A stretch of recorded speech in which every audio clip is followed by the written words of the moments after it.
Come on, honey. Wake up.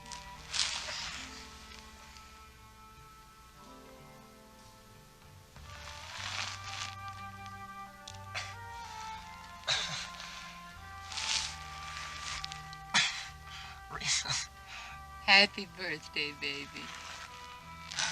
Come on. Make a wish. Blow out the candle.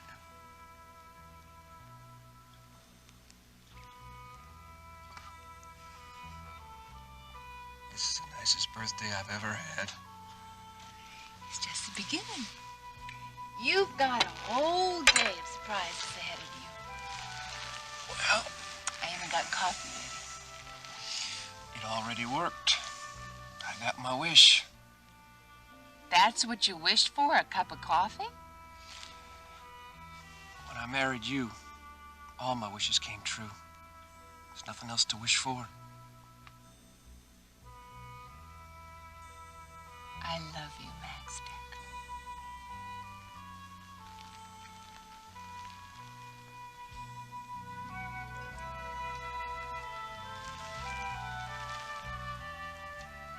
I love you, Rena Dekker.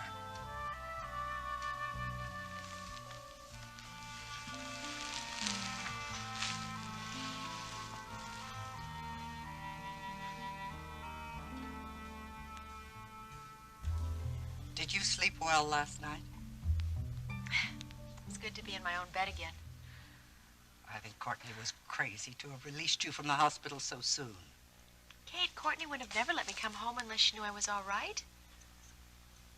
Are you all right, Ginny? Yes, I'm fine. Well, then let me fix you some breakfast. You know, you got to start eating something so you'll get your strength back. This tea was fine. Maybe I'll have something a little later. Thanks.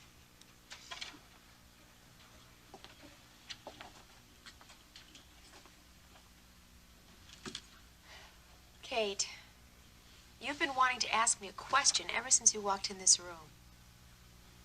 What is it? Why the big rush to get married in the hospital yesterday? What's going on between you and Barrett?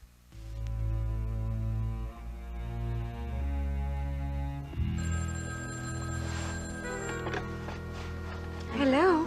Hello, Iris. This is Justin Marshall. Well, Justin, good morning. How are you? Well, good morning, and how are you? I'm fine. I'm quite well, thank you. I appreciated that little note you sent after Alex's party. That was very thoughtful of you. Well, my mother once grounded me for 2 weeks because I didn't send a letter to Mrs. Bellman after Rena's 8th birthday party. I've never forgotten that. Justin, you're absolutely mad. Well, that may be true, too. Is Alex anywhere around? No, he went over to the country club to play a round of golf. Well, will he be going into the office today? For a while, but I'm not sure how long he's planning to stay. May I give him a message for you? No, thanks. I'll just call the World Oil office later this morning. All right. Thanks, Iris.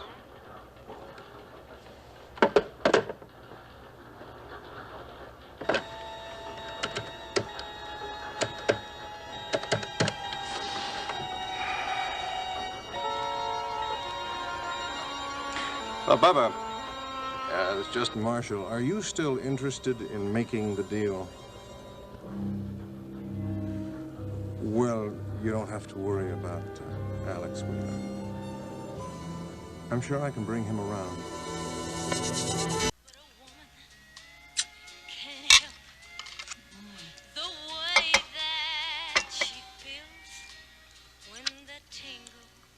Oh. Oh, no. Wait a minute. I will fix you a sensible breakfast now, if you like. Oh, no. Oh, I love this. Thanks, honey. It was delicious. Welcome. Hey, where you going? Well, I gotta get dressed. I gotta go to work. Why don't you stay here and sleep a little while? Maybe for a little while. But then I have got to go into Houston and I gotta buy you a present. Well, what was this? It's just a beginning, like I told you. Honey, if you had a say in your present, what would you like? I'd like to go fishing this weekend. I'd like to take you with me. Would you go with me? If you do something for me. Well, what is it? Let me take you out to dinner tonight. Honey, you know how I hate fancy restaurants. I don't want to go to a fancy restaurant. I want to take you to Stryker and Vicky's. You do? Mm-hmm. They want to help celebrate your birthday, too. Well, family supper might be sort of nice. I think you have a good time, darling.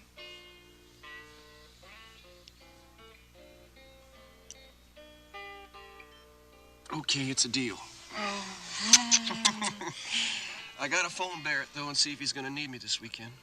Oh, honey, you've worked every weekend for the past 2 months. Yeah, I know, but with Ginny home from the hospital, Barrett may want to be near her. How's Ginny? Well, she's getting better. Looks like she's gonna keep the baby. Glad to hear that. I'm sorry you didn't get to be Barrett's best man at the wedding, though. Well, there just wasn't enough time to get into town for the ceremony. Honey, why didn't they wait till Ginny got out of the hospital for the wedding ceremony? Well, all I know is what Barrett told me last night. He said that the ceremony was Ginny's idea, and he went along with it. We were going to be married last week. Then I collapsed. You could have waited until you were released from the hospital. Until you were feeling better. Well, it doesn't matter now, Kate.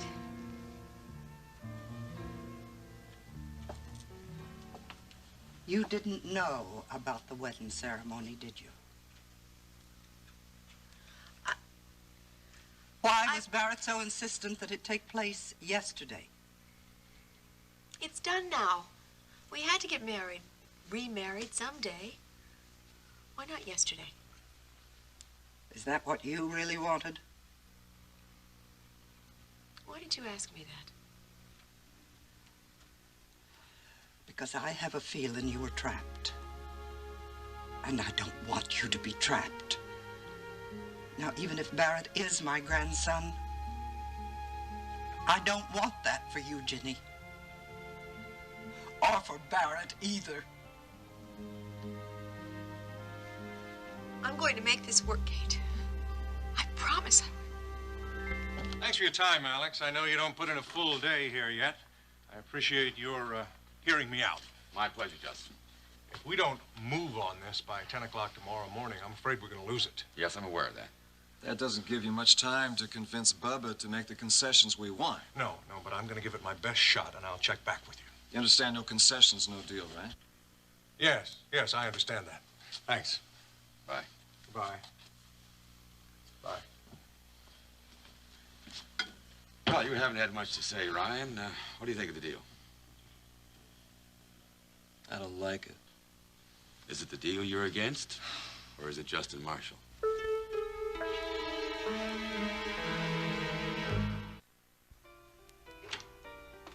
Hello? Anybody home? Good morning, honey. Oh, hi, Mama. Anything I could do to help out with the party tonight? No, Vivian seems to have everything under control. Vivian, where's Beth? Oh, Beth's sister is getting married this weekend in Amarillo, so I gave her 3 days off. Oh, why couldn't Beth's sister get married next weekend? Honey, I've hired 2 waiters to help Vivian. Now, we'll get along just fine without Beth. What time are you and Max planning to arrive tonight? Oh, about 7:30, I hope. Oh, well, the other guests are invited for 7.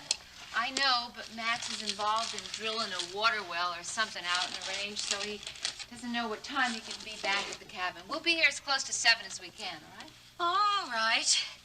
I tried to call Max earlier about the menu. Did you reach him? No, I didn't. Oh. Well, honey, anything you fix will be just fine as long as it's beef and potatoes. I think that husband of mine could eat beef 7 days a week. He's a Texan, darling. How are you two getting along? Just fine. Where's Daddy? Is he at the office? No, he's in Washington. Washington. Yes, he left this morning. Business for Alex Wheeler? No, for the Victory Network. Oh, yeah, that station you're thinking of buying. Mm-hmm. What time do you think he'll be back this afternoon? Maybe I can meet him at the airport. Oh, he won't be back until Sunday evening. You mean he won't be here for the party? No. Now, he said he'd call. But I was counting on him. He's going to make everyone feel comfortable, keep the talk going, make sure that everyone had a good time. Rena, dear, I have had some experience as a hostess. Well, this is different. It was important to Max that Stryker be here.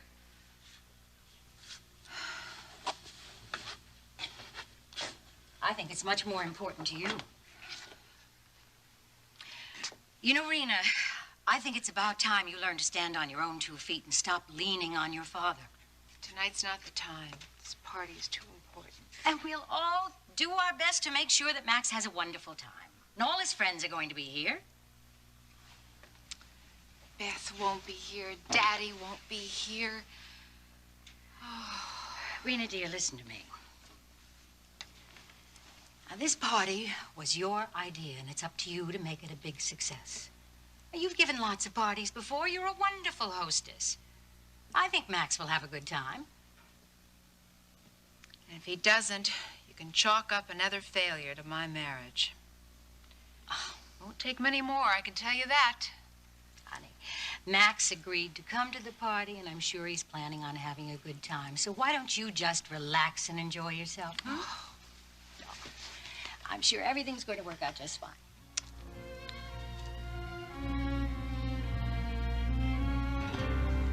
Jeb, get your feet off the bed. Why? Because what if your shoes are muddy? Are they muddy? No, they're not. Come on, get off They're the not. bed. Please get your feet off the bed. No. I'm not getting off until you tell me what happened yesterday. Oh, Jeb, not you too. Come on, now, you said you'd tell me later. This is later. Come on, Ginny, what's the story? Barrett walked into the hospital room with Reverend Wilkins and Mr. Harper and Kate. I didn't know what to say. How about the truth? You're not ready to get married yet. I couldn't say that in front of all those people. The hell with all those people, Ginny. You're talking about your future, your happiness. Well, as long as the baby's all right, I'll be happy. I cannot figure out why Barrett would pull some kind of a setup like that. Neither can I. I'm gonna go talk to Barrett. No, Jeb, please. Please leave well enough alone. Barrett and I are married now. We have to make the best of it. What about Ryan, huh? Ryan's part of the past. The only thing I'm concerned about is the future. $12 million is a lot of money to commit on such short notice. Well, that's true, but we've committed much more on much less notice in the past. Ashley, look, could you please get the Mason folder out of my files? Well, of course, Mr. Connor. Ryan, you still haven't answered my question. Is it the deal you're opposed to, or is it Justin Marshall? I'm opposed to some of the men Justin's dealing with. Now, you know I have no hard feelings toward them. Neither do I. I just don't like the way some of these guys do business. Now, I've refused to work with them in the past. I don't think we should get involved with them now. Now, Justin has checked it out thoroughly, and I'm inclined to go along with it. Well, it's your company. You can run it any way you want. I intend to, but I appreciate your caution, Ryan. Now, Bubba may balk at the concessions that we were demanding, but we'll wait and see, okay? Don't worry, Mrs. Dekker. Your mom has found some really nice men to help out with this party tonight. Well, no one told me that Beth's sister was getting married this weekend. Now, Vivian's going to see that everything runs smoothly. Oh, I hope so. Well, if you're going to be in such a bad mood, maybe we better not have this party. We have to have it. Well, what are you so upset about, Rena? Surely it's not Beth's absence. Stryker's gone to Washington. He won't be here tonight. Oh, what a shame. But it's not the end of the world, is it? It might be. I was counting on him to help everyone mingle. Rena, that sort of thing comes naturally at a party. Not to Max's friends, it doesn't. Oh, yes, the cowhand. I was raised on a farm, and I've been circulating in some pretty high social circles. I could help mingle. Vivi, why don't you wash the breakfast dishes, and then you can concentrate on the party. Yes, ma'am.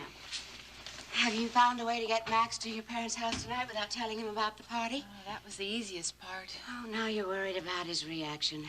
Well, maybe you should just tell him about the surprise you planned. Honey, I know that if Stryker was going to be there tonight, it would work. At the rate you're going, you are going to be a wreck by 7 o'clock. I'll be all right. I'm just depressed about Stryker. Well, I'm disappointed, too. Dennis called to say that he won't be able to attend either. Why not? It's that dreadful wife of his. I thought Paige would give her eye teeth to socialize with you and Alex. Normally she would, but at the moment she has 2 black eyes. You're joking. I'm not joking. Honey, Dennis didn't. Oh, no, of course not. She claims she was mugged. Claims? She and Dennis having problems? Well, if they're not now, they will be soon. I intend to see to that. Justin Marshall. Baba, I've been trying to reach you all morning. Yeah, I had the meeting with Alex Wheeler. He took the bait. He thinks you're being talked into making some big concession. Yeah, well, I told him I would give it my best shot. You bet. I'll wrap it up tonight. Bye. Iris, why do you want to separate Dennis and Paige? You have to ask. Maybe Paige is good for him. How can you say that?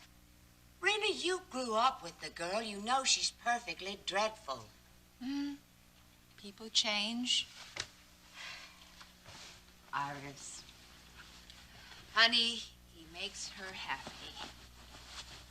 I think that's important. Well, I suspect his happiness is only temporary. Well, I hope they make it. We'll see. Honey, if Dennis and Paige aren't coming, and Stryker isn't coming, you're not going to have anybody to talk to but Alex and Vicky. Oh, darling, you're not going to have a very good time Well, look, tonight. if you have no objections, there is someone I'd like to bring along. A friend of mine whom you will like very much. You bring all the friends you want. If you know of anyone who can liven up this party, they're more than welcome.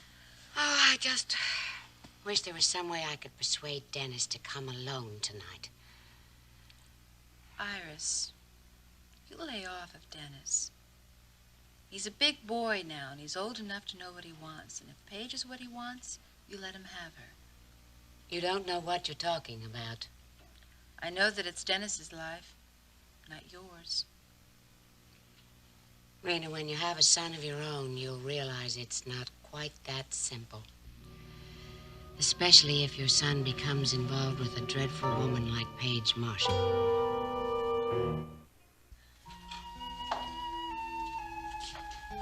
Jenny, come in. Sit down here. I'll get you a cushion. No, don't fuss. I'm fine. You're just out of the hospital. Courtney told me if I was strong enough, I could get up and around. Now just... There. What are you doing? Oh, paperwork. You know, one of these days I'm going to get a small computer. Wonder what my grandfather would say to that. Ranching by computer technology. I don't think he'd approve. I'm afraid you're right. Oh, listen, you better not wait too long to get dressed. You're going to be late for Max's birthday party. I'm not going. Why not? Because I don't want to leave you. That's ridiculous. Jeb is here, and Courtney's coming over. I intend to stay where I can keep my eye on you.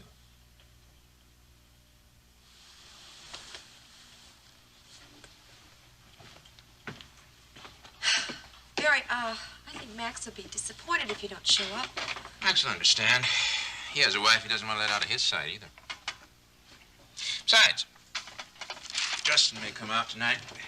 Justin? He wants to discuss some of Dad's business associates. What for? Well, apparently he's getting very interested in the oil business. That surprises me. Nothing Justin does ever surprises me. What time did he say he was coming? He didn't say. He'll call later. You know, I thought Justin was happy being a reporter for KVIK. Justin has always gone from one job to another. I doubt if he'll ever settle down. Peace disturbs Justin's soul.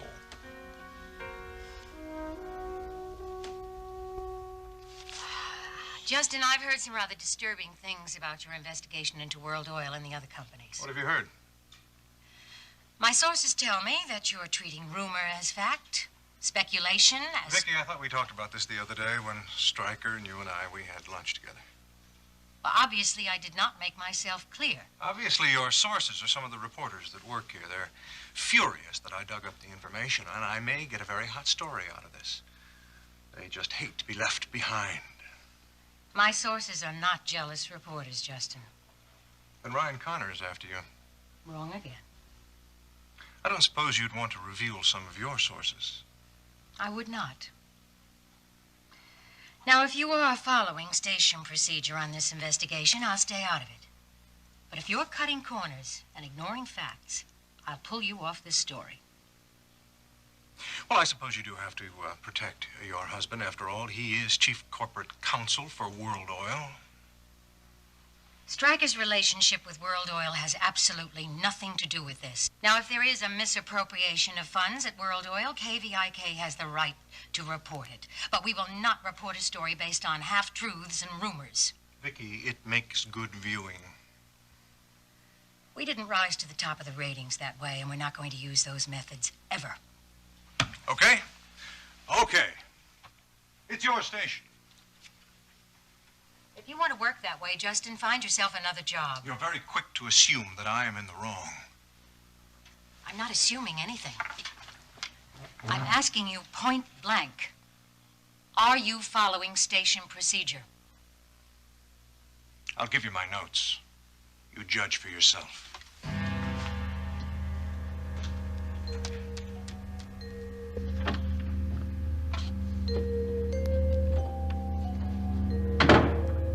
Hey, Bear. I finished up the tool shed. It's all fixed. Oh, great. Now, if it rains, then the equipment won't get drenched. Yeah.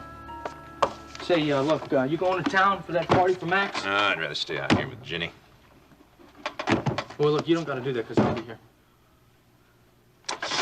No, I really feel funny at a party without her.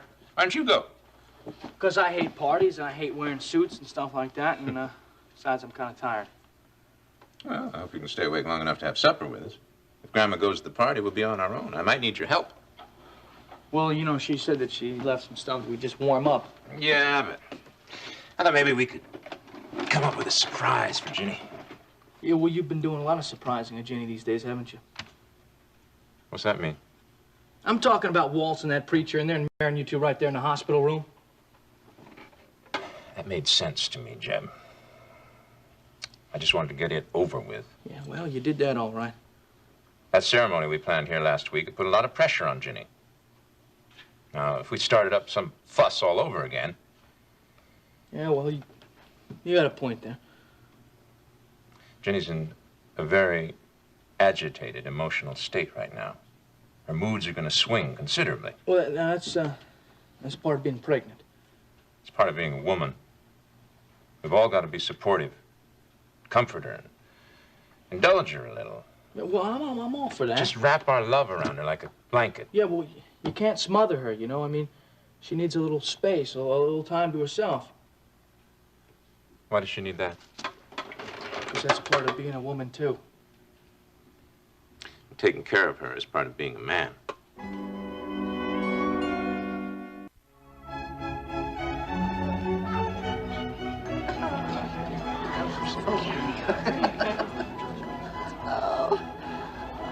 France is such a long way away.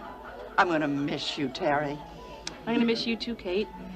Even though we haven't seen that much of each other since I moved to Houston 12 years ago. Oh, I know, but I always knew where to find you. Don't worry. I'll fly home for holidays and special occasions. Well, it'll have to be pretty special for you to make that long flight. Kate, you look so pretty. So do you, Wanda. Terry, you know Wanda and Buddy Coleman, don't you? Of course. It's nice to see you again. Been quite a while. Is it true you're going to Paris, France to work for Mr. Wheeler? Yep. Tonight's my last night in Houston. I'm leaving tomorrow. Ain't that so? I'm so glad you didn't miss your brother's birthday party. All this champagne, it looks like a wedding, doesn't it? Oh, funny. They drink champagne like we drink coffee. It was such a pleasure meeting Mr. Alex Wheeler after all I've read about him. And he's so nice, just as common as an old shoe. More like $1,000 boot, wouldn't you say? And Mrs. Wheeler, isn't she beautiful? It's such an opportunity for me, being around such earthy people. You know, I didn't realize what a sheltered life I'd lived. Well, I'm not sure these mixed parties are a good idea. When you put the upper and lower crust together, one of them always winds up a little soggy.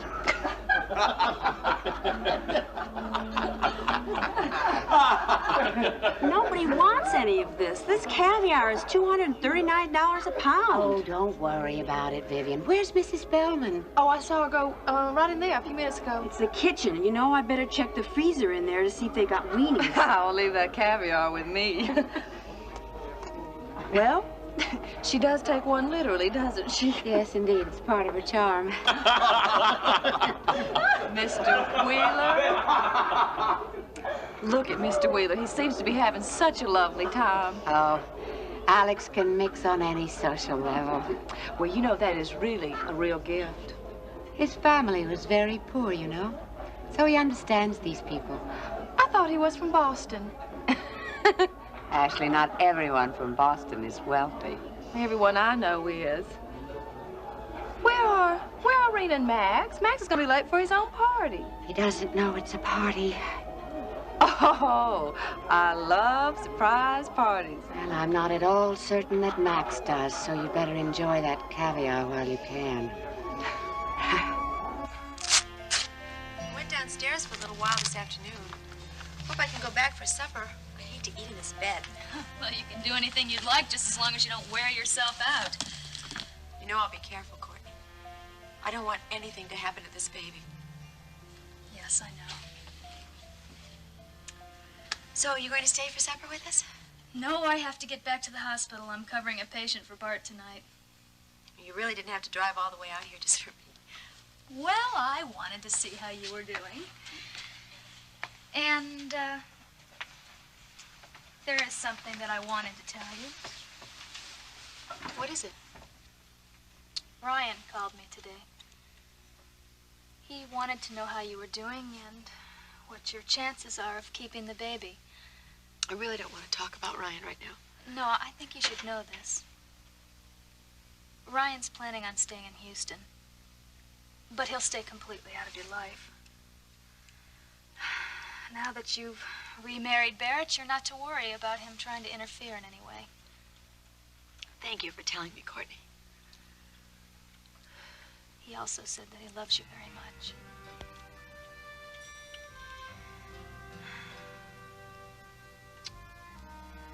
If you should ever need him, that he'll always be there. That he won't try to call or see you.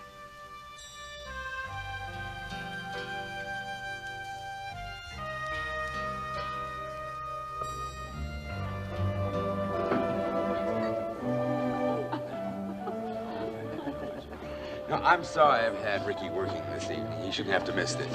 Well, he's not too keen on parties. We'll save him a piece of birthday cake. Where's Maggie? Has she been invited? She'll be here later.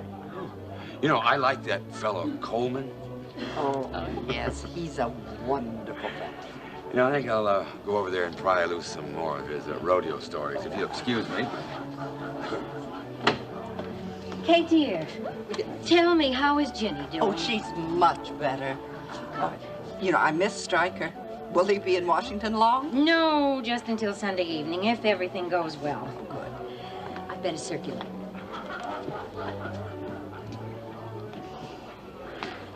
Mrs. Coleman. Oh. Wouldn't you like something to drink? Oh, I had a glass of champagne. It was delicious. Oh, well, there's plenty more. I just love surprise parties. Surprise parties? Oh, well, Venus said that this was a surprise party for Max, and she promised that we shouldn't breathe a word about it. He thinks it's just a family dinner. Isn't that cute? Yes, very cute. I'll tell the waiter to bring you some more champagne. Oh, thank you.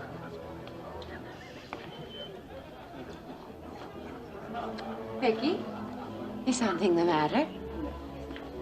Mrs. Coleman is under the impression that this is a surprise party for Max. Oh, where on earth did she get that idea? Rena told her. Oh, perhaps she misunderstood. That must be Max and Rena now. Thank you. My, isn't this festive? Justin Marshall, how nice to see you again. Hello, Iris. I came looking for your husband. My husband. Mm-hmm. He's right over there. Thank you. Mm-hmm. My apologies, Vicky. I usually don't crash parties.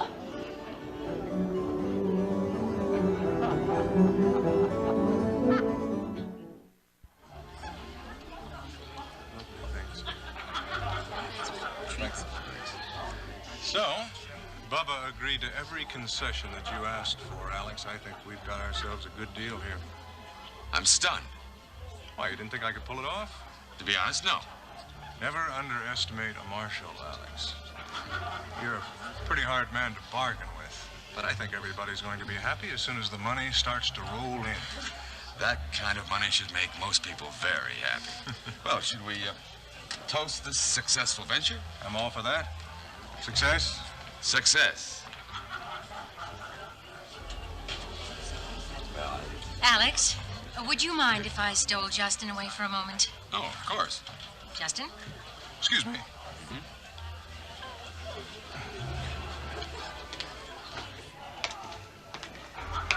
Justin, I don't mean to be rude, but I don't want you here. Well, I knew that the first moment that I stepped through the door, but I had to see Alex. You've seen Alex, now you can leave. What's the occasion for this lovely party tonight? This is a birthday party for Max, and since he's not comfortable being around you... My apologies for the inconvenience that I must have given you, but I thought it was very important for me to see Alex.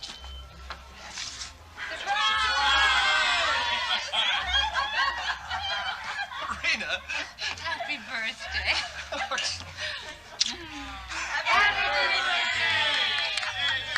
Many happy returns of the day, old boy. Many happy returns.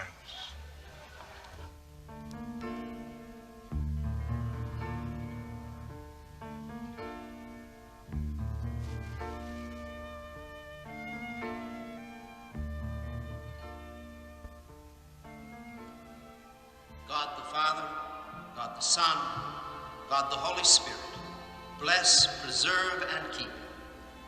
The Lord mercifully with his favor look upon you and fill you with all spiritual benediction and grace, that you may faithfully live together in this life and in the age to come have life everlasting.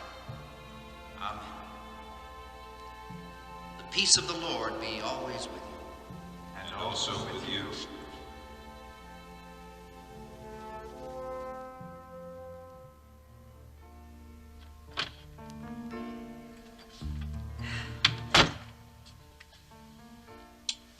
Hi.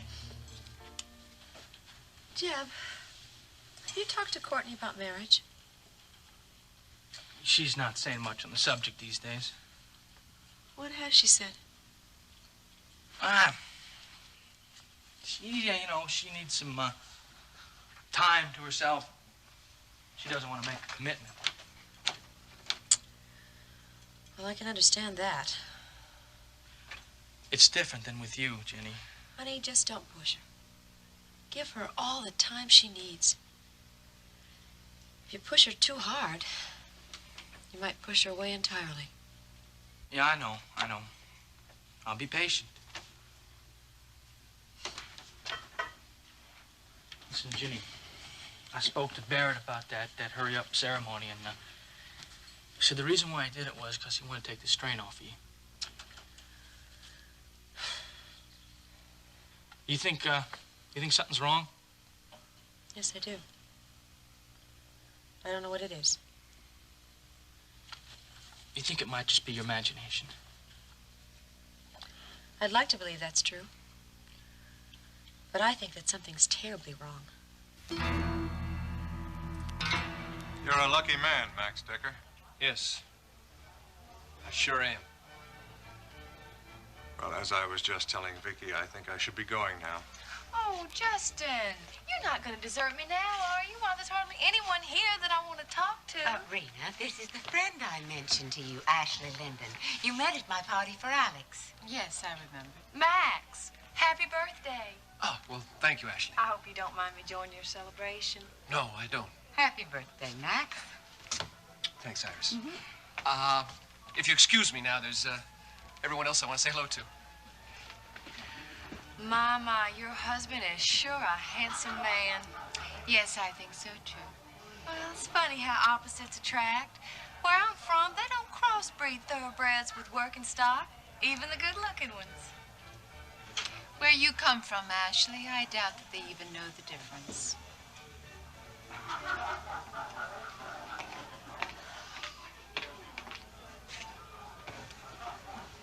I'm afraid you asked for that. Rena, I'd like a word with you. Oh, dear, I know the tone of that voice. Hey, Rena, honey, come on over here and enjoy us with us. Come on over here. Sounds like he's having a good time. Aren't you lucky? Don't I know it? Well, now it's so good to see you all here. So good. I'm having the time of my life. Oh, Rena, I was just telling Max, you two have to have supper with us next week. Oh, hey, we'd love to, Wanda. I've got some film of Buddy's last rodeo. Oh, and a movie of little Buddy riding a bronco. Honey, there's some bourbon. If you want some. That's a good idea. Bring me a bourbon. Straight. Champagne. Rena, your parents have such a lovely home. I just love to live in a big house like this. Oh, I like our house just fine, Wanda. So do I. Well, you got a real nice piece of land out there. I wouldn't give it up for anything. Well, we don't intend to, do we, honey? We're going to raise our kids in wide open spaces. Well, in that case, you all better get started if you're going to catch up with me and Wanda. Well, we're working on it, buddy. Well, now, here's to your birthday and all those kids.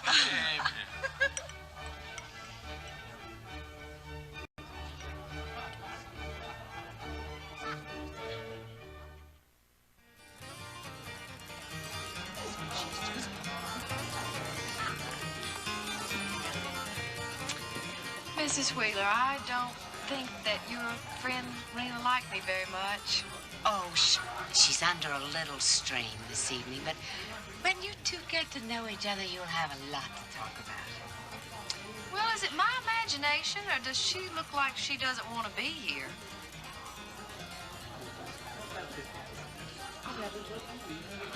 Rena, what's wrong? I can't begin to tell you, Mother. Honey, you have guests. You should be mingling with them. I wish Stryker were here. Well, he isn't, so you'll just have to make the best of it. Now, why don't you go over and talk to Max? You haven't been near him for an hour. Do you think that if we start cleaning up things that people will get the hint and leave? Rena, this is Max's birthday party. He's having a wonderful time. And the doctor said it was the worst case of mumps he'd ever seen in a kid. But that he'd be all right when he grew up. He'll be just as good a man as his daddy.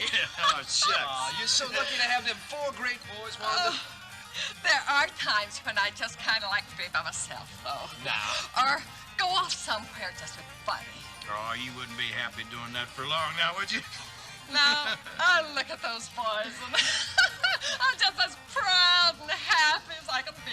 Yeah, let me tell you, Max, you got some great fishing coming up this weekend. I caught me a big one this morning. I mean, he was big. I mean, talk about your jaws. He was big. I was wrestling with that sucker. It's okay. Hey, it's all right. It's all right. Buddy, now don't worry about it. Don't worry about it. Listen, it's no big deal. The way Take a look at Wanda and Buddy over there. Now, how big was that sucker? That's a picture of you and Max 10 years from now.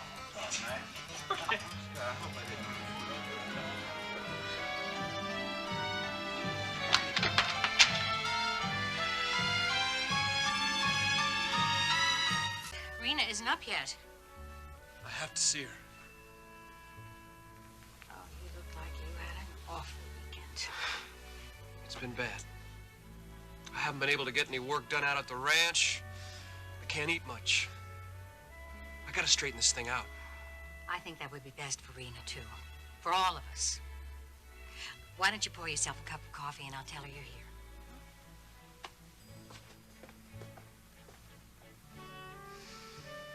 Hey, you need some help there, Kate? Oh, no, thank you. Now, you just sit down and have some coffee. Are you sure? You've done a full morning's work already out there on the West Range. Yeah. You know, that water shortage, that's gonna be a real problem this summer. Well, I just hope that Max and Barrett figure out a satisfactory solution. One that we can finance. Yeah, well, Barrett's in there right now figuring out the drilling costs, but in the meantime, we're gonna move the cattle down to the South Range. Oh, you sure do look pretty today, Jenny. Thank you. I didn't know you were going out today. Yes, I'm going into Houston. Jeb's driving me to the clinic. Are you all right, Jenny? Oh, yes. Courtney just thought I should come in for a checkup, that's all. Say, Jenny, if you're not ready yet, I'll go down to the stable. I gotta check a few things out down there. Okay, go ahead. I'm not all pulled together yet. See, if the feed didn't come, we can pick that up in town, and you can help me do it, huh? Okay.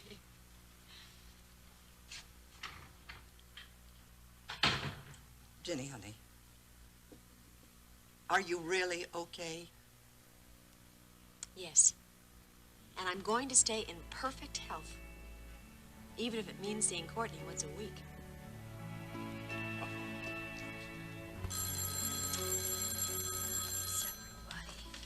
Clinic, Dr. Marshall speaking. Good morning, Courtney. It's Ryan. Hello, Ryan. How are you? Look, how's your schedule this morning, huh? Well, I've got time to talk to you, if that's what you mean. No, I'd like to see you. Well, sure, Ryan. Aren't you feeling well? Well, I'm feeling fine physically, but, look, I've got a lot of questions troubling me. They're about Ginny's condition. Ryan, I told you yesterday, she's resting and doing well. Look, Courtney, I want more than a general report. Ryan, I'm not sure I have the right to keep giving you information on her condition. Look, I'm worried about Ginny. I know you are, but my loyalty has to be to my patient.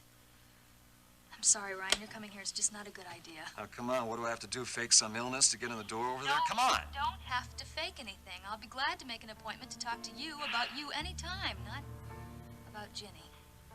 Look, you can't shut me out. This is too important, you understand? Rena, dear, it's time to get up. Now, come on, honey, it's 9:30. I don't want to get up today. You slept all day yesterday.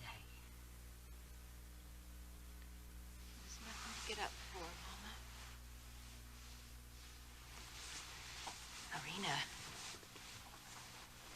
this can't go on. You can't bury your problems in sleep. There's nothing else for me to do. I can't solve my problems. Max is downstairs and he wants to see you. I don't want to see him. He's not going to be put off. You've refused his calls all weekend. Rena, you've got to talk this out with him. He's your husband. Talking won't help. Never has for us. Now, Rena, I want you to put this robe on and come down to Max. or I'm sending him up here.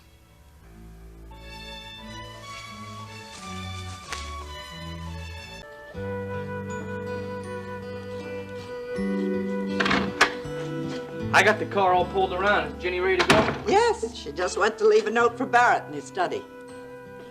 I'm all set. Well, let's go. Hey, I'll call you Kate from the clinic as soon as I get finished, all right? Yes, dear.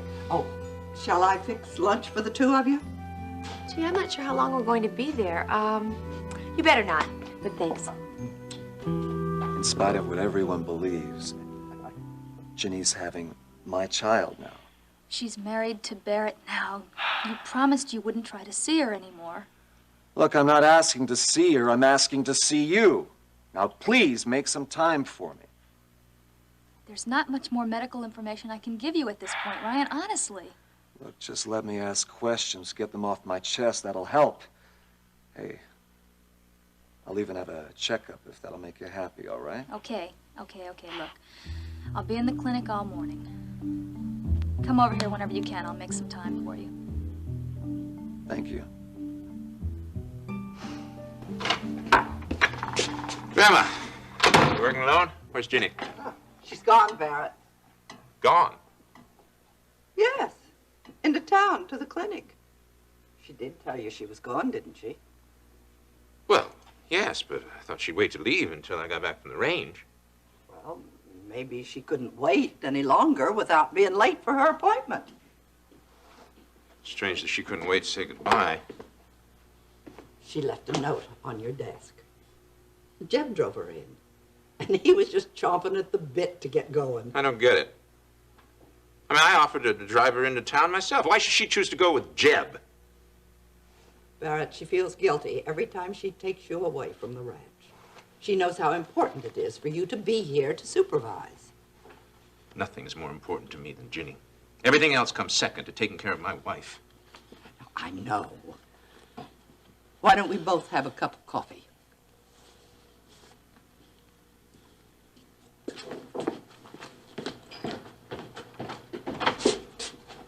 Who are you calling? Clinic. Well, Ginny's in Houston. Maybe she can pick up those new track shoes that Steve's been wanting. We'll save it for an Easter present. If you're not careful, you're going to spoil that boy rotten. Yeah, well, his mother and his grandmother have already done a pretty good job of spoiling him. Still turned out to be a pretty nice guy. Yes, this is Barrett Marshall. I'd like to leave a message for my wife, Ginny Marshall. No, I'm not sure what time her appointment is. It's sometime this morning. Yes, I'll hold. Looks good. What? Of course I'm sure that she has an appointment today. Will you check the book again? Thank you. Some new receptionist that Courtney's hired. Yes. I see. Well, thank you for checking. Goodbye. Is there a problem? I'll say. Receptionist says there's no appointment at all for Ginny today. Well, after all, Courtney is Ginny's sister-in-law. Maybe being a member of the family, she doesn't have to make an appointment.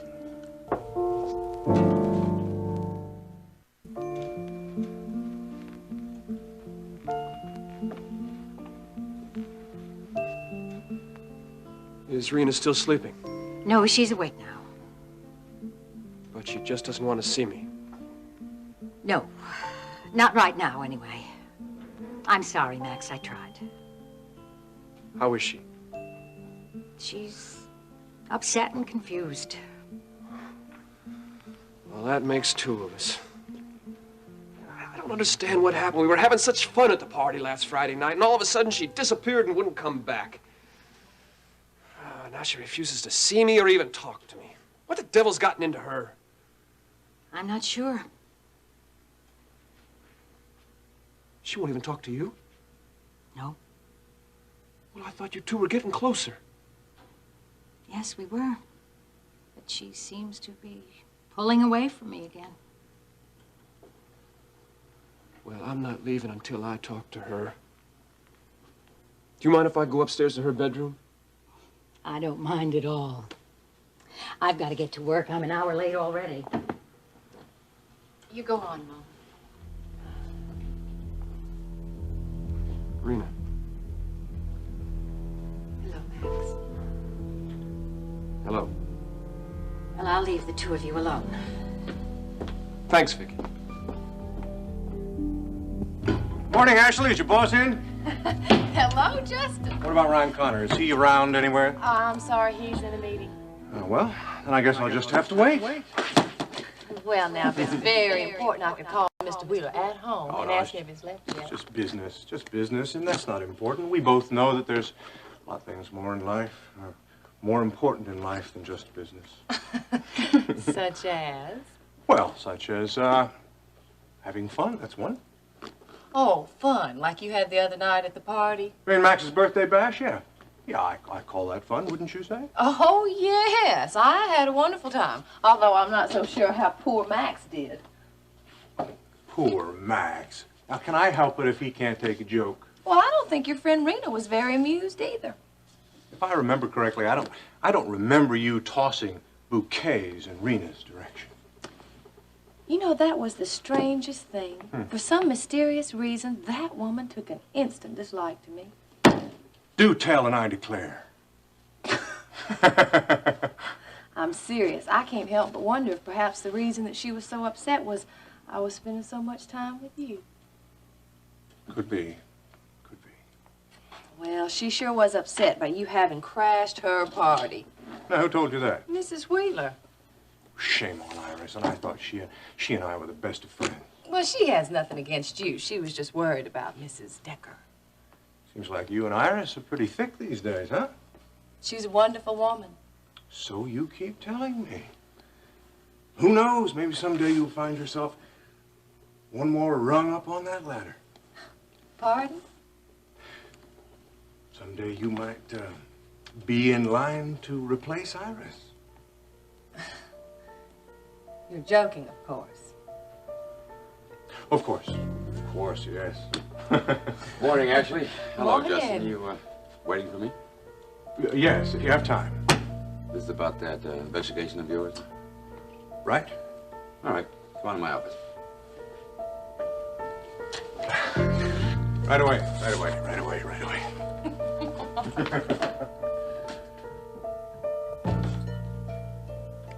Did you go fishing this weekend? No. I didn't want to go without you. You should have. You would have had a lot more fun if you had taken Buddy along. No, I wouldn't. That trip was our special day. How was your weekend? Quiet. I slept through most of it.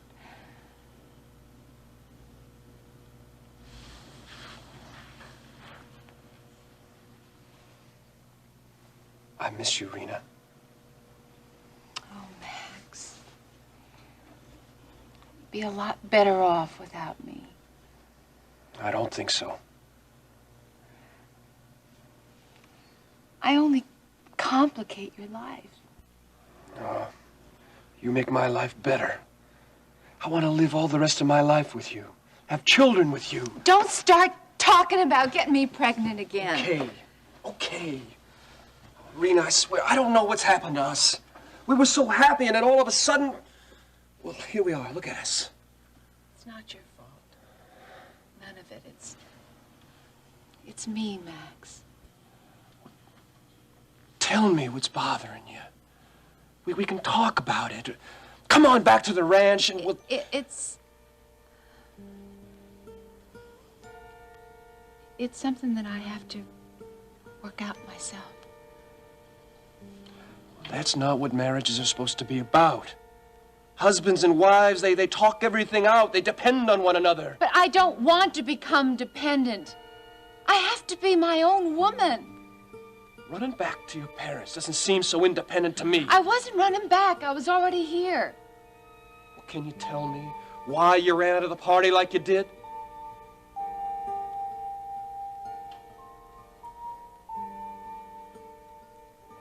I was in a lousy mood and I had to be by myself. It's more than that. I can't explain it, Max. Have you stopped loving me? Is that what you don't want to tell me?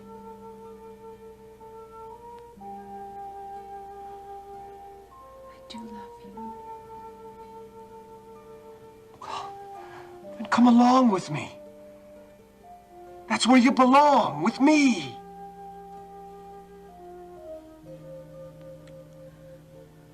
I don't know where I belong anymore.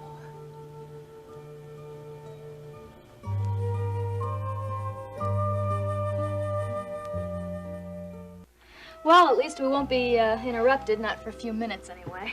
Well, I'm only going to be here a few minutes. Oh, you drove all the way out here for just a few minutes? Yeah, I know it's, well, it's not very logical, but neither are my feelings right now. Ryan, I'm afraid that there's nothing that I can tell you in person that I couldn't have told you over the phone.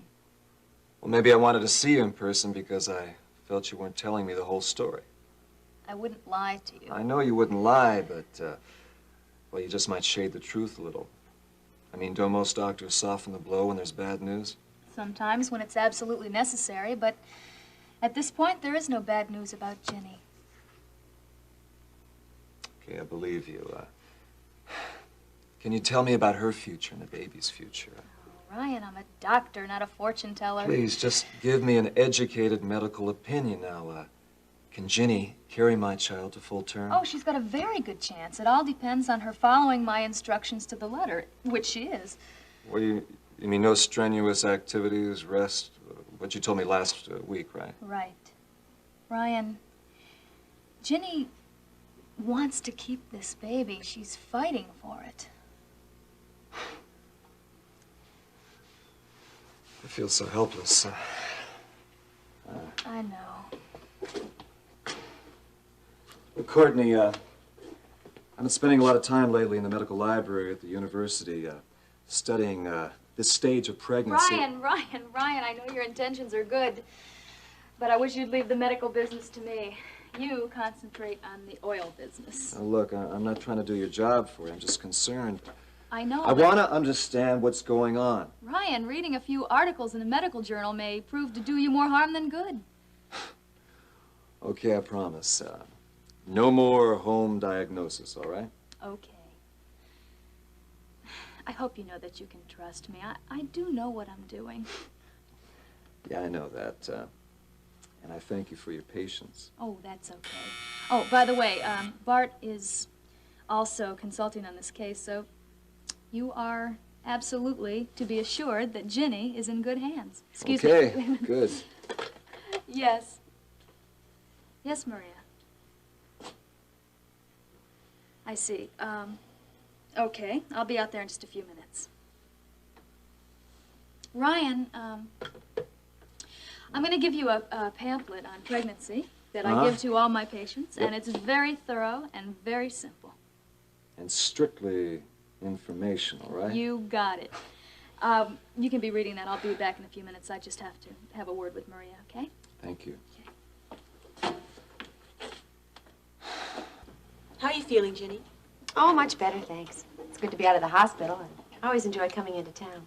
I'm being chauffeured in. Are you going to the school meet on Saturday? Of course. Barrett and I are going. Kate's coming. Hey, Maria, I hear you got yourself quite a little runner there. Steve said that your son won first in the high hurdles, right? That's right, he certainly did, and I never cheered so loud in my whole life.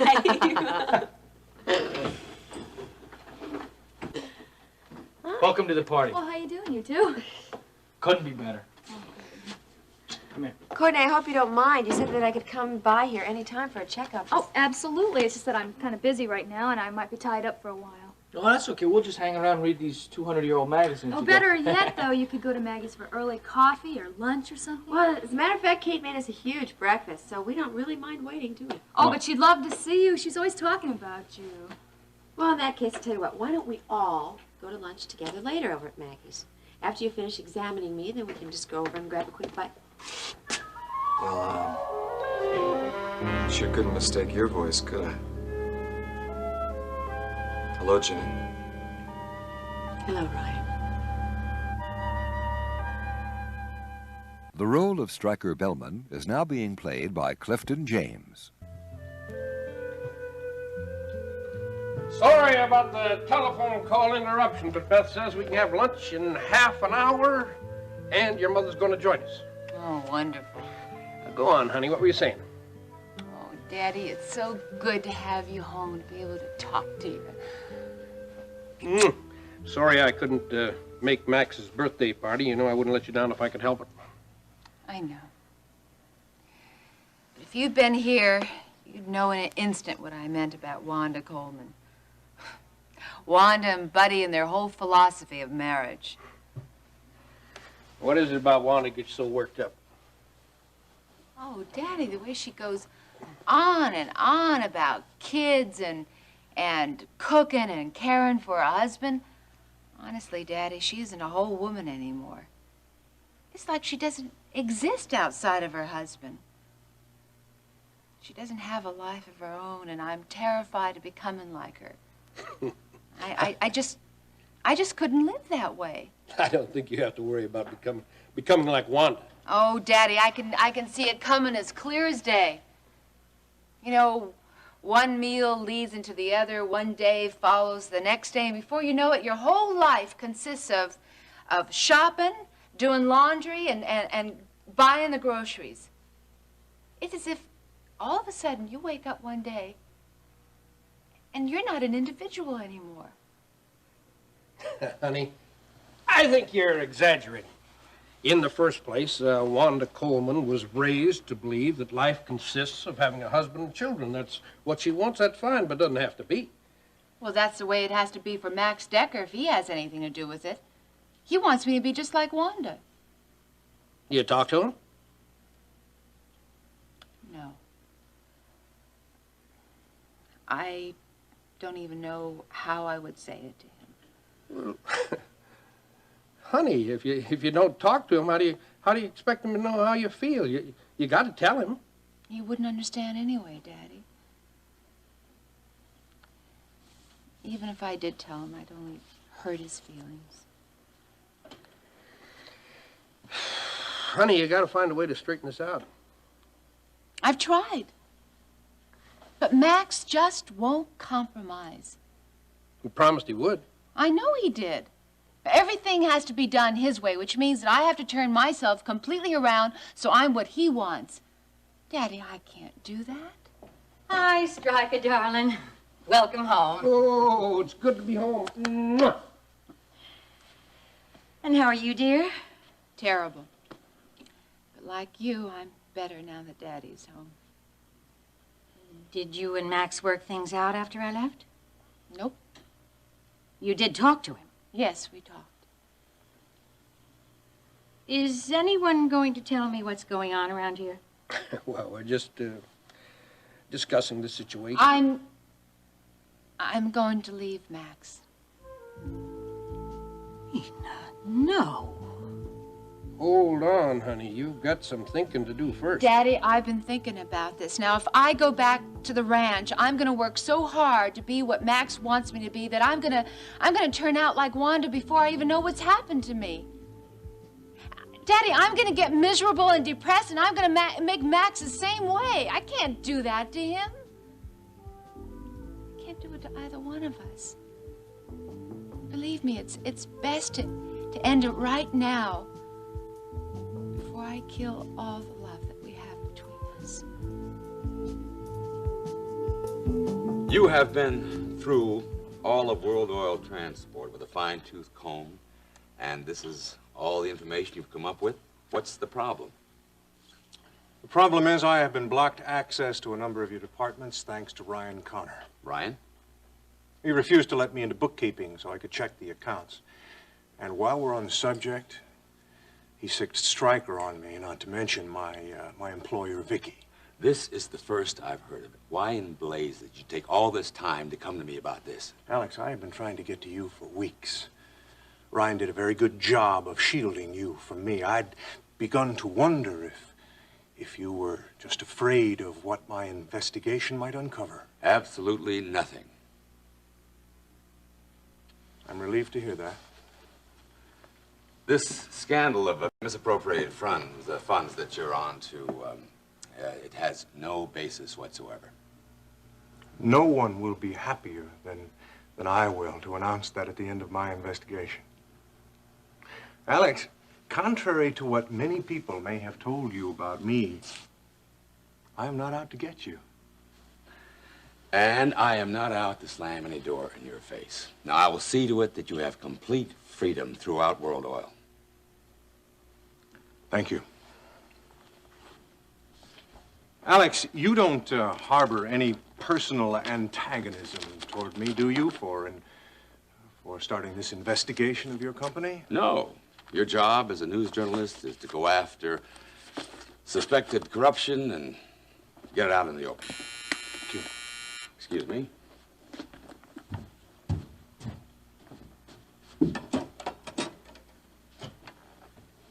Yes, Ashley. Who? Why, yes, of course. Bring him right in. I want to thank you for your time, Alex. I know how busy you are. Now, I want you to always come to me directly, and I want you to let me know if you get in any trouble. Thank you. Jim, come in. Good to see you. Hello, Alex. Jim, this is Justin Marshall. Justin, this is Jim Lawrence, a friend of mine for many years. How do you do? I already know you, Justin. Well, at least I know about you. Oh, yes? Well, from your work at KBIK, for one thing. And I also knew your father, Mike Marshall. Now, Max doesn't expect you to be like Wanda Coleman or anyone else, except yourself. Now, after all, he's known you all your life. He knows exactly what kind of person you are. No, Mother. He wants to change me so I'll be like everyone else. No, he doesn't. He wouldn't have married you if you were just like everyone else. So why is he now trying to turn me into somebody different, huh? What he really wants is someone who devote their lives to doing the laundry, to cooking, and to waiting at home for him when he comes back from work. That simply is not true. Now, Max is doing his best to try to compromise with you. That's right. So that's why we're still living in a cabin instead of a nice home. That's why Max still talks all day long about getting me pregnant, having kids. I think Max will try to be a little more understanding from now on. And if you'll just give him a chance, I'm sure he'll try his best to meet you halfway. But you can't expect your problems with Max to just disappear if you hide out upstairs in your bedroom. Rena, Jenny Marshall worked out living on a ranch without losing her identity. Ginny is different, Daddy. She spent half of her life going from army base to army base. She was more than happy to settle down for a while. Well, maybe we get Max to build you a nice home. Vicky, if it makes Rena happy. Rena has to talk to Max, but not about building her a home that he can't afford. I did try talking to him this morning. It didn't do me any good. Mama, I need some space, some time to be alone, to decide what I want to do. Daddy, can I stay here for a while? Of course, honey. Mama doesn't want me to be here. Rena, it's not that I don't want you to be here. After all, this is your home.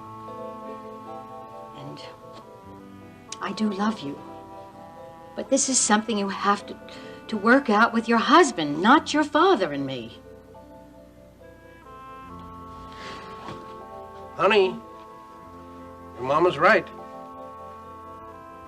You gotta straighten this thing out with Max. But until you do, you're welcome to stay here as long as you like.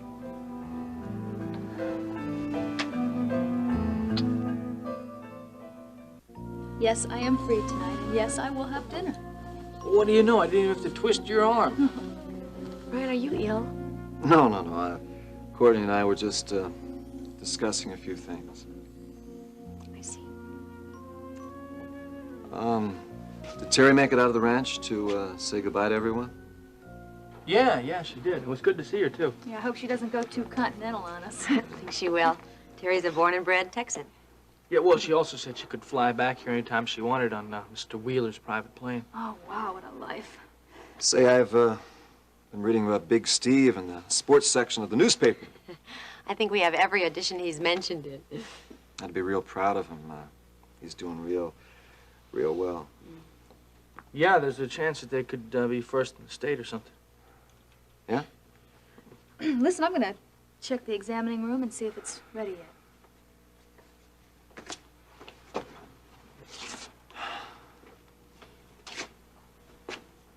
Wow. You look beautiful.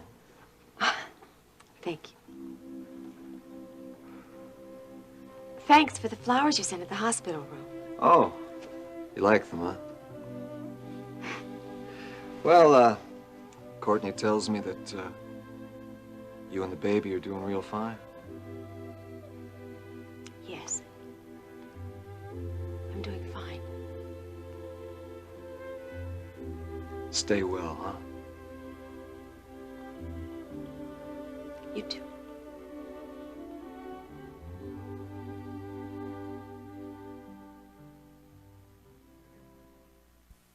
You knew my father? Well, there isn't anyone in the oil business didn't know Mike Marshall. And like everyone else, I was very sad to hear about his death. I thought very highly of him. Thank you. Well, it's terrible what business pressures can drive a man to do. Taking his own life. I was deeply affected by the news. It's nice to meet someone who knew and respected him as I did. Now, he'd be very proud of the work you're doing. I'd like to think so.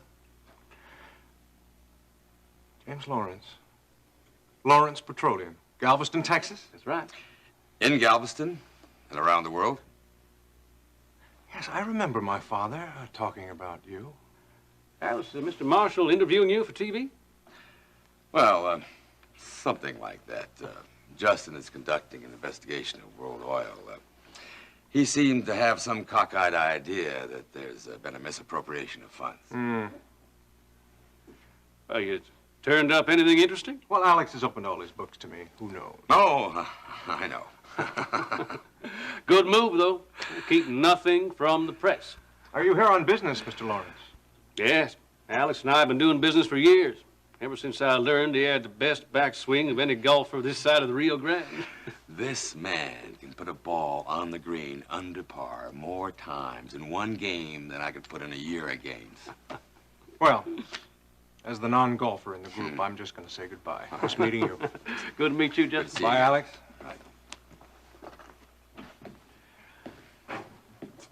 I get the impression that Justin Marshall's not a reporter to be taken lightly in this investigation. Yes, he is very thorough. I think he'd be good at anything he did. He's a very persistent young man.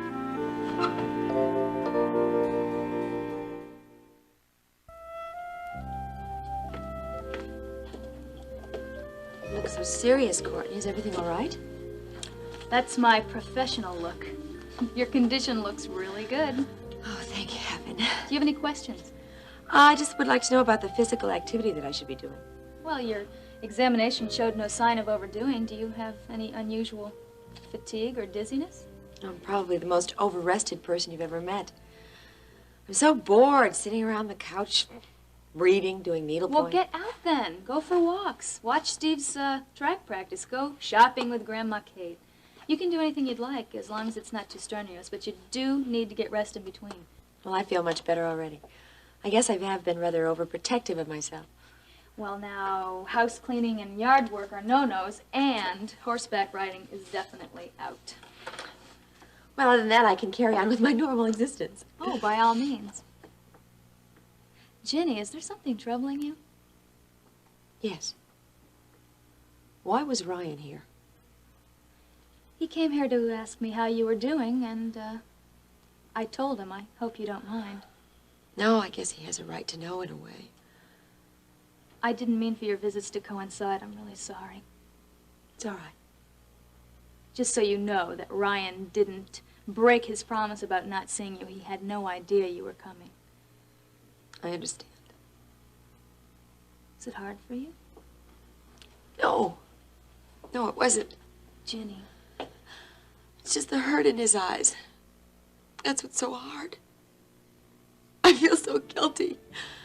I've caused him so much pain. Ginny, whenever two men love the same woman, there's always bound to be someone hurt. There's no reason for guilt feelings, not for any of you. Oh, I wish seeing him would get easier. I tried to prevent that. I didn't want you to know he was here. I realized that. All that talk about Maggie's. I am terrible at covering. So am I. That's why I'm so afraid that other people are going to see my feelings for Ryan. You mean Barrett? For Barrett's sake, I have to put out of my mind that I ever saw Ryan. Today didn't happen. Can you really do that? I have to.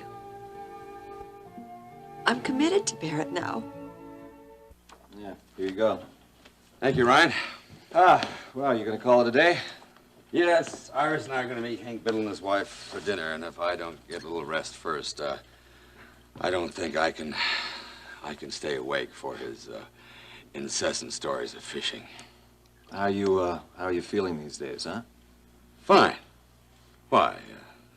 Does it look like the pace is catching up with me? No, not at all. I'm real happy to see you're working here in the office more since you recovered. Well, I'm not sure I'm so happy, but... Means you're thinking about Iris, right? Well, it's difficult being 25 years apart, and, well, you know, I want to make up for lost time. Well, I suppose if Dennis had accepted your offer of a job here, that would have made things a little easier, right? Yes, it would have made things easier, but, you know, there's no use wishing for what we can't have. Look, Alex, you ever going to tell Dennis the truth? That Elliot Carrington's not his real father? One of these days, I suppose, but that'll have to wait for a while. You know that Elliot's hearing is on Friday, right? Yes, but, you know, I'm going to have to wait for that to be resolved. And I don't want to turn his life upside down. Well, at least you and Dennis seem to be getting along much better. Well, we're working on it. He's a fine boy, Dennis. He sure seems to be. Well, I think I'm going to call it a day. Absolutely. Why not, huh? Oh, one more thing. Justin came by today. About that investigation of his? Mm-hmm. And I told him that we were going to open up our books for him. Wait a minute. World Oil's financial condition is none of Justin's business. Now, don't start getting hot under the collar. Alex, Ryan! Now, I'm going to squelch, once and for all, this notion that he has that there's some strange misappropriation of funds. Besides, no, we have nothing to hide. I don't think you should do it. Listen, trust this once. Okay, you're the boss, right? I'm the boss, and I say so. So long.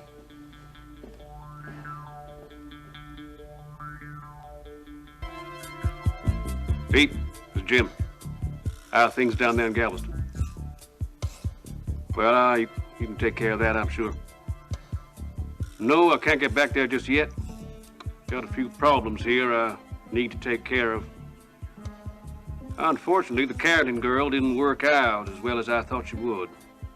Yeah, I had a little trouble with her. Well, it's not important. She's no loss. Don't think she could have given us much on Wheeler anyway. But there is something I want you to work on right away. Now, it seems some hotshot reporter has stumbled onto something at World Oil. His name's Justin Marshall. Well, it's too late for that. Wheeler's given him the go-ahead to check all the books. Now, is our man still in bookkeeping? I don't care how you do it. Just see that Marshall doesn't find out anything. No, I don't want something to happen to him. Not unless all else fails.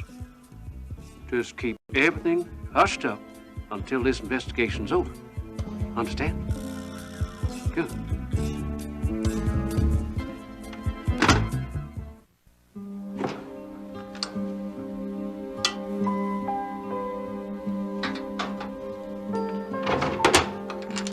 Barry, we were worried about you. Were you? Yeah, it's so late. You never miss supper. That couldn't be helped. Is everything all right? Jeb was just about to ride out and find you.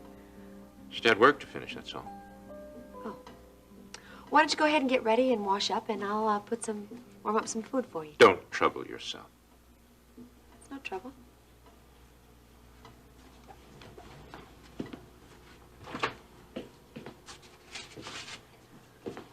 What were you working on that was taking you so long? I was on the West Range checking the water situation. Well, I hope we can get that system going again before summer. You're not interested in my work. Stop pretending. Of course I'm interested.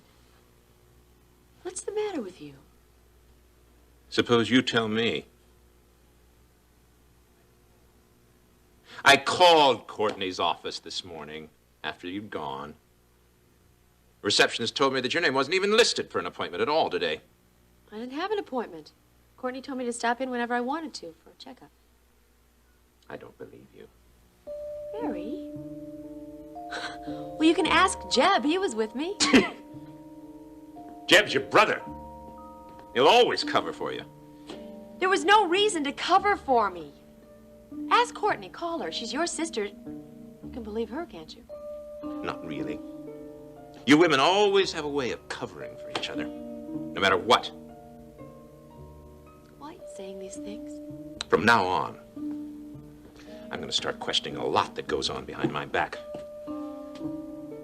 Nothing goes on behind your back. Doesn't it? Doesn't it? If you don't think I was at the clinic today, where was I? I have no idea. But it better not happen again.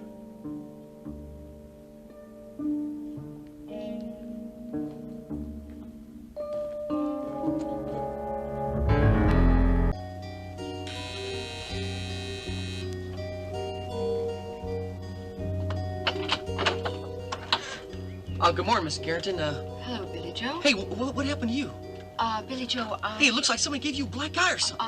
I'm sorry. I really don't have time to talk right Oh, now. is Mr. Carrington at home?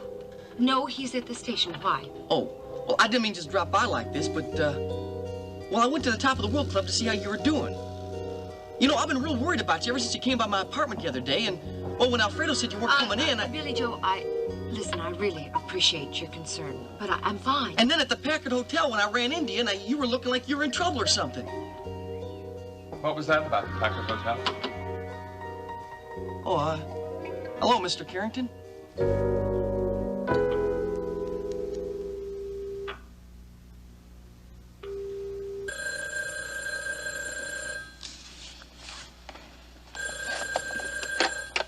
Hello? Good morning, Rena. It's Iris. Oh, hi, Iris. How are you? Or should I ask? I'm fine. You don't sound fine. In fact, you sound terrible. And you sound like Vicky. Well, we're both concerned about you. I know. Have you spoken to Max today? No, So you have no plans to return to the ranch? not right away, Iris. All right, then. I have a wonderful idea.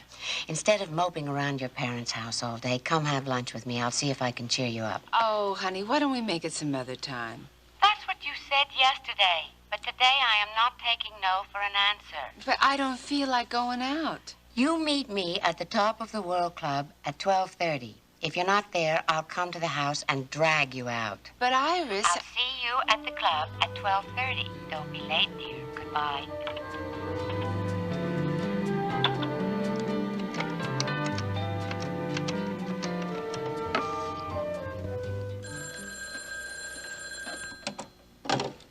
Good morning, Mr. Wheeler's office. May I help you? Hello, Ashley. It's Iris Wheeler. Oh, good morning, Mrs. Wheeler. And how are you? I'm fine, thank you. I'm calling to see if you can have lunch with me today. Oh, I'd love to, but... My friend Rena DEKKER will be joining us. Oh. What's the matter? Nothing except... Well, I'm afraid that Mrs. DEKKER doesn't think very highly of me after the other night. You mean the surprise party for her husband? I got the distinct impression she didn't like me. Oh, Ashley, you can't judge Rena by that evening. She was under a great deal of pressure. That's why I was hoping we could get together under more relaxed circumstances and smooth things over. I'd love to. I really would, but I... You have other plans. Yes, unfortunately, I have. I hope that you'll understand. Of course I understand. Perhaps some other time soon. Oh, yes, that'd be nice. Now, thank you for asking me, Mrs. Wheeler. Goodbye.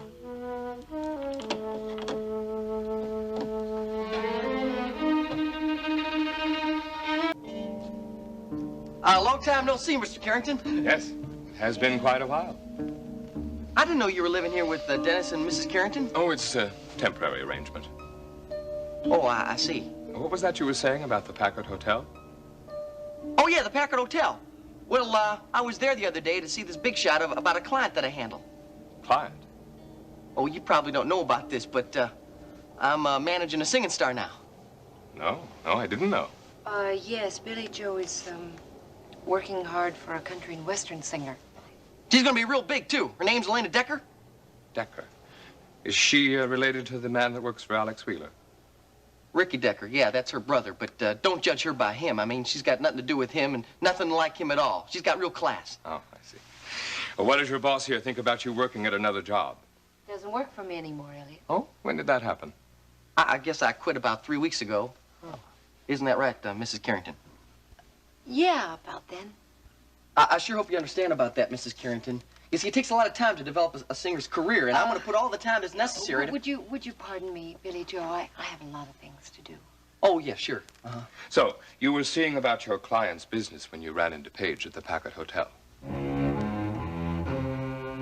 I hope you don't mind my dropping by like this, but I hadn't heard from you in several days, and I just wanted to know how things were going. Well, things are going pretty well, but right now I'm a little pressed for time. I understand. Of course, I know you're a very busy man with a great many irons in the fire, and I'm only one of them, but what I really came to ask you about was Paige Carrington. What about her? Just wanted to know how things were progressing with her.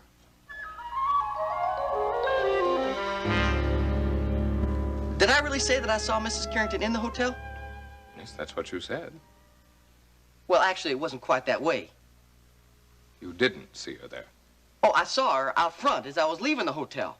Sure, she must have been outside shopping or something. Oh, I see. You know, Mr. Carrington, I hope you don't think that I hold any of that Alex Wheeler stuff up against you. Pardon? Well, the fact that the police booked me for his assassination. I read the papers that you got a hearing coming up. Yes, on Friday. Well, I hope everything goes okay for you. Thank you. See, I know what it's like to be locked up. I spent 3 years up there in Huntsville, and, well, it wasn't no picnic, I'll tell you that. And if it hadn't been for my sugar darling waiting for me all this time, well, I don't think I would have made it. Yeah, I owe Nita a lot. As I'm sure you do. Well, then I gotta get going here. I got a client, and, well, we're gonna meet this big shot who's gonna be financing her demo tape, and, well, he might even bankroll her career. Well, good luck. Thanks. Goodbye, Mrs. Carrington. Goodbye, Billy Joe.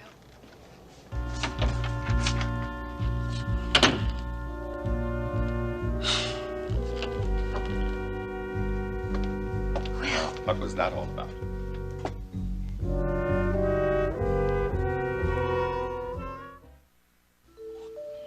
I'm sorry to put you in that position, Ashley. Turning down the boss's wife. I do feel a bit guilty. Mrs. Wheeler's been very good to me. Oh, yes? Yes, she's the main reason that I have this job. She really went to bat for me with Mr. Wheeler. Well, I'm sure you'll find some way to repay her. Well, now, how's that investigation of yours coming along, Justin? Moving right along. Come up with any dirt yet? No. Unfortunately, I haven't made much headway. Well, I wish I could say that I'm sorry. Oh, yes, I understand. After all, you do work here.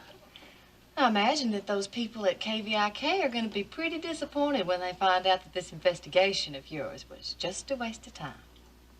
Ashley, I haven't finished my investigation as yet. Well, you know, you're really becoming quite the topic of conversation here at World Oil. Am I? Oh, everybody's talking about that deal you put through. It'll be impressive if it works. Are people taking odds? Well, of course, I'm sure you know that Ryan Connor's been against that deal from the very beginning. Yeah, I know all about that. I think he'll find out that he was wrong. For a TV reporter, You sound very sure of yourself. A reporter has to be sure of himself. Or even when he's working outside of his field. Ah, but the oil business isn't outside my field. My father was in it. Oh, I didn't know that. Yeah. So you see, the $12 million commitment that Alex made is really a very safe investment. Well, Mr. Wheeler seems to think that by the end of the week, we'll know whether it is or not. Maybe even before that. Good morning. Good morning, Mr. Wheeler. Good morning. Well, you're up early and about, aren't you? Well, the early bird gets the worm. Find any worms? Well, no. Not quite. You said if I needed anything, I should see you. What do you need? I wanted to ask a few questions about departmental procedure, if I may. All right. Come on in. Well, I haven't seen Paige. Not since the other night when we had dinner together. Really? I'm surprised she hasn't told you. Well, I haven't seen her since then either. Well, you must have had some night, huh? Why do you say that? Well, I called Paige at the top of the world the next day, and I was told that she wouldn't be in. Well, was she everything I said she'd be? Oh, yes. I enjoyed myself immensely. Well, good. I'm glad to hear it, because I was thinking of arranging another little tryst for the two of you, but I wanted to check in with you first. As a matter of fact, I was thinking of going over to Paige's apartment when I leave here. Now, don't you think that's a bit risky? She is a married woman. I called her husband at the TV studio where he works and was told that he'd be locked up in an editing session until noon. Now, you seem to have thought of everything. I try to be thorough, Mr. Lawrence. Yeah. Well, it's all the same to you. I just soon you held off on another get-together. And why is that? I'm a busy man. Yes, but Look, we all... I don't have time to discuss this any further. I see. Now, if you'll excuse me, I have a few phone calls I'd like to make.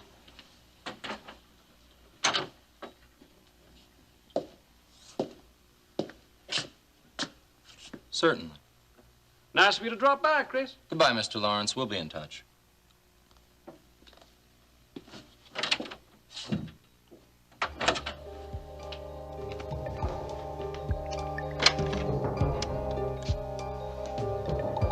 Operator, Mr. Lawrence, 705. Look, I'm expecting a call from Galveston.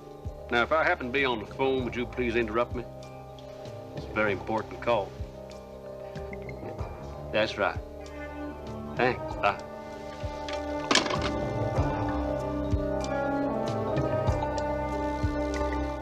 I don't know what you mean, Elliot. Does Billy Joe pay social calls on you often? Well, he and his wife just moved into an apartment across the complex. Ah, in other words, he was simply being neighborly. So it would seem. Would you like some coffee? Paige, you're hiding something, and I'd like to know what it is. I haven't the vaguest idea what you're talking about, Elliot. Well, among other things, I'm talking about the wallet that I saw in your purse the other night. You told Dennis that it had been taken from you by the person who mugged you. Obviously, I was mistaken. Obviously. Oh, come on. Look, Elliot, I was in such a state that night.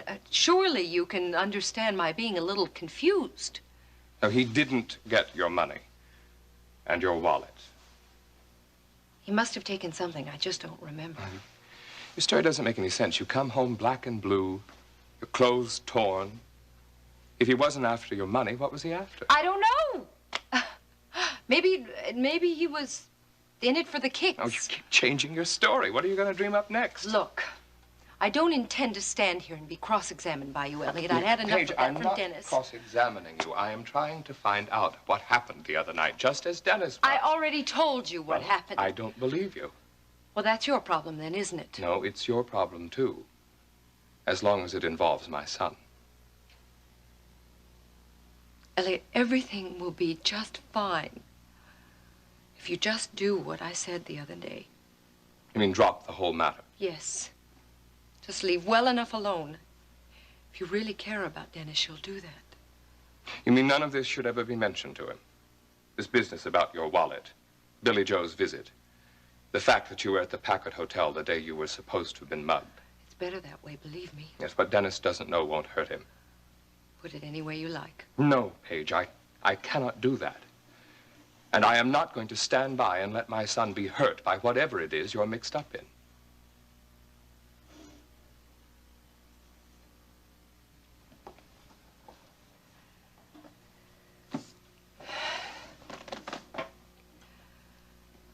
I would never allow him to be hurt, Elliot. You've got to believe that.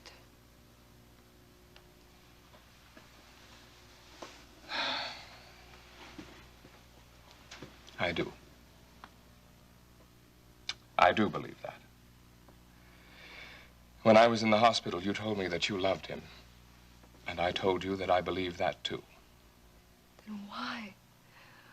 Why do you insist on dragging all of this up again? For the simple reason that I think you're involved with something you can't control. You're in over your head, Paige. And I think you need help.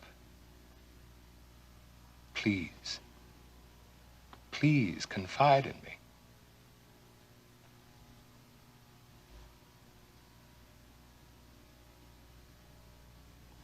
I can't.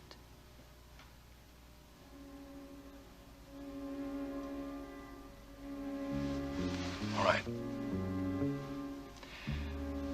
But I'm here if you ever decide you can talk about it.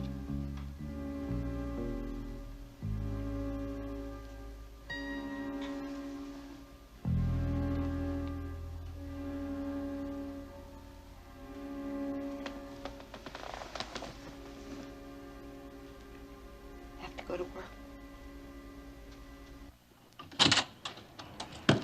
Hi, sugar. Good morning, Billy Joe. What are you doing? Well, what does it look like I'm doing? I'm fixing the place up. It was all right before. No, not for a dressing room. Now, you said yourself that we were going to use this trailer when we go on tour, right? So I figured I'd do some of the things that need to be done. Oh, yeah? Like these, frilly-looking curtains? Yeah. And like this makeup mirror. See, I'm putting the trailer in order so we will know where everything is. Well, look, you don't got time to fool around with this stuff. We got more important things to do. What kind of thing? Well, like going over and seeing that guy. You know, the one I told you about who's going to finance your demo tape? This morning? Why not? Mr. Lawrence says he wants to meet my client. And I figure, you know, we ought to go over to that Packard Hotel right now, like today, immediately. The sooner we move on this thing, the better. Timing is everything, Elena. Yeah, but Billy Joe, look at me. I'm not in any condition to see anybody. Hey, you look terrific to me. Well, you can't just spring something like that on somebody. I mean, I haven't even thought about what I'm going to say to Mr. Lawrence yet. That's what managers are for. Oh, Billy Joe. Just let me do all the talking, all right? I know what needs to be said and when it needs to be said, all right? Besides, Mr. Lawrence is interested in how you sing and how you look. He don't care what you have to say. All right. But first, we are going over to my apartment because I am going to change into something that's decent. Wait a minute. Okay, well, let's go, all right?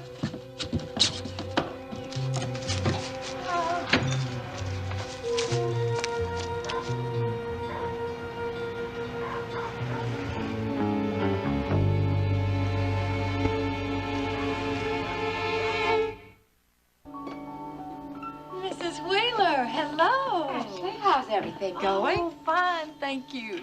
My husband busy? Well, Justin's in with him right now, but they shouldn't be much longer. In that case, I'll wait. Keeping busy?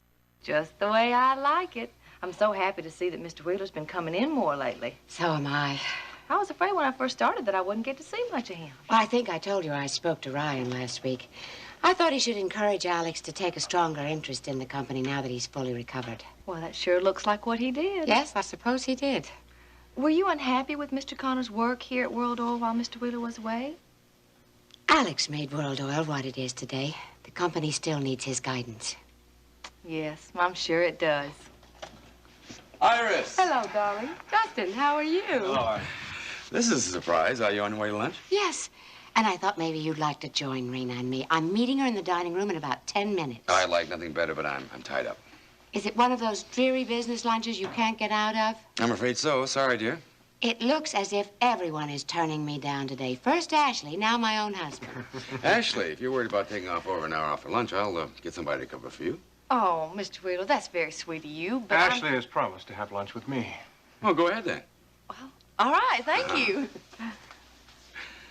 Nice to see you, Iris. Thank you. I'll talk to you later, Alice. Have a pleasant lunch. Oh, thank you, Mrs. Wheeler. See you later. That was awfully nice of you. I must say I wouldn't mind working for you myself. Anytime you want. Are you sure you can't join us? No, I really can't. No. But I'll miss you. I'll miss you too. Love you. Love you.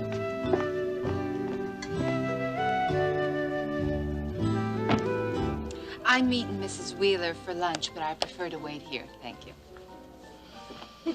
Well, look who's here. Rena, you look beautiful. Hello, Justin. You remember Ashley? Yes, hello, Ashley. Well, how are you, Rena? Just fine. That was a very interesting party you gave for your husband the other night. It was fantastic. Too bad you had to leave. You missed the cake. If you'll excuse me. How's Max? It's just fine. Mrs. Wheeler is speaking to her husband, but she'll be here in just a minute. Hello, everybody. Sorry to keep you waiting. Hello, sister dear. Why the dark glasses? Are you hiding from someone? Are you trying to bring a little Hollywood glamour to Texas? Well, I see you all have reservations for 12:30. Yes, but we're not all sitting together, Paige. I didn't think you were.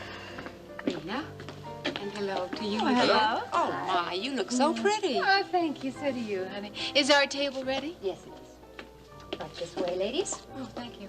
Justin, I'll be back as soon as I see Iris and Rena. Have a nice lunch.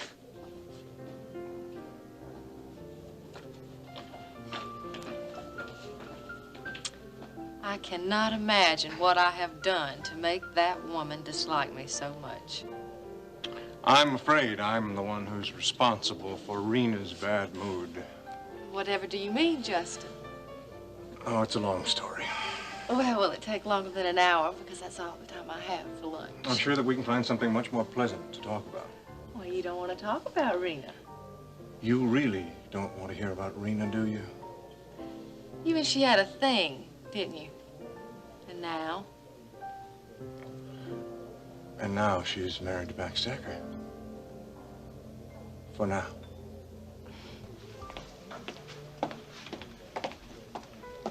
I gather that Paige is wearing those glasses because she still has two black eyes, huh? I suppose.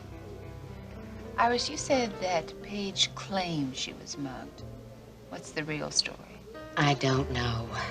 Darling, you have your own problems. Stop worrying about Paige. Oh, before we look at the menu, I'd like a glass of white wine, please. Oh, I think I need something a little stronger. Martini, straight up, very dry, no fruit. You think that will improve your mood? This is your idea, having me for lunch. Perhaps it was a bad idea. Well, I was fine until Justin arrived with that steel magnolia in tow. Are you referring to Ashley? You're damn right I'm referring to her. She's one of the nicest, sweetest girls I've ever known. I know the type, Iris. Underneath all that sugar, she's as hard as nails. Rena, I don't understand you. I thought you got along perfectly well at the party I gave for Alex. That was then. This is now. What on earth changed your mind? Nothing. I was just being polite to her at your party. I'm sure glad she's not having lunch with us. This trouble you're having with Max has colored your thinking about everything. Now, when are you going out to the ranch to straighten things out with him? I don't know. Maybe never. Darling, you love the man. Surely there must be some way of resolving this little difficulty. Not unless I'm willing to turn myself into a farm wife. Well, why not pretend that's what you're doing if it will make him happy? Pretend? Yes. When he's off working, you can come into town and do whatever you like. It's really very simple. Iris, you've seen my cabin. How easy do you think it'll be for me to pretend that I enjoy living there? You told me you were redecorating the place. And it hasn't helped much.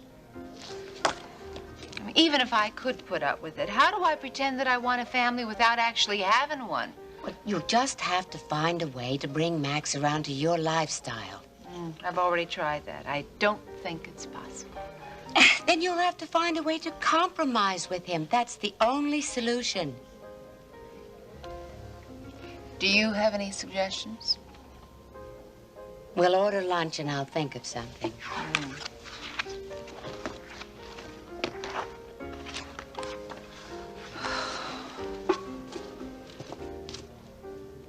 What are you frowning about now? Justin was staring at me. Not too long ago, you and Justin had only smiles for each other. That's over now. Maybe you're a bit annoyed that he's having lunch with Ashley. Could that be possible? Certainly not. Darling, your little friend is more than welcome to Justin. In fact, I can't think of two people who deserve each other more.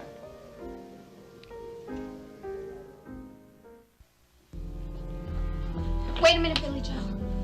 What's the matter? How do I look? Just like all them country and western stars you see in all those magazines. Only better. Now, just calm down there. It's gonna go all right, okay? I'll tell you, that outfit was just a great investment, honey. I'm glad you got that. Well, I don't feel much like a country western star right now. I just feel nervous. Nothing to be nervous about. Now, I'll tell you, I'm gonna do all the talking. All you have to do is just sit there and smile out, okay? You got that, sugar? Huh? I guess so.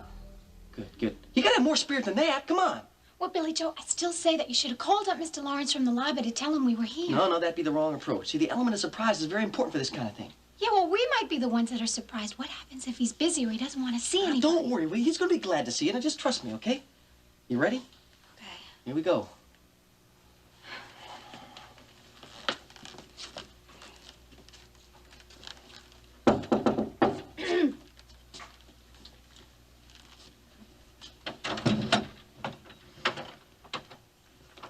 Well, Mr. Ryan.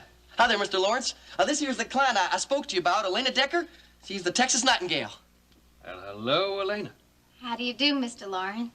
Gee, I sure don't hope you don't mind us barging in on you like this, but I was just so excited about having you meet my client. Well, I'm glad you dropped by. Come on in.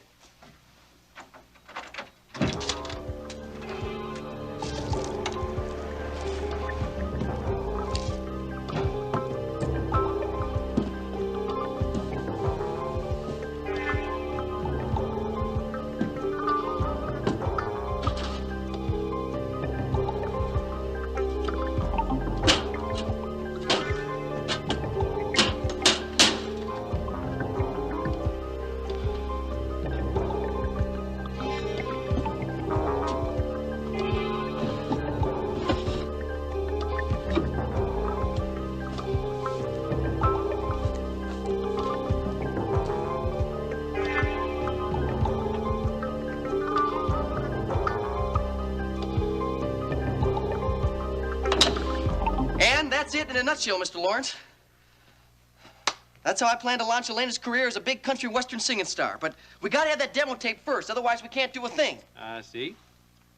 Yeah, well, I realize my client here doesn't have a lot of experience, but she's dynamite. She really is. And if you don't believe me, you can just trot on down to the chicken coop anytime you want and hear for yourself. Oh, I believe you. I'm sure Elena must be a very talented young lady. Well, yeah, and you ain't just whistling Dixie there, Mr. Lawrence. I'll tell you what, why don't you come see her tonight? Oh, I don't think I can do that. I got too many things to do. Oh, I see. Well, then talk to Mr. Shaw, then. I tell you, once she's been working there, man, business has gone up so much, he'll tell you. Ever since she started working at the chicken coop, it's been just great around there. Billy Joe. Oh. Actually, maybe you better not talk to Mr. Shaw, seeing as how he don't know that we're here to see you. Well, you think they wouldn't approve? Well, I just think that he probably doesn't like the idea of us doing business with one of his friends. Not that I'm afraid of Mr. Shaw or anything. Well, you got nothing to worry about. I can handle Chris Shaw. Does that mean you're gonna give us the money we need for that demo tape? Well, I don't think I'm prepared to go quite that far yet. Well, this song she's recording, it's gonna be a hit. I just know it is. And I'll tell you, if this demo's good enough, we can just release it as a single. Well, you sure are thinking ahead, Mr. Wright. Well, I told you, I got a lot of things in mind. I've got Elena's career all planned out. Come on, Elena, give Mr. Lawrence here an idea of how the song goes. Go on. No. I don't think so, Billy Joe. Oh. Well, it's a terrific song, though, Mr. Lawrence. I'll tell you, it's just got the words that people just love to hear, you know? And a real catchy melody, you know? It's just the kind of thing that makes you want to cry. Well, I think I still want to give myself more time just to think about it. But don't get me wrong. I'm very impressed with your clients so far. Well, I'm glad to hear that. But right now, I need to get back to my work. Oh, yeah, well, thank you very much there, Mr. Lawrence. Come on, Lena. Now, why don't you drop by in a day or two when I've had time to give it more thought? Oh, sure thing. You bet we will. With Elena? Sure, Goodbye, Elena. It was nice meeting you. Goodbye, Mr. Lawrence, and thank you very much. Oh, yeah, thank you very much, Mr. Lawrence. We're going to see you in a couple days, all right? Right.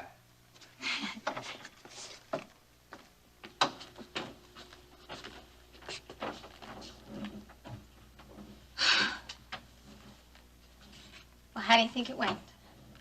Are you kidding? You were great. Well, I did just like you said. I just sat there and I smiled. Well, I just think we got it made. Now, I'll tell you one thing. You can go back there and fix up that trailer all you want, because you're going to be needing it a whole lot.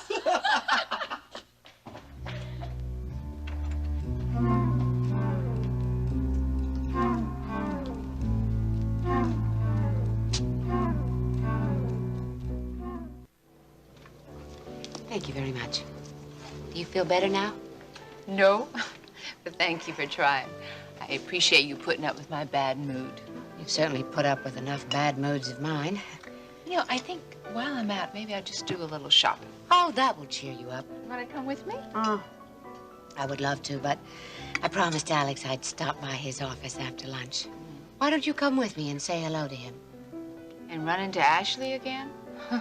No, thank you. I thought you two would be good friends. I don't need friends like Ashley Linden, honey. Neither do you. Rena, what a terrible thing to say. One of these days, she's gonna turn on you. What makes you think that? Just the way she fawns at you. For instance, she's too sweet, darling. She's obviously after something. She's exactly like her Aunt Hildegard, with whom I went to school. And I never had a more faithful friend. I trusted her without reservation, which is the way I feel about Ashley. Honey, you're going by appearances. That's a big mistake. People who turn on the charm, they usually want something.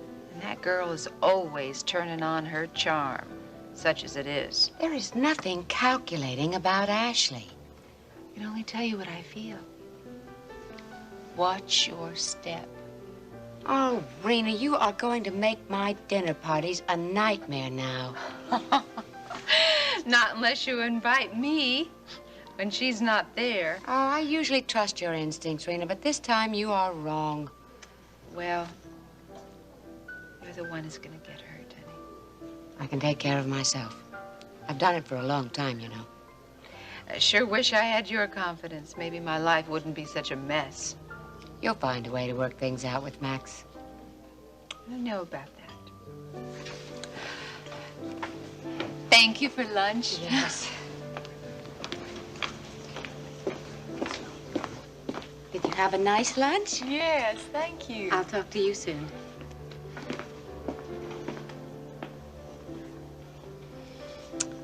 Rena Dekker is an attractive woman.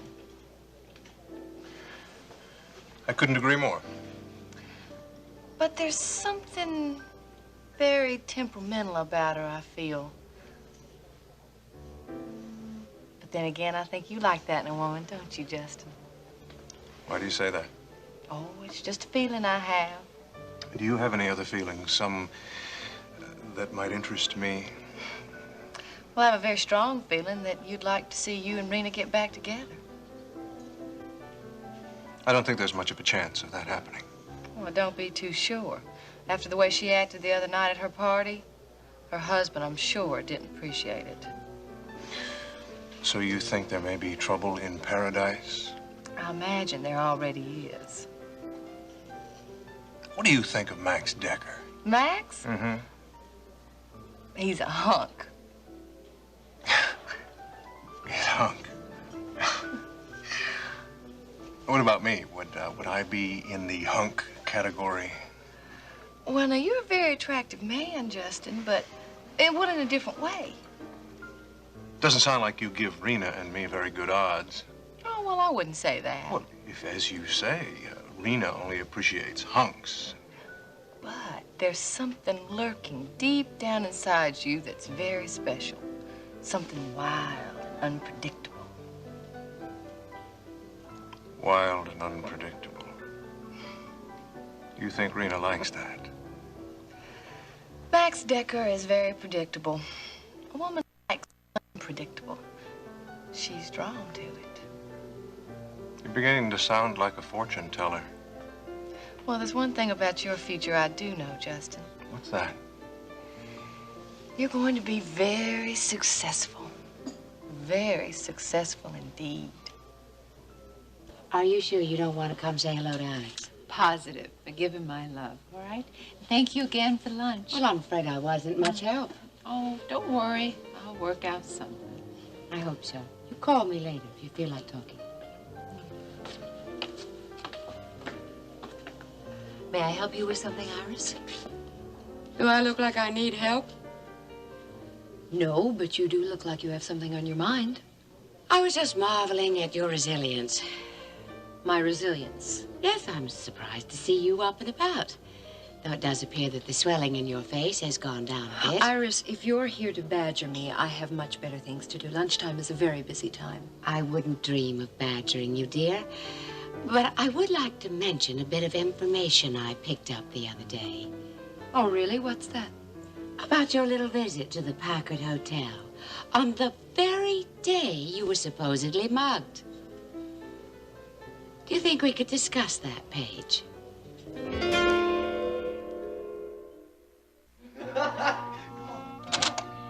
You know what I wish I had right now, huh? What? I wish I had some champagne so we could celebrate. Well, Billy Joe, I think you better be a little patient because Mr. Lawrence hasn't given us the money yet. He will, I'm sure he will. He's probably just playing a little hard to get, that's all. I hope you're right. I'm sure he knows a good investment. Now, come on, he knows a good investment when he sees one. He's probably just, I'll tell you, the next time he sees us, he'll probably write us out a big fat check. And then what? You mean what do I do with the money next? Yeah. It's all planned out, darling. It's all planned out. I already talked to that guy Jeter who told us about the L&I recording studios. So, if Mr. Lawrence gives us the money this week, by next week you'll have your demo tape made. That fast? Well, sure, when you got the right connections. Now, wait a minute, Billy Joe. I don't like when you start talking like that. Why not? Well, because something always goes wrong when you do. You're talking about the old Billy Joe, right? This is the new one. I got the right connections now. Oh. Nothing can go wrong. Billy Joe? Oh, what's the matter, Lena? There was somebody that was just looking in that window. Yeah?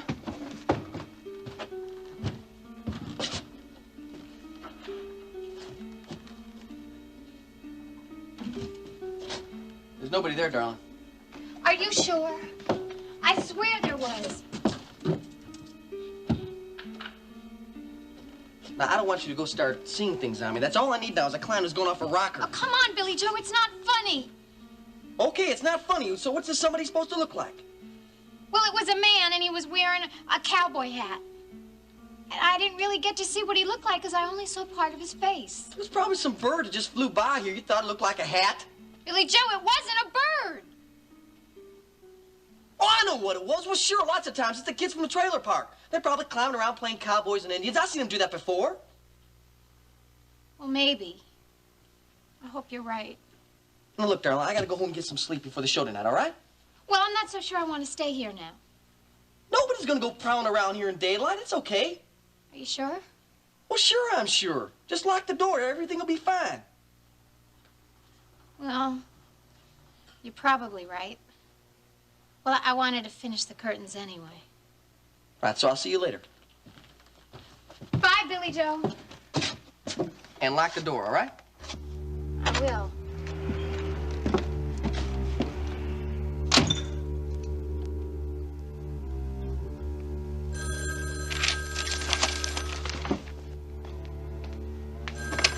Hello? Pete, I was waiting for your call. Yeah. I know it's not easy. Just tell me, how are things progressing down there? Look, I don't want to hear what you're trying to do. I want to hear what you've done. Yeah. Listen, Pete, you know what's at stake here, don't you? Yeah, that's right. And if Alex Wheeler or that reporter from KBIK continue with that investigation, those missing funds will be traced right back to us. Right. Now, we do have somebody in accounting, right? Okay, now see if they make the necessary changes. That's right, a little creative bookkeeping. Yeah, you see it's worth their while. Well, oh yeah, things go pretty well here, yeah. Stumbled on a little diversion. A little singer named Elena DEKKER. Yeah, I think she might help me pass the time while I'm winding things up here in Houston. Yeah. What? Oh, that, no, I'm through with Page Carrington. Yeah, I tried to tell Shaw that this morning, but he didn't seem to get the message. That's like I said yesterday, Pete. I don't think she could have given us much on Wheeler anyway. All right. I'll talk to you tomorrow. Bye. I haven't the vaguest idea what you're talking about, Iris. Come now, my dear, there's no use pretending. I know you were at the Packard Hotel. I am not your dear, and I'm not pretending. Now, you have finished lunch. Why don't you just leave? I'd be more careful how you spoke to me. Or would you like this information passed on to Dennis? I don't care, Iris. Do what you like. I think you do. I think you care very much. Didn't that puny story you told Dennis bother you just a little? What puny story? To explain your coming home the other night all black and blue. Oh, you've done a nice job with your makeup, Paige, but it doesn't cover up everything. Like you're lying. I have work to do if you'll pardon me. I will not pardon you. I want to know what sordid mess you've gotten yourself involved in. Because I have no intention of standing by while you drag my son down into the filth with you. You are causing a scene, Iris. I'll do more than that when I get to the bottom of this. I have work to do. Yes, you go. But one of these days, you're going to slip up, Paige. And when you do, I want you to know I'll be there waiting.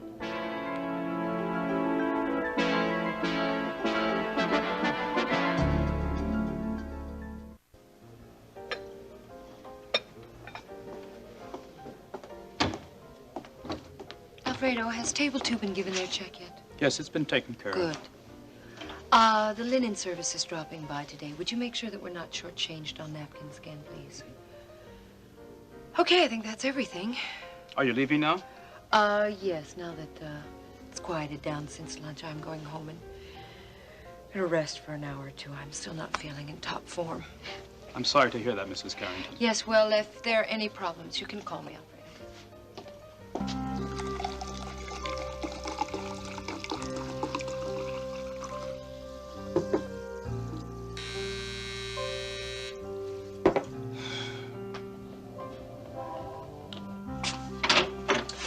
Paige, I didn't hear from...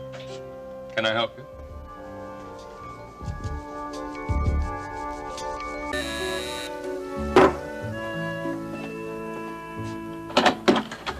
Paige, you never... Can I help you? I was looking for Paige Carrington, but I guess I've gotten the wrong apartment. No, this is the right apartment, but Paige isn't here right now. Well, may I ask where she is? She's at the top of the World Club. Would you like to leave a message? No, that's okay. I just wanted to talk to her about something. Who shall I say called? You say she's at the club? Yes. Well, that's very strange, because I've been calling the club for the last few days, and she hasn't been there. Well, this is her first day back. Has she been ill? Are you a friend of Paige's? Yes, Paige and I knew each other in Hollywood. Oh, I see. She did some work for me there. Uh-huh. Chris. Hello, Paige. Can I have some more chili? We haven't even finished that one yet. I'm almost done. How many does that make for today? Just this one. If you're not careful, you're going to burn a hole in your stomach. Grandma's chili isn't all that hot. I thought Grandma prided herself on her hot chili. Mrs. Coleman's is a lot hotter. Don't let Grandma hear that. Mrs. Coleman's is hotter, but Grandma's is better. Well, you better hurry up and see if there's any left in there, and then, you can have some, but then we have to leave. Where you going? Into Houston to the dentist. The dentist? Yeah, it's Steve's, time for Steve's 6-month checkup. You never told me about that.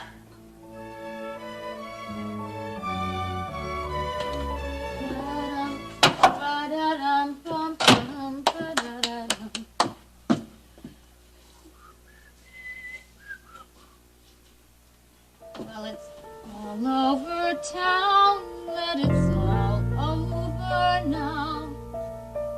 Everyone's saying it's true. They say you have left me. I forgot your coffee. Oh, forget about it. Don't worry about it. Are you sure? Yeah, I'm sure. Go ahead, sit down.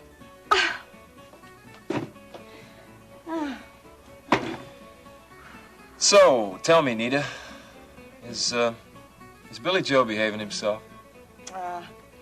Billy Joe is being real good. Hey, Ricky. Hi, Maggie.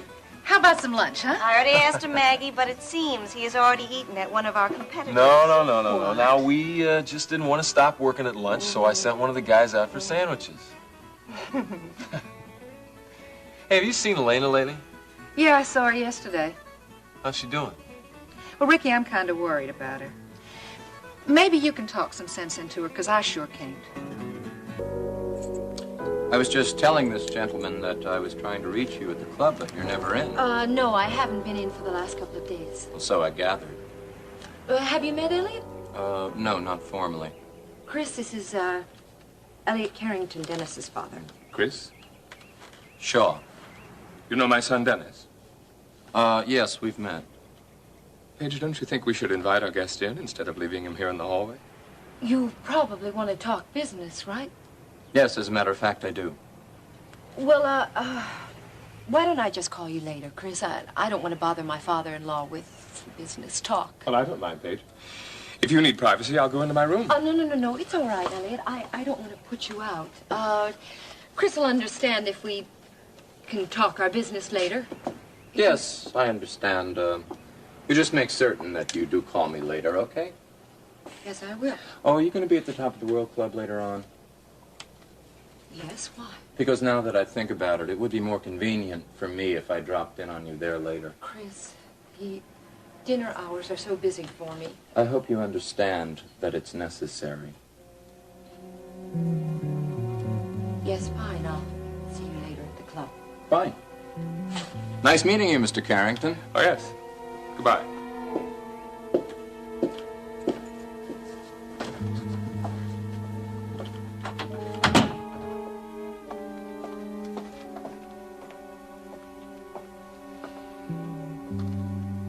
Charming man, this Mr. Shaw.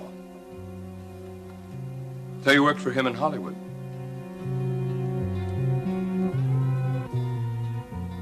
Do you know that Billy Joe has got Elena convinced he's going to make her a recording star? Yeah, he's been talking like that for weeks now, but I doubt that she's taking him very seriously. Well, listen, he's got her out there at the trailer park. They're fixing up that Bernie's trailer. What are they doing messing around with somebody else's trailer? Well, Bernie skipped the country after that porno raid. And it's abandoned. They figured it's nobody's property. Yeah, I guess that's true, but what for? Oh, well, Billy Joe thinks they're going to go on tour. On tour? Yeah, to promote Elena's record. Which she hasn't even made yet. Now, Maggie, that Jeb Hampton wrote a real nice song for her. And if they get it recorded, I think they could really stand a chance. Thousands of songs get recorded every year, Nita, and lots of them are real good, but how many of them do you hear on the radio? Yeah, I know that, but Billy Joe's gonna make what they call a demo tape of the recording, and then they're gonna send it to these record producers, see? Yeah, well, where's he gonna get the money to do a demo? He is working on finding somebody to back them with the money right now. Well, that sounds to me like one of Billy Joe's harebrained schemes, if you ask me. I think it's great. What's wrong with it? Well, I don't like the idea of Elena getting hurt again. And if she puts her faith in Billy Joe, you know that's what's going to happen. Maggie, that's real unfair. Yeah, but it's true. Billy Joe has done more for Elena than either of you have ever done. While you've been fussing at her and telling her how she's never going to make it, Billy Joe gave her a regular job singing so she could practice singing in front of a live audience. He has confidence in her. And that's more than you've ever shown her.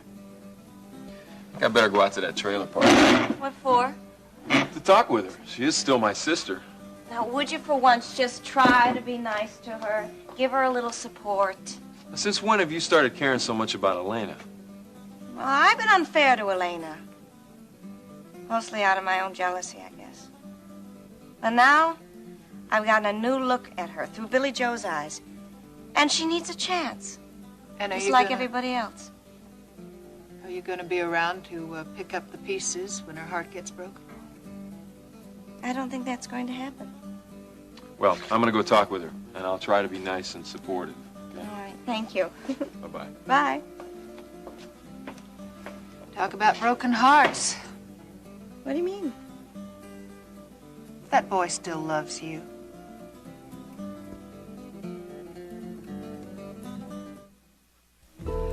Chris said that I had done some work for him in Hollywood? Yes, though he didn't say what kind of work. Oh, I thought I paid his bill. What kind of work were you doing for Chris? He's a movie producer, or was. Oh, you were in one of his films. We were working on a project together. It fell through. Oh, what kind of work were you doing? Co-producing? He wanted me to star in one of his films. Oh, that's right. I forgot that you were pursuing a film career before you returned to Houston. A little short-lived to be called a career. Wonder what brought Chris to Houston. Well, there's a great... It isn't exactly a hot spot for Hollywood producers, is it? No, but it's a great deal of money in Houston, and getting money is a good part of what producing's about. Chris said that he'd met Dennis. When was that? At the wedding reception that Iris and Alex had for us. Oh, you invited him to this wedding fest? No. He just heard about it and dropped by, that's all. Does Dennis know that you're still interested in a film career? I'm not, Elliot. Have you told Chris that? Numerous times. He's difficult to discourage. Yes, I got that impression. He strikes me as someone who can be pretty persistent. Persistence seems to be a prerequisite for being a film producer. What changed your mind about starring in his film? Dennis. I thought you said you hadn't discussed it with Dennis. Because of Dennis, I have everything I need, Elliot. Film career isn't important to me. Were you seeing Chris at the Packard Hotel? What? Billy Joe said this morning that he'd seen you at the Packard Hotel, that he was worried about you. And he was mistaken, Elliot. He corrected himself, if you'll remember. I happened to be passing by the hotel as he was coming out, that's all. In other words, Chris had nothing to do with your being mugged. Barrett. Dad, I go to that guy who went to college with, Dr. Simpson, and he told me a lot of stories about when you were together in the cadet corps at A&M. How long will you be gone? Well, I'm not sure, Barry. We should be back real soon because I'm sure I don't have anything wrong. He'll just look at me and say, "Well, son, you've done a fine job." And what will you do while Steve is seeing the dentist? I thought maybe I'd go over and see Maggie. Her place is right down from Dr. Simpson's office. I haven't seen her for quite a while. Why can't Grandma take Steve into town? There's no reason for Kate when I can drive him in myself. Mom always takes me, Dad. You want to come too? Honey, your father has a lot of work this afternoon.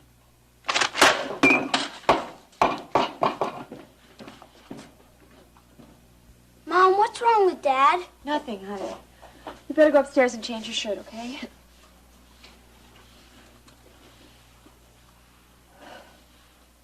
Mom, something's wrong with Dad. I've never seen him act this way before. I think he's just tired. You know, being tired sometimes makes you irritable. Is he mad at me for some reason? Oh, Steve, no, he's not mad at you. Well, don't you worry about it, okay? But, Mom... Come on, now go upstairs or we're gonna be late. Let's go. Hurry up.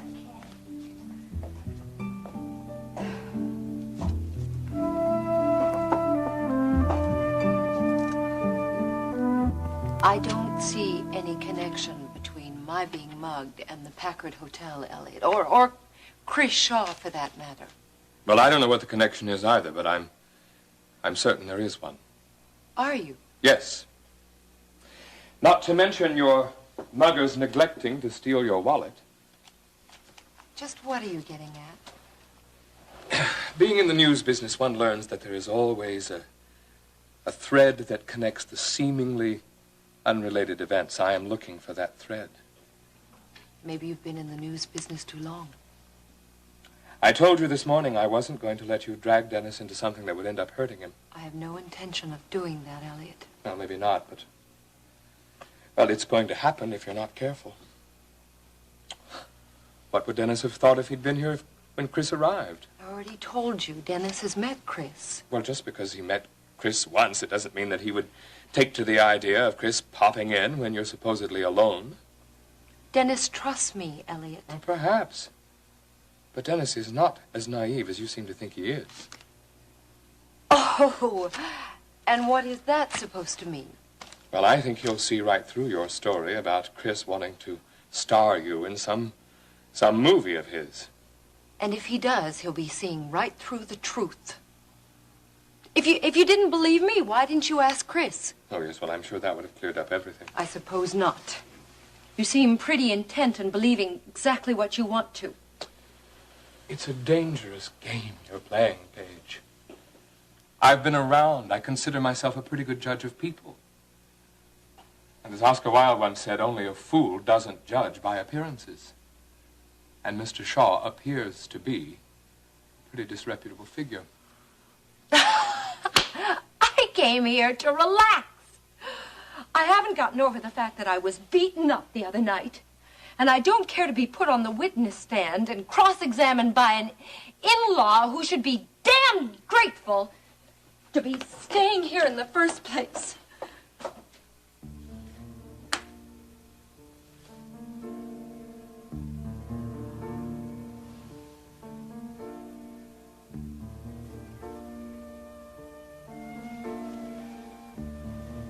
Well, after the hearing is over on Friday, you won't have to worry about me badgering you anymore. I'll either be carted off to jail or move into my own apartment.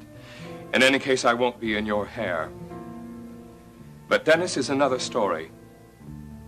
And that is something you're going to have to deal with. I'm so sorry, Elliot. Really, I didn't mean that. I've just been under a strain lately. I know, and I would like to help if only you'd confide in me. I can't. I want to so much, you just don't know. I just can't. Better get back to the club now. I have a mistake coming back here. I've so much to do today. I hope one of those things you're going to take care of today is Chris Shaw.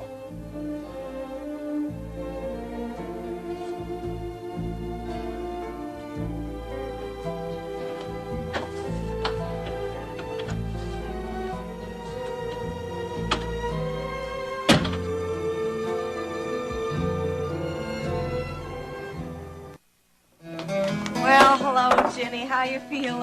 Maggie said you were in the hospital. Yeah, I just have to take it a little easier from now on, that's all. But you look okay. Yes, just playing the waiting game until the baby gets here. Yeah, don't I know it. Oh, that's right. I forgot. We're in the same boat. Yeah. How have you been? Oh, I've been just fine. Oh, I haven't seen you in so long. I know. Time sure seems to fly by.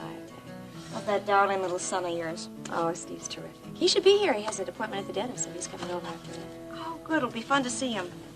Hey, can I get you anything? I'd love some tea. Sure thing. Thanks. Jenny, you all right? You look a little tired or upset or something? No, I'm okay. Did Rena ever come back to the ranch? Oh, unfortunately, no. Oh, that's too bad. I feel so sorry for Max. I've never seen him so unhappy, Maggie. Wish there was something I could do. Well, I think this is something that Max and Rena are going to have to work out for themselves. I suppose so. You know, I was so surprised to hear about your wedding in the hospital. Well, it was a surprise to me, too.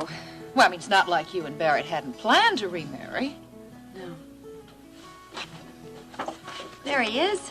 Hey, Steve! Hi, Aunt Maggie. Don't you look wonderful in that red jacket? So, tell me, how'd it go? A perfect checkup. Oh, that's what I like to hear. Well, how would you like to celebrate with a little snack? Like some ribs, potato salad, and coleslaw. Honey, you just ate lunch out at the ranch. I know, but I'm starved. And besides, those are my favorite things from Aunt Maggie's. Well, I guess we can accommodate that for you, honey. Come on, let's go over and get a table, all right?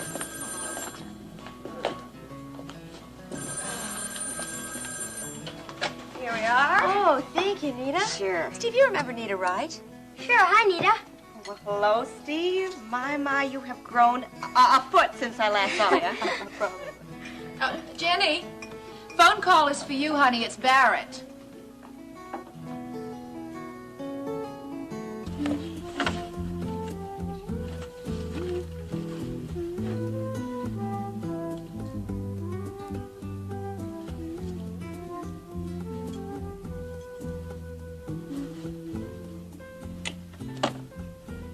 Well, good afternoon. Hiya, Doc.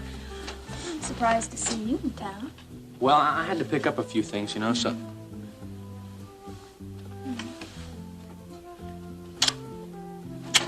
So I thought I'd come by and see you. Well, I'm glad you did. Hey, listen, Maria, she says I only got 5 minutes. Says you have to go but she's acting like a Gestapo around here. Well, Maria's very strict with my schedule, and it's a good thing, too, or I'd be running late all day. Okay, well then, I'll just stay the 5 minutes then.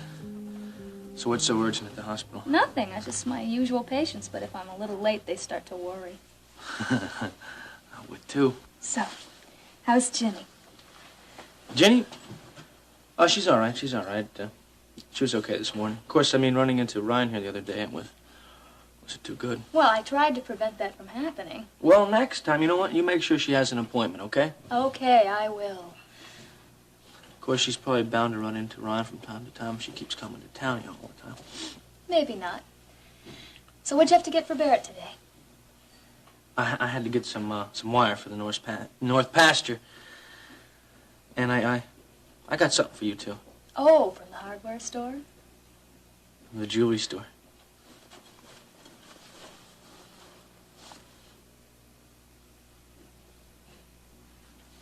What is it?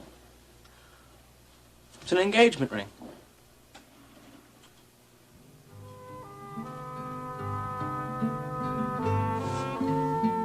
Will you marry me?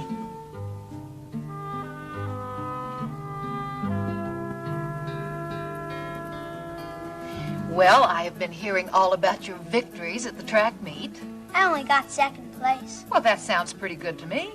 Not as good as first place. Well, listen, honey, you just keep trying and you're going to win real soon. I know that. I sure hope so. I know you will. Listen, I'm afraid that we're going to have to get going. Well, is something wrong? No, we just have some things to do out at the ranch, that's all. But I haven't got my order yet. I'll tell you what, I'll buy you a hamburger on the way home and you can eat it in the car, okay?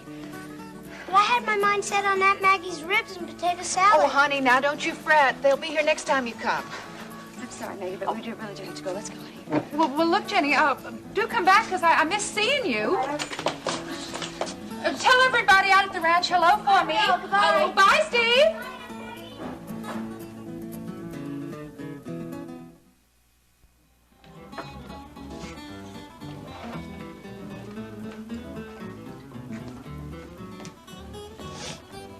Hiya, Maggie. Well, good afternoon. Now, don't you two look in good moods today. Well, we're starving. Well, in that case, sit right down and find anything that suits you here on Maggie's menu. You gotta go back to the hospital tonight, Courtney. Yeah, for a while, but then I plan on coming back here and getting at least 10 hours of sleep. When are you going to get around to hiring another doctor to come and help you at the clinic so you can start keeping regular hours? Still looking. As a matter of fact, I'm interviewing a doctor tomorrow morning. Courtney, is that a new ring? Oh, boy, I thought you'd never notice, Maggie. Is that an engagement ring? No, it's not. It isn't? Well, I mean, I would think that's what it was. Well, no, not this one. See, no, Courtney here, she says that she's going to think about getting married to me. I mean, that's as much as she wants to commit right now. Listen to him. I don't believe... The way you explain it, it sounds like I'm trying to decide whether or not to buy stocks. Well, now you two are still young. There's plenty of time left. Maggie, I'll tell you something right now. I would rather be married than single. Well, that is a beautiful ring. Well, thank you. You know, actually, it's pretty close to the one that Barrett bought for Ginny, you know, but it's not quite as expensive. Hey, Maggie, what's the matter? Well, Jenny was in here this afternoon, you know, while she was waiting for Steve to get his dental checkup. Yeah, was she all right? Oh, yeah, but a kind of strange thing happened. Barrett called. Well, what's so strange about that? Well, no, I mean, it was after she finished talking to him, she acted strange. Well, how did she act? Upset. Well, I mean, she tried to cover it up, but I could tell that she was upset. Well, maybe there's something wrong with Grandma Kate. No, I don't think so. I think she would have told me if there was anything wrong with Kate. Yeah, I think Barrett would have called if there's anything wrong with Grandma Kate. Then what is going on? I wish I knew, but Jenny left and she didn't tell me a thing. Well, look, I don't think it's any big deal. I think you guys are just overreacting a little bit. Well, maybe and maybe not. Maggie, see, you know what it is? Jenny's pregnant now, you know, and you see her moods, you know, that changes, right? You know, so Courtney, why don't you order, you know, so we get you over to the hospital, okay? Okay.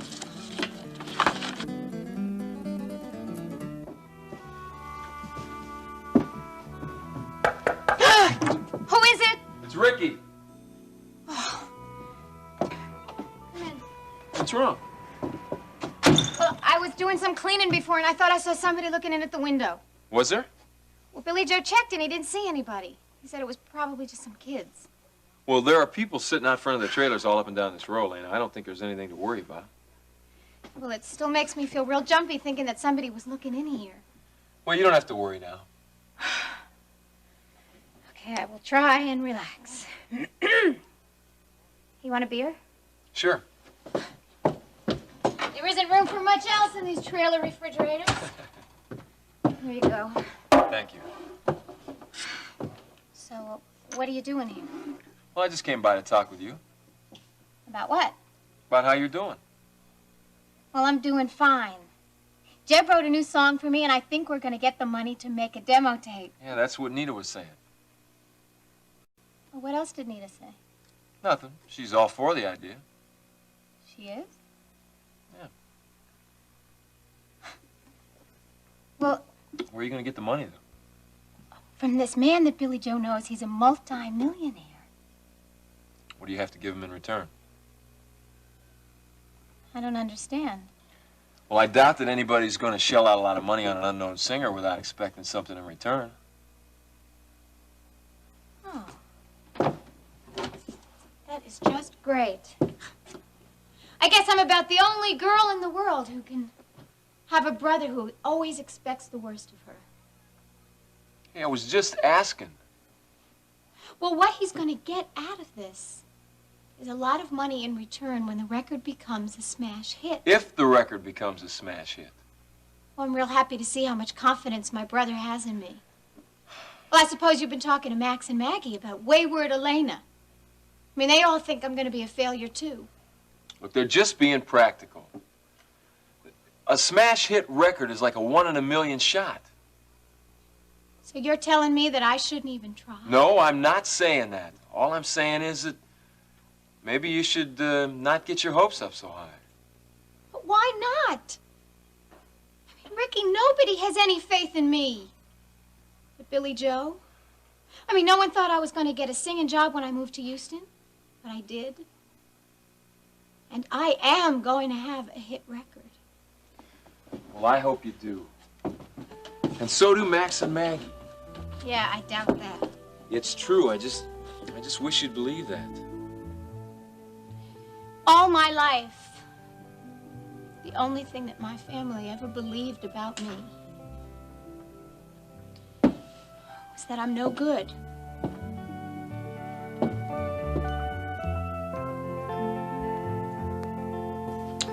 You're a difficult lady to get in touch with, You shouldn't Paige. have come to my apartment like that, Chris. Well, I was worried about you. I couldn't reach you at the club, and you didn't seem to be very concerned about getting in touch with me, What so... if Dennis had been there, Chris? What if pigs have wings? Dennis knows we're friends, so what's the big deal? The big deal is that I don't want him involved in this. I've told you that. You're looking dreadful these days. Your makeup's a little heavier than usual. You really should get some rest, you know? It's a shame that your stay away from the club didn't do you any good. All right, enough, Chris. Just enough. Shall we get to the point of this visit, all right? It's the same point as always, Paige. I want to move ahead on my film project, and I need money from Lawrence. And I'm not going to get that money unless you, persuade him. The kind of persuading that you do so well. I have been trying. I haven't had much luck. Well, if at first you don't succeed, try again. Your Mr. Lawrence can't be persuaded, Chris. At least not by me. It's not the impression that I got. You've spoken to him? Yes. The day after your date the other night, I wanted to make sure that the customer was satisfied this time. And Mr. Lawrence told me that he enjoyed your little get-together immensely. He told you that? Yes, what's the matter? Didn't you have the same enjoyable time? I don't enjoy being beaten, Chris. And I don't intend to ever let it happen again.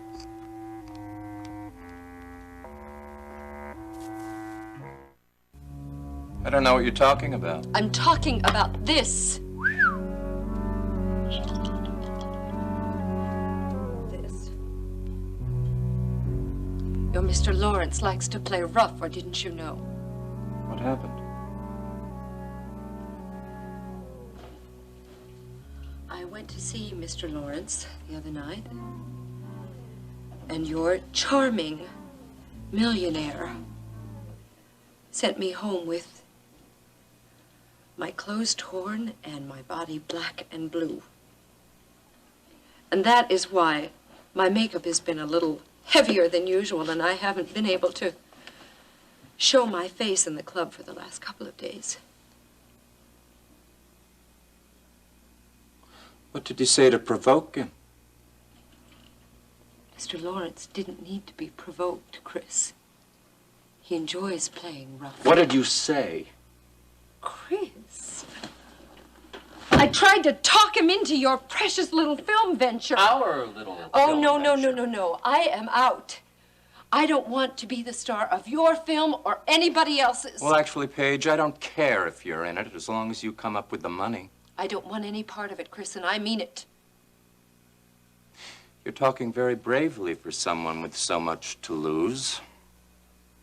Or have you decided that you don't care if I give your porno film a public screening? Hmm? I think you should think about that twice.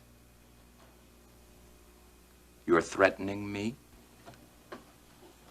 You see, Chris, Mr. Lawrence is a married man. I don't think his family would like to know what he's been up to, do you? I don't think that you would want to make that information public knowledge. Oh, you see, once my film is public knowledge, I have very little to lose. Think it over, Chris. I'm warning you. Are you? Paige, I want that money from Lawrence. If you've mucked this up, you are going to pay one way or another.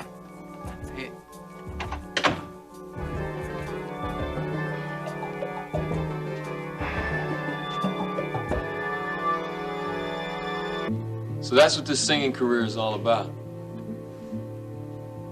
What do you mean? Well, you're looking for love or something. Look, I don't know. I mean, what I do want to do is prove that I can make it. And prove that I'm worthwhile. Elena, you are worthwhile, just the way you are. How come I don't feel it then? Look, Ricky, if I can make somebody happy when I sing, or even make them sad, that's something.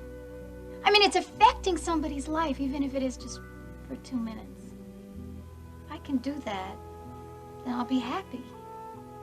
I hope you can. Yeah, well, most of the time, I get scared. I'm always trying to put up this front like I have as much confidence as Billy Joe. But underneath it all, I'm terrified that I'm gonna fail. I'm terrified that Max and Maggie and you are all gonna be right about me. Elena, Max and Maggie and me, we all love you. Yeah, maybe in your own way you do. I never felt it much, though. Max was always so busy trying to put food on the table, and Terry went off to Houston, and you were fishing or hunting or playing basketball. And the only time that anybody really ever talked to me was when they were fussing at me or lecturing me. I'm real sorry I never realized that sooner. A lot of the time I used to daydream about having a mother and a father. Did you? Yeah. You know, when we used to sit down at dinner, I used to make believe that our mother and father were right there with us. Yeah, I know what you're talking about. I didn't know our folks for very long, but I seem to remember aching an awful lot for missing them. Yeah, well, I'm on my own now. And I am going to prove to everybody that I'm as good as they are. I am going to make them so proud of me. I'll give you all the help I can, okay? Thanks, Ricky.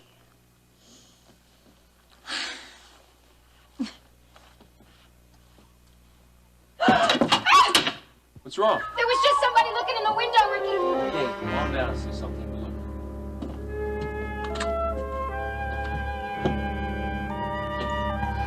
Dennis, you remember Chris Shaw, don't you? He was at the reception that Iris and Alex had for us. Certainly, yeah. Nice to see you again.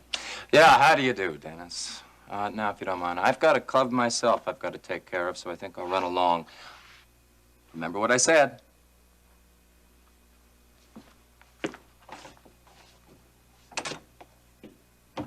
What was that all about? Hi, darling.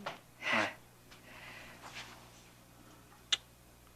Oh, Chris was just tossing around a business proposition that he wants me to think about.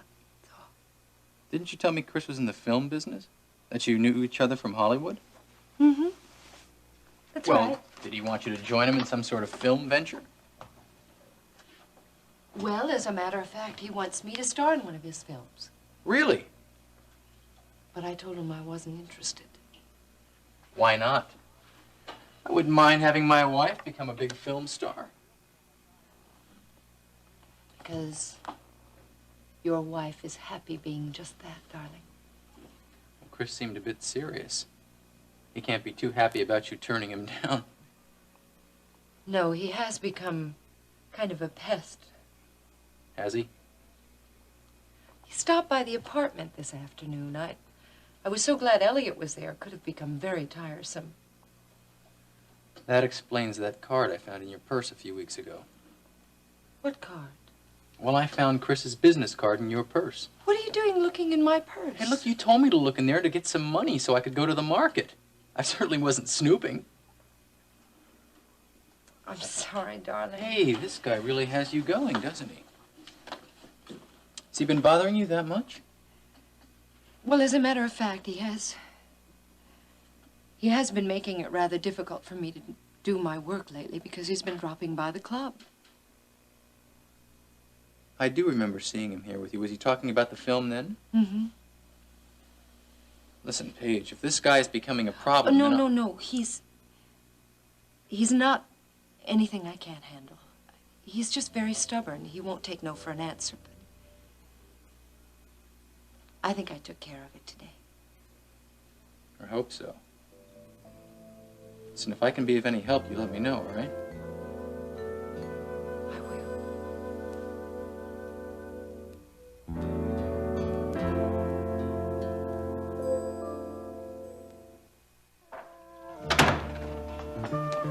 How was your visit with the dentist?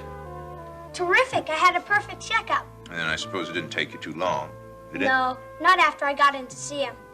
What's that mean? Dr. Simpson always puts his appointments too close together.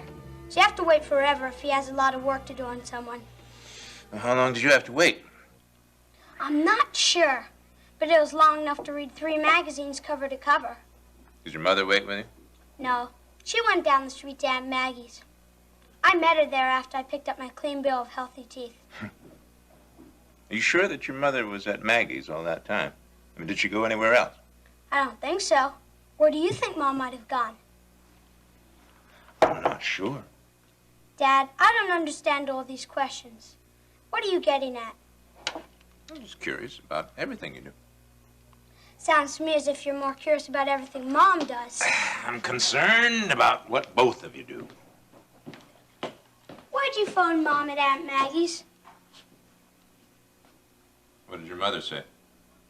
She told me we had to get back because you two had something to do with the horses. That's right. Now, what are you two talking about?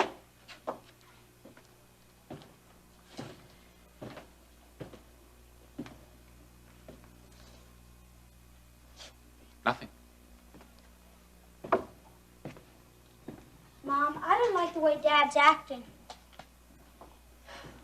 It'll pass, honey. Don't worry about it. I can't help worrying about it. I'd never seen him act this way before. So. Remember my telling you how very rough it was on your father for 5 years in that prisoner of war camp? But that's all over now. Well, maybe something happened that reminded him of that. That could explain his behavior. I guess so. Steve, we have to be very patient with your father. Bad experiences like that prisoner of war camp stay with a person. So he's bound to get moody from time to time. What you have to do is try and ignore it or stay away from him. But don't take it personally. It's not directed at you. I don't like Dad when he's like this. I know, honey. It won't last long. I'm sure of that. You go do your homework, okay? Okay. Hey, Dad. Hey, Steve.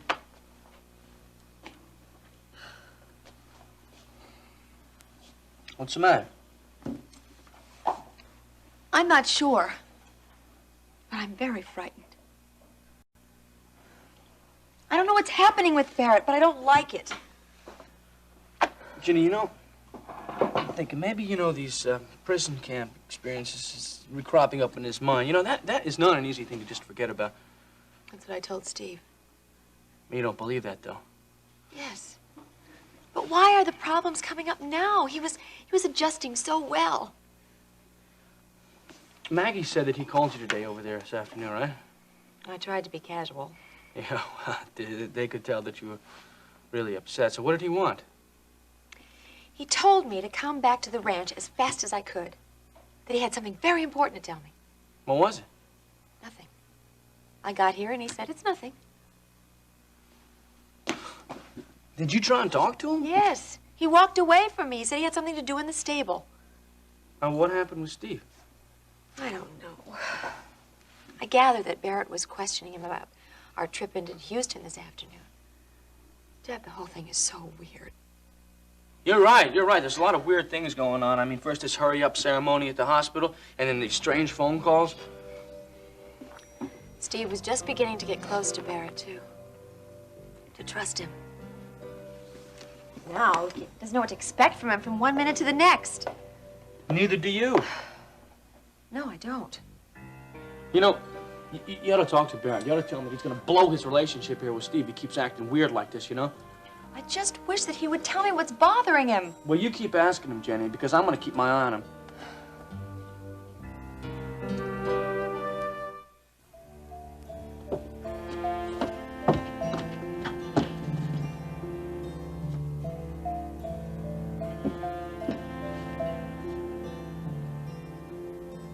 I looked around, but I didn't see anything. Did you look in the back, too? I circled the trailer twice. Look, this place is giving me the creeps. I am getting out of here. Elena, I don't think there's anything to worry about. You know, there are a lot of kids in this trailer park. It was probably just one of them. Look, I don't care who it is. Now, I'm leaving. Will you walk me to the car? Where'd you get a car? Well, Terry left it for me when she went to Paris. Well, that was real nice of her. Yeah, it's beautiful, and I'm taking good care of it. Now, come on, let's go. Are you sure you're not being too paranoid about all this? Well, maybe I am, but I'm not going to have any peace of mind if I stay here. Okay, okay.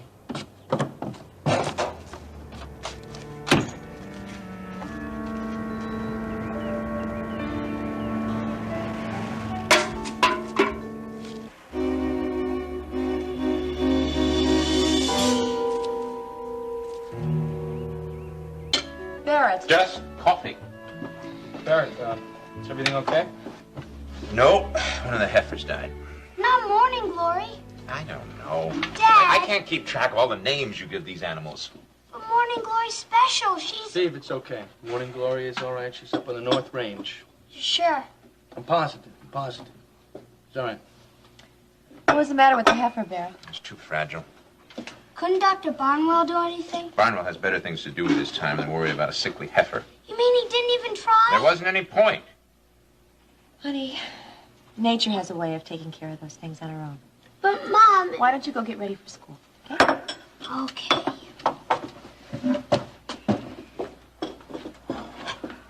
That boy has got to learn. He will, Barry. It'll just take time. Well, are you going into Houston, Jeff? Yeah, I am. About 11, I got to pick up some parts for the water pump. Plan to be there a while? A couple hours. Why? Well, Rena called earlier. She wants me to have lunch with her today. If Rena wants to keep her husband, she better have lunch with Max. You're trying to work things out. Well, I can't see why she has to drag you into it. Well, Rena needs someone to talk to, Barry. She's having a very rough time right now. You're having a rough time, too. I'm just going in with Jeb to have lunch at the top of the world. It's too tiring. I feel fine. No! You're not going into town, and that's final.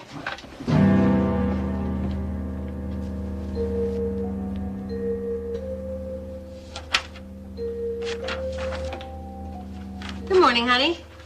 Morning. Vicky, where's Daddy?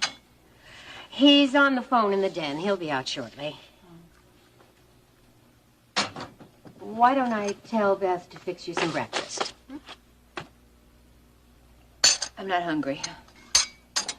Rena, you didn't have any dinner last night. You should eat something. Having lunch with Jenny Marshall today. I'll eat then. Honey, you can't go on like this much longer. You've got to make a decision about your marriage, and soon. It'd be so much easier if Max would just call and tell me to forget it. He doesn't want me back. He's not going to do that. Max loves you, and he wants you with him. I love Max, too. Problem is, I'm not sure I can live with him.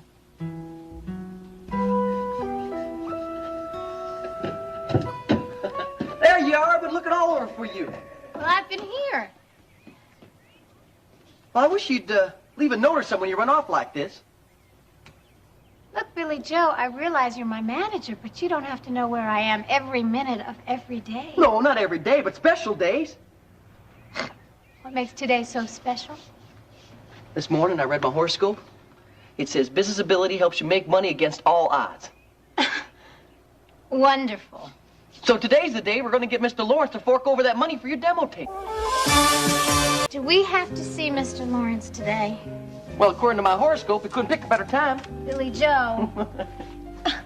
Listen, darling, as long as we wait on this thing, you're never going to get that demo made. Will you really think that we're just going to walk in there and he's going to give us the money just like that? Well, sure he will. Well, why didn't he give it to us when we were in there before? Because he's a businessman. He's not going to just jump right into any deal that comes along. He's got to kind of check it out first. Can he check it out without me? You're the one he's invested in, sweetheart. And once we have that money, I can get that demo out in less than a week. Why all the rush? Well, because the time is right. And in the music business, timing is everything. Well, I don't think that your timing is so hot right now? Why not? Because I was planning to spend the morning relaxing. Elena, this ain't no time to relax. Well, Billy Joe, I can't help it. I mean, this singing every night is getting to me. First of all, you don't sing every night. You got Sundays off. Big deal. And second of all, you better get used to this kind of schedule, because that's what superstars have to live with. I'm not so sure that I want to be a superstar. Well, you're gonna be one, because I ain't gonna settle for any less. Billy Joe, I'm tired. Well, what do you think I am? You do 2 sets a night and you go home. I don't. I gotta stay there till sunup. Well, that's why you're so grumpy. Now, come on. Why don't you just go in and put on your bathing suit and then we can just relax in the sun all morning? Elena, this is important. Billy Joe, I need my rest. I mean, look, I spent all day cleaning up that trailer so we could take it on the road. Well, if you don't get a move on, you won't even need that trailer anymore. Billy Joe, yesterday, after you left, I saw somebody looking in the trailer window. Yeah? Yeah, I know, Pete. Yeah, there's always been a problem with distribution, but we've dealt with it before.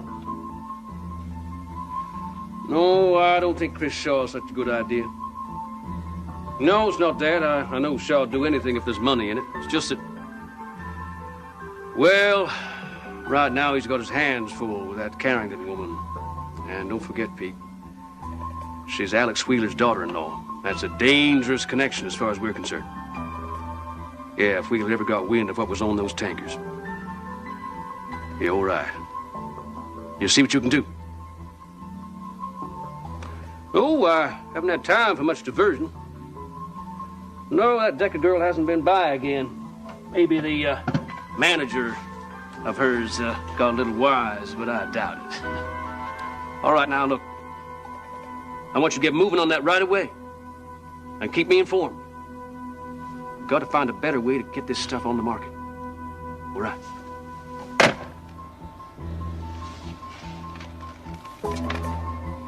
Did you see anything? No, it was too dark. They just looked in the window. I guess Ricky must have scared them. Ricky? Well, yeah, he stopped by to say hello. Well, did he see anything? No, he checked and he didn't see anybody. You know, if you ask me, I think it's nerves. Oh, it is not nerves. Sounds to me like you're seeing things. Billy Joe, I am not seeing things. Although it wouldn't surprise me the way you've been pushing me. I'm not pushing you. Well, you don't give me a moment's rest. I just want you to come with me to see Mr. Lawrence. It'll only take an hour, and then you can come right on back here and sit alongside the pool all afternoon. I have rehearsal this afternoon. Oh. In case you forgot. All right, then. You can come tomorrow and sit by the pool. You're not going to leave me alone, are you? Nope. Not until we get your future all signed and certified. All right, manager. Message received. Good. Besides, you'll have plenty of time to relax after you've made your first $1 million. You really think Mr. Lawrence is just going to give us that money? Well, sure he will. I told you, he's a sharp businessman. Yeah, well, Ricky says that sharp businessmen just don't give their money for nothing. I mean... Yeah. Well, Ricky's problem is he thinks too much like a cop. He don't trust nobody. Besides, we ain't exactly strangers.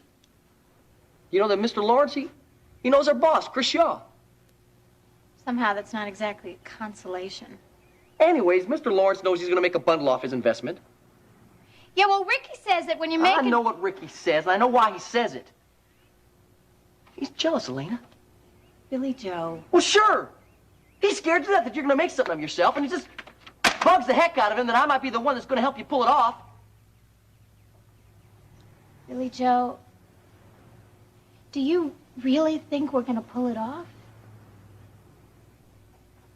You got to have more faith in yourself, Elena. That's half the game. All my life, my family always treated me like I was a nobody. It's not easy to have faith in yourself when everybody was always telling you what to do. They were wrong about you, Elena. You're going to show them that. Billy Joe, I want to show them. I want to show Max and Maggie and Ricky and everybody that Elena Dekker is really somebody. And somebody important. You're going to do it, sweetheart. You're really going to do it.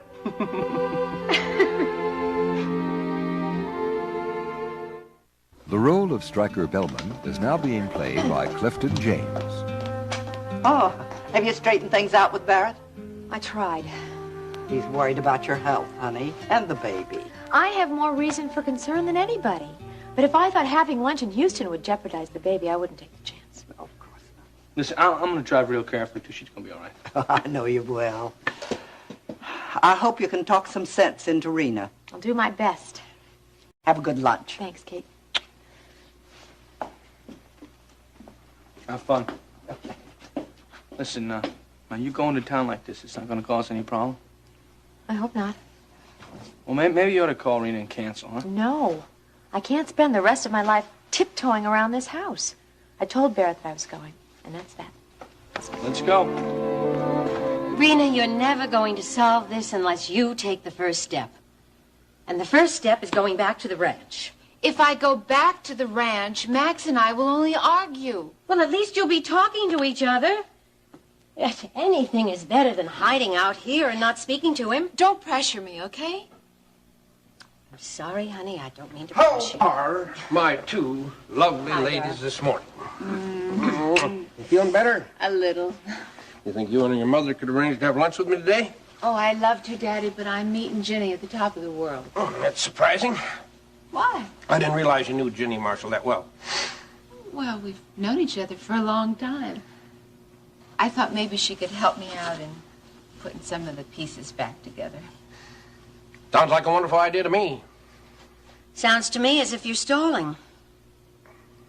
I'm trying to work things out. You can't work things out if you don't talk to Max. I don't know what to tell him. The longer you delay, the harder it's going to be. Don't you understand that if I say the wrong thing now, that I may never get my marriage back on track? Rena, there isn't any right thing or wrong thing to say. You talk and you listen and you try to understand. That's the only honest way to work things out. Honey, if Rena feels she needs more time, these things can't be rushed. Rena's been separated from Max for almost a week. Just how much time do you think she has? Let's drop it, okay? Rena. I'm getting dressed for lunch. Stryker, why are you encouraging her to run away from her problems? I just don't think she should be pressured. You know, the longer she hides behind you, the more difficult her problems are going to be to solve. We're parents, you know. We're supposed to comfort her, especially now. Comfort? That's one of Rena's biggest problems. The cause of this whole conflict is the difference in our lifestyles and Max's lifestyle. And the longer she stays here, the less she's going to want to compromise. She'll come around, honey. Oh, Stryker, she hasn't cooked a meal in a week. She hasn't even made her bed. You're not doing her a service by letting her stay here. Well, what do you want to do? Just turn her out? Oh. No, I'm not suggesting that, but... Well, maybe if you take a stand with me and insist that she talk to Max, well, she might pay more attention to the idea, hmm?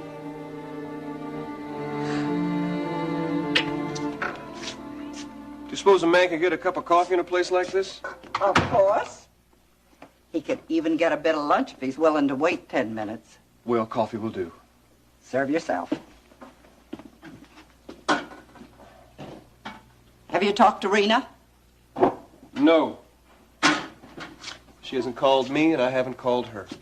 Well, now that's kind of silly. It's obvious you're miserable without her. Now, why don't you go in town and try to get her to come home? I tried. Earlier in the week. And? She says she needs more time to think. Well, don't you think she's had enough time by now? I'm afraid to push. If I do, she might never come back. Oh, nonsense. She loves you, Max. I'm not so sure anymore. Well, I am. I've known Rena all her life. And I know that there's no question but that girl loves you. Well, she's in town and I'm out here. Well, it's going to stay that way unless you do something about it. I don't know what I can do, Kate. It's as though we live in two completely different worlds. Now, I watched her at my birthday party the other night, and I know she's embarrassed about my friends. Max, she's not embarrassed. She just doesn't know what to say to them. Well, I've never known Rena to be at a loss for words. What's gotten into her? Well, the same thing that got into her right after you were married. We were happy then. No, not when you refused to build her that house. Now, Kate, you know I can't afford a place like that. Well, then why not compromise on a place you can afford? One that'll suit both of you. Because I don't think that'd be enough. Of course it won't. A house is just bricks and wood. Now, you're going to have to build a new life with her, Max. Now, why don't you go into Houston with her more often? Take her to dinner. You mean treat her like her daddy does? You don't need to spoil her the way Stryker does. But you could bend a little, Max. You know, you could let your marriage be a little bigger than a one-room cabin. I'm only asking her to live on my income. Max, that girl is used to luxury. Now, you can't expect her to adjust overnight. I don't want to change her, Kate. Well, of course you don't. If you'd wanted a wife like Wanda Coleman, you'd have married one. But you didn't. You married Rena. I love her. And she loves you. And if you could find a way to give her enough so that she wouldn't miss Houston so much, I know she'd give you a lot more in return. I'll bet my last dollar on that.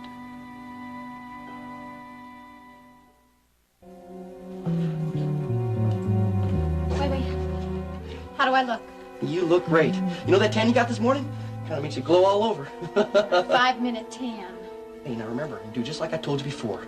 Just sit there, smile pretty, and keep your little mouth shut. Oh, Billy Joe. Hey, now you pay me to do all the talking, don't you? All right.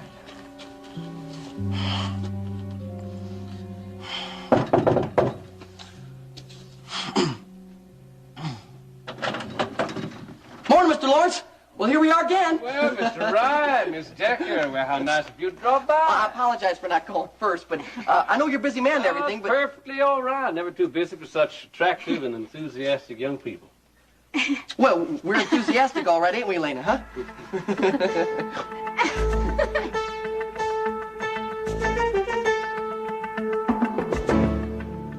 I'd take your bet, Kate. Only trouble is I don't have a last dollar. Then go to the bank and borrow some. Most of the world lives on credit now. There's no shame in it. Well, that's easy to say. Well, I've done it myself from time to time. You know, if you can buy a little happiness and a little peace of mind, it's worth every penny you pay in interest. I'd rather save my money.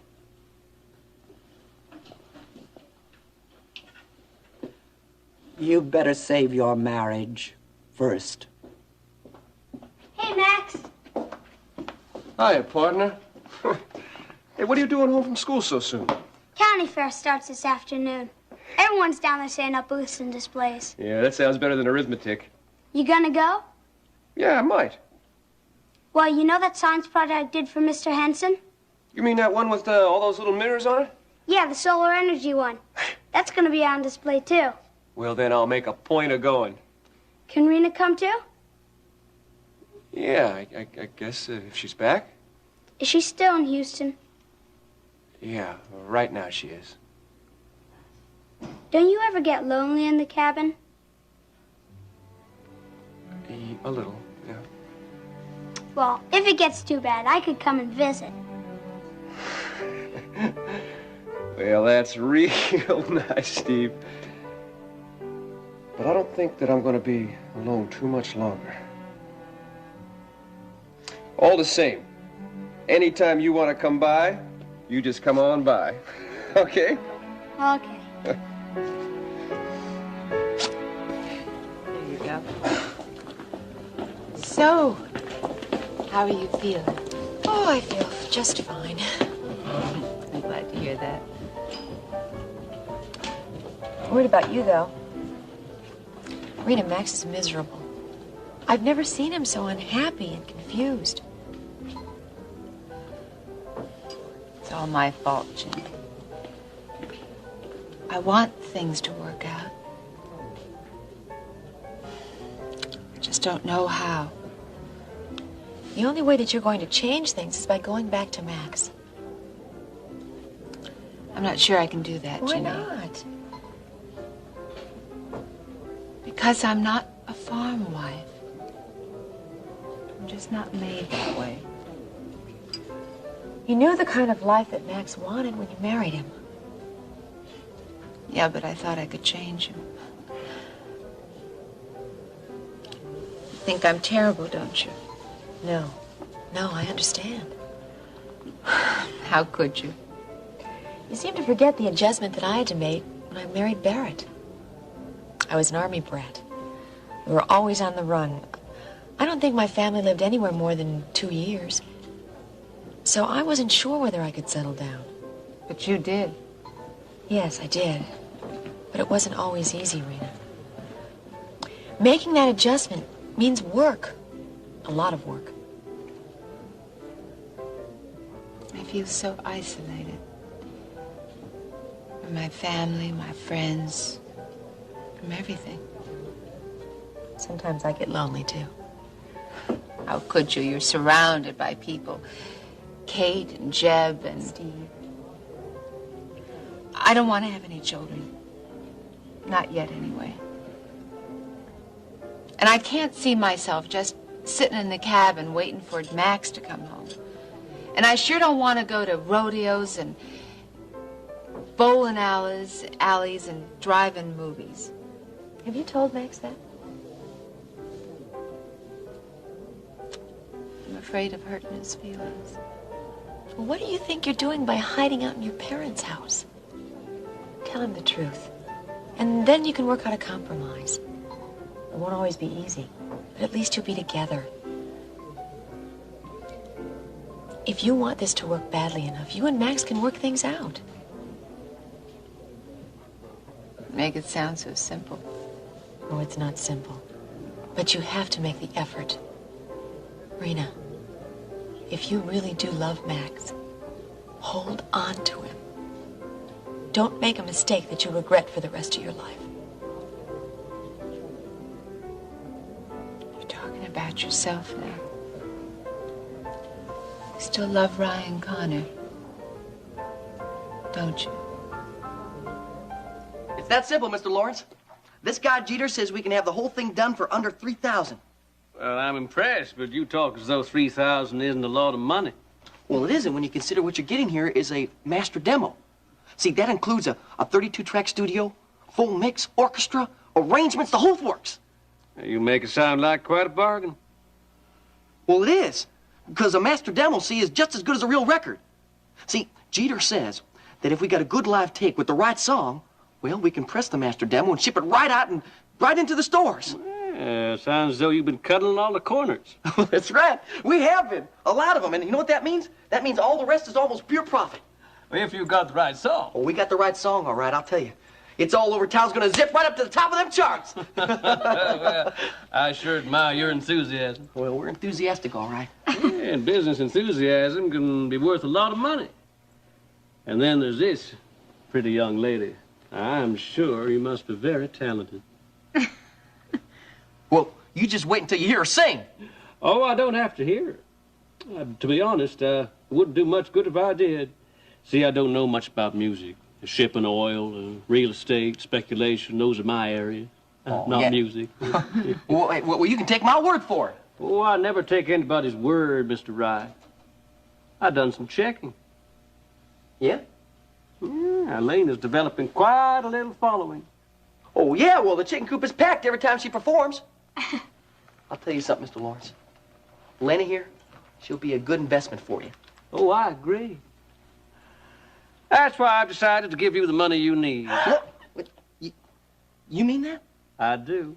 That's great! Now, of course, there's just one thing. Now, sooner or later, we're going to have to let Chris Shaw in on our little secret. That's okay. I mean, if you're giving us that money, I don't care if Chris knows or not. Well, just the same, I think it'd be best if I was the one to break the news to. Hey, whatever you say, Mr. Lawrence, whatever you want. Now, I assume you want this right away? Oh, yes, sir. Hey, no, you had this all made out of waiting, didn't you? Well, I decided after your first visit that Elena'd be a very good investment. Mr. Lawrence, I just don't know how to thank you. Well, I just don't know. Please don't. Now, you just use that check and get that master demo, and you just keep in touch, all right? Yes, sir. Yes, sir. Come on. Fine. It's all right. It's all right.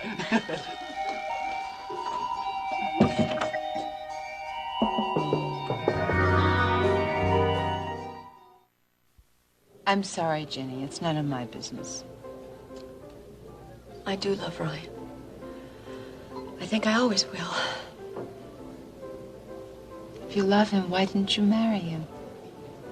Because Barrett came back. Everyone had given him up for dead. But he came back. I can't just walk away from him now. Jenny, I know how much Barrett suffered in that Cambodian prison camp, Rena, but... one of the reasons that Barrett survived for 5 years in that camp was his belief that I loved him. If I left him now, I'd destroy him. But you don't love him. I guess part of me will always love Barry, but that's why it's so important that you work things out with Max. Don't lose him because of some foolish thing like having to spend an evening at a bowling alley. And don't wait until he's gone before you realize how precious your love is. I know how hard it must be for you to talk about Ryan, and I appreciate you sharing your feelings with me. Well, if it helps, I'm glad I told you. Well, you gave me a lot to think about. Well, I think I've changed my mind. I'm going to order a salad. Would you like one? I don't think so.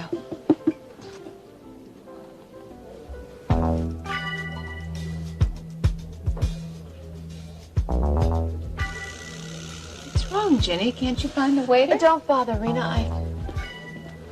Oh, here he is. I think we'll order a couple of salads.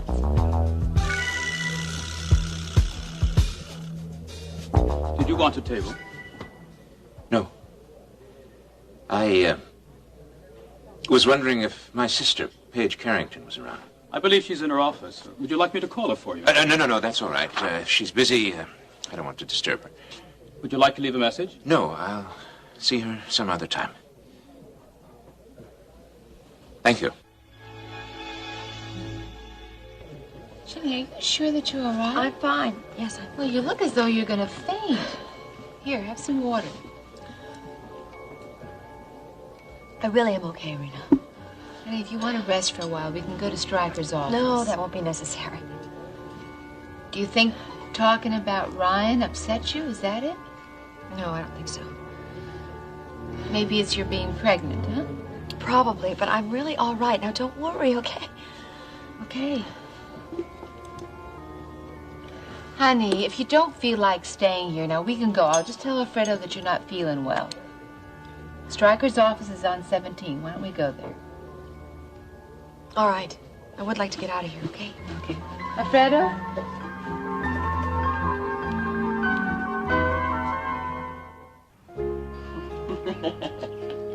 Now, you go on and get change, and I'll meet you back at the apartment in a little bit, okay? About 10 minutes. Oh, really, Joe, I'm so tired. Well, of course you are, darling. It's all the excitement. No, it's not the excitement. It was the rehearsal. And it just tired me out. Hey, can I go take a little nap?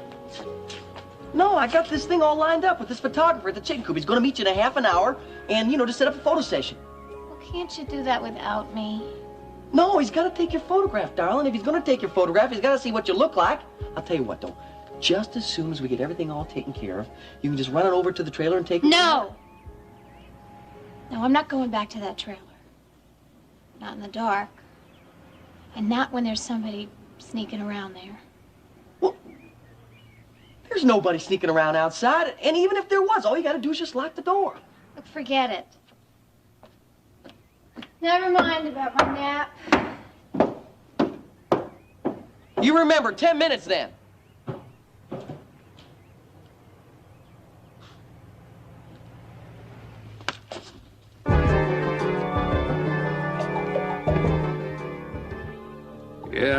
Yeah.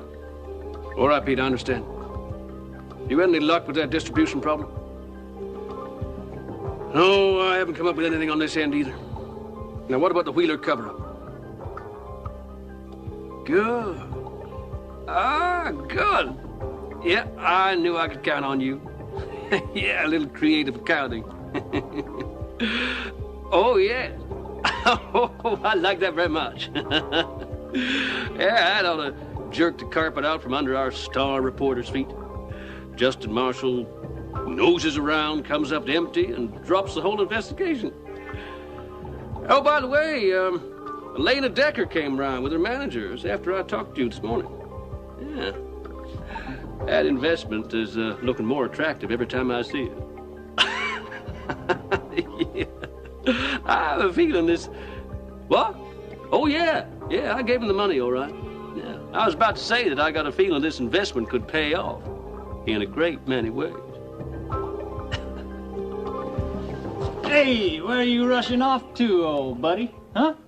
Bernie Stokes, what the hell's wrong with you? Oh, what's the matter? Did I scare you? Huh? You could give a man a coronary sneaking up on him like that. Sorry about that. But the fact is, you see, I'm in hiding.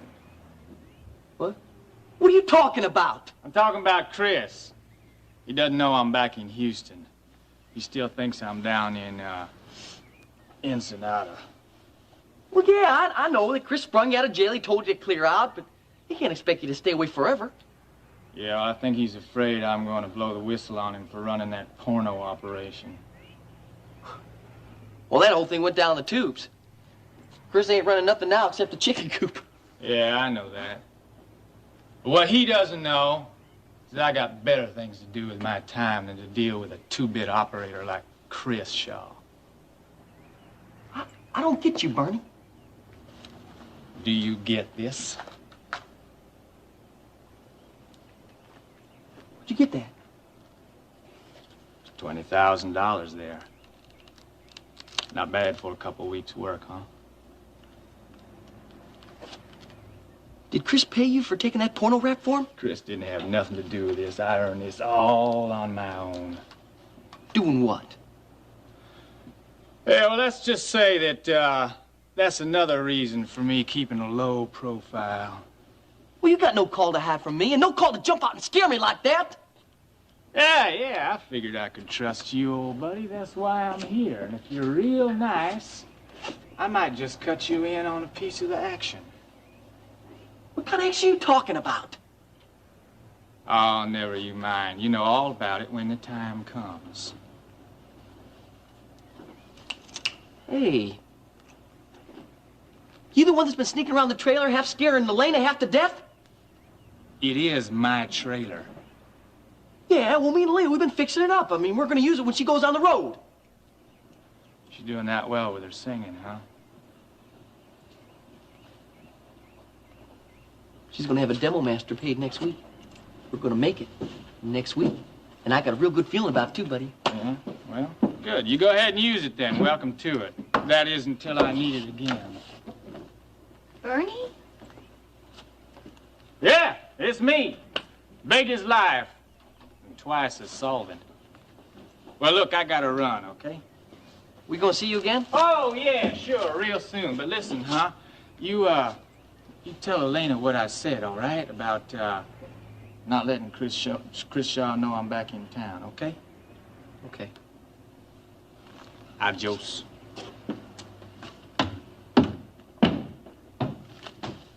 When did Bernie get back? I don't know. Well, I thought Chris told him to stay away. He did. Why is he back here then? It's a long story, Lena.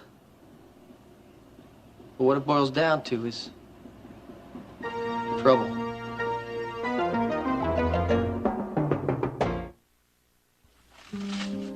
You think Rena's gonna get back with Max? I'm not sure. Have you, tell me more about why Barrett showed up at the restaurant? That is all I've been thinking about all day long since I got home. I don't know what to make of it. You think you might be mistaken about it? No, of course not. It was Barrett. Are you all right? Yeah, I'm feeling much better. Just upset about seeing him like that. Yeah. Hey, Mom, have you seen the new foal? No, honey, I haven't had a chance yet. He's real neat. He's all chestnut. He's just like his mother, huh? Yeah, and Max said he's gonna be real fast. Just like you. Faster. Max said he's almost like a thoroughbred. You haven't been pestering Max all afternoon, have you? I didn't pester him. He took me out to see Morning Glory. Oh, I'm so glad Morning Glory's all right. Max said I could name the foal. Only I haven't thought of anything yet. I hope Max warned you not to get attached to all the animals on this place. This is a commercial ranch, not a haven for pets. Honey, why don't you go get washed up for supper? Can we go to the carnival tonight? No, got too much paperwork to do. Well, can I phone Max and see if he wants to go? Max has problems enough of his own. I only So just do like your mother said and go wash up for supper. But, Dad... We'll go to the fair this weekend. Honey, we'll talk about it after supper.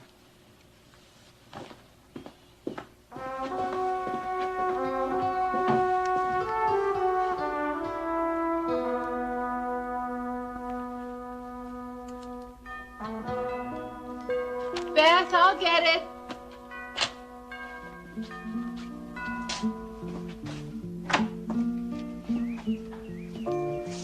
Hello, Rena. Hello, Max. I came to take you home.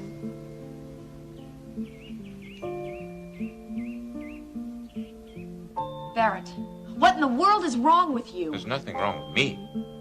You snapped at everybody today. I haven't snapped. I'm busy. I have things to do. You know, I don't mind if it's me. I'm an adult and I can deal with it. But what are you doing to Steven? Don't start acting like some mother hen. He looks up to you. He admires you. You're confusing him. I don't see how. You have been jumping on that boy all day long. First it was the heifer. Then it was the new foal. I just don't want him growing up to be a sissy. I hardly think that's going to happen. He's lived for 5 years in a house full of women. So you're going to compensate for that by shouting at him? I didn't shout. I just don't want him treating all the animals on this place like personal pets. There's nothing wrong with caring about the animals. Not if it's done in moderation. But you encourage him to care too much. It's sentimental, and I don't like it. You don't like it. No, and I don't like what I see happening to him. And I don't like what I see happening to you. What are you talking about? You followed me into town. I don't understand. I saw you at the top of the world dining room. Look, I warned you not to upset What yourself. were you doing there? Jenny, I never went into town. Ask any of the hands. I was here on the ranch all day.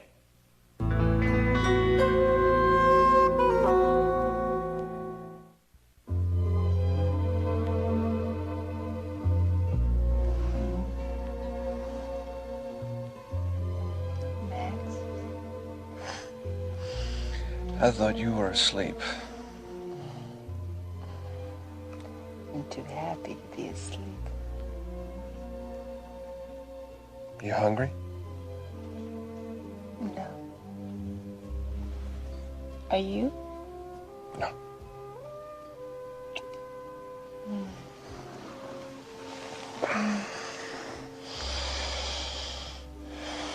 Know what happened yesterday? No, what? Marigold had her foal. Are they all right? Yeah, they're fine. Steve, he was so excited. I told him he could name it. How's Steve? He's okay. I sort of promised I'd go to the county fair and take a look at his science project.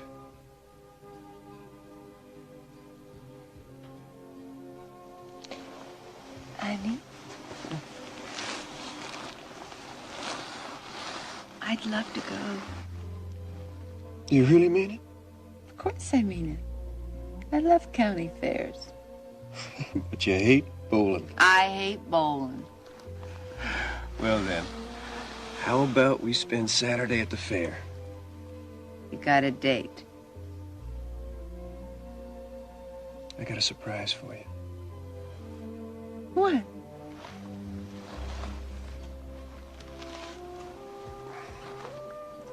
What is it?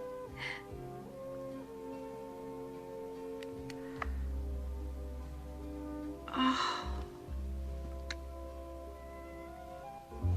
It's beautiful. It's a love knot. Can't ever be untied.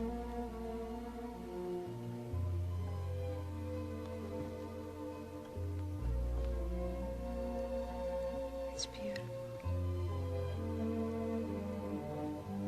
We didn't have to do that, Max. Yeah, I know. But I missed you so much. And I love you so much. I'll do my best to make you happy. I promise.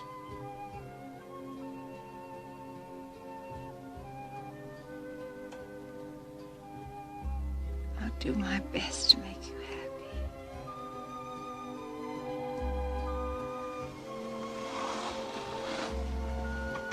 I love you, Max Dekker.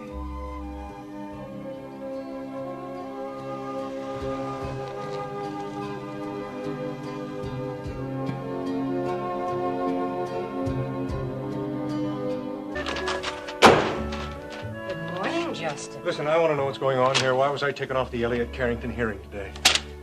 KVIK is not going to cover the hearing. Vicky, that man tried to kill Alex Wheeler. He's been accused of being a traitor to his country. He's a world-famous journalist. He is front-page news.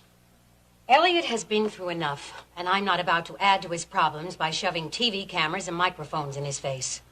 Every TV station in this city will be on the courthouse steps this morning. Well, KVIK's crew will be out in the Gulf covering the oil rig fire. Vicky, we have another crew available. The subject is closed, Justin. Get back to work.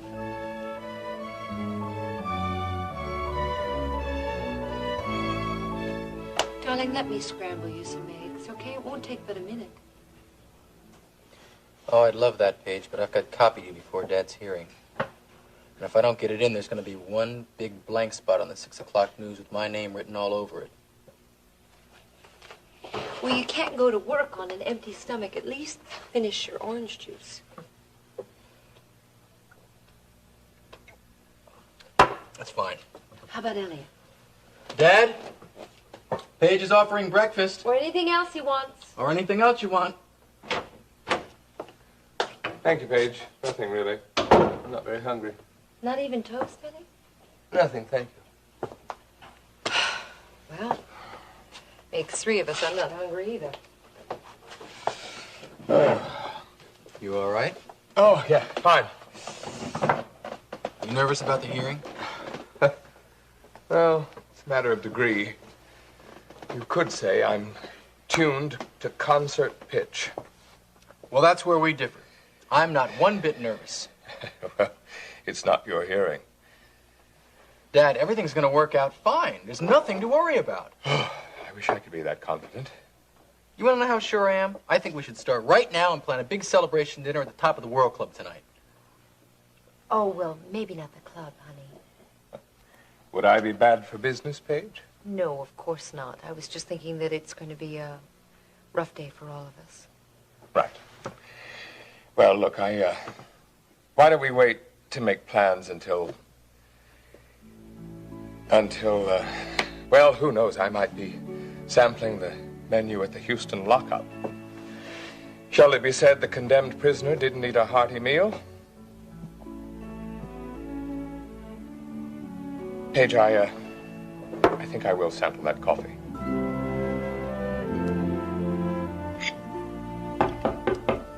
It's open, but I haven't finished my breakfast yet. Morning, Mr. Lawrence. Oh, shoot, Chris. I thought it was room service collecting my tray. Well, I'm sorry to bother you so early in the morning. What's on your mind? Well, I've just been talking to some of my associates in the film deal I'm trying to put together, and... So? Well, I just thought it would be a good time to find out how things are going between you and Paige. I don't think I'll follow you. Oh, I think you do. You must know that the financing of my film ties in directly to what's going on between you and Paige.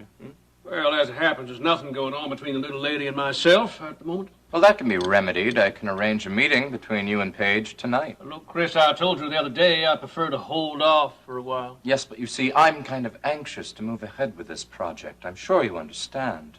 Well, yes, I do understand. Perfectly. But what I want to make clear to you, what I want you to understand, is that I don't want to see Paige Carrington again. Ever. Are you off to work now, darling? In a few minutes. I miss having you around the house. But I'm glad you're taking a real interest in your work again. I think it's good for you. And how are you spending your day, Mrs. Wheeler? Well, I thought I would call Ashley and invite her to lunch. How is she working out? Very well. She learns quickly. I bet she does at that. She's lucky having you take her under your wing. Mr. Wheeler, you didn't finish your grits. Oh, they were delicious, Vivian, but please, no more. Well, all right, then I'll save them for later. Maybe I could try frying them. There's this recipe in my Vivian, new that cookbook. won't be necessary. If you say so. Vivian still worries about your health. She doesn't have to. I've never felt better. Darling, that oil deal you were talking about at breakfast, the one Justin Marshall put together. Yes? Will it really bring so much money into World Oil? Millions? Looks good. On the way to today. Well, if that's the case, I think you'd want to offer Justin a job at World Oil. It'd be a good addition to the company. It could be. But you're hesitating. Why? Well, let's wait and see how the deal pans out. Well, that's not the reason. There's something else. Well, Ryan Connor says he has his doubts about the men working with Justin, Iris. Oh, Ryan is such a conservative. That's not a bad trait to have in the oil business. I should think that flair and imagination and daring are what make success in oil. All the qualities you have, darling. Oh, you think so? So what about Justin? I'm not sure he'd take the job. Well, he'd be a fool not to jump at it. Oh, I know he has a job at that silly television station, but if he really liked it, he wouldn't have brought you this deal. He was fishing for an opening, Alex. It's possible. And his father was in the oil business, so he has the background and incentive. And the memory that his father killed himself because that business failed. Perhaps that's why Justin needs to succeed. To wipe out the dishonor of a family suicide. Help him, Alex. You make a good case for Justin Marshall, my dear. I hope I can recognize a bright man when I see one. I only wish... What? What is it? Oh, I know it's silly, but... I wish it had been Dennis who'd found this deal for you. All in good time. Now I have to go. Alex, you take care of yourself. I always do. You know what you're doing, don't you? It's called managing the news. Justin, there are just so many minutes in the day for news coverage.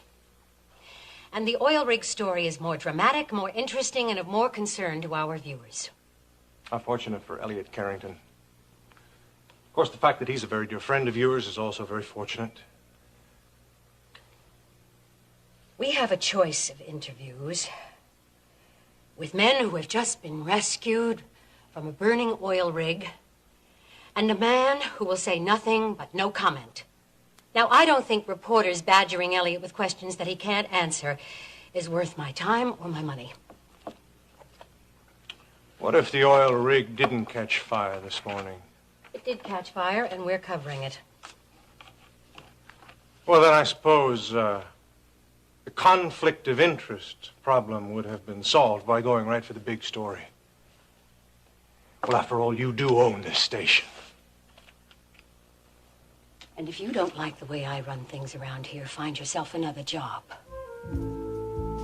After I'm finished with the investigation of World Oil, I just may do that. Oh, I understand you and Bubba Wadsworth have put together a deal for Alex Wheeler. That's right, Vicky. Do you have a problem with that? Just make sure there's no conflict of interest on your part when you're investigating World Oil.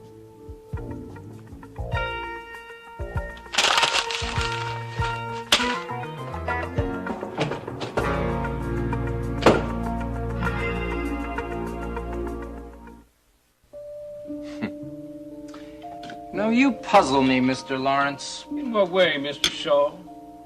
Well, I was under the distinct impression that you enjoyed yourself with Paige. Oh, I did. I didn't think it over. But quite frankly, I find the lady a bit too difficult. Would you care to elaborate on that? No, not particularly. Well, I'm just asking because it's such a coincidence. What is? You finding Paige difficult. She said the same thing about you. That doesn't surprise me. In fact, nothing that lady does would surprise me. Not after that first night when she drugged my drink. Now, I thought we were going to forget about that. As an actress, she failed to convince me that I was having a good time, when in reality I was out cold. That was very foolish of her. We all do foolish things, don't we, Mr. Lawrence? And was I foolish in believing that you'd keep up your end of this bargain?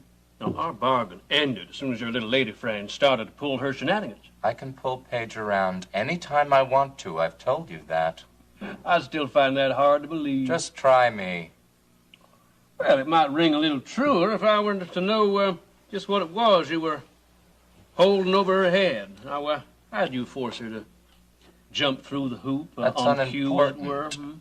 What matters is that I can do it. Well, you see, you can't do it.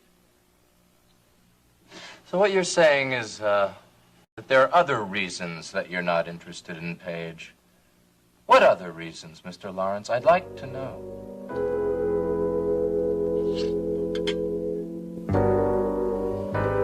You really think they'll send you to prison?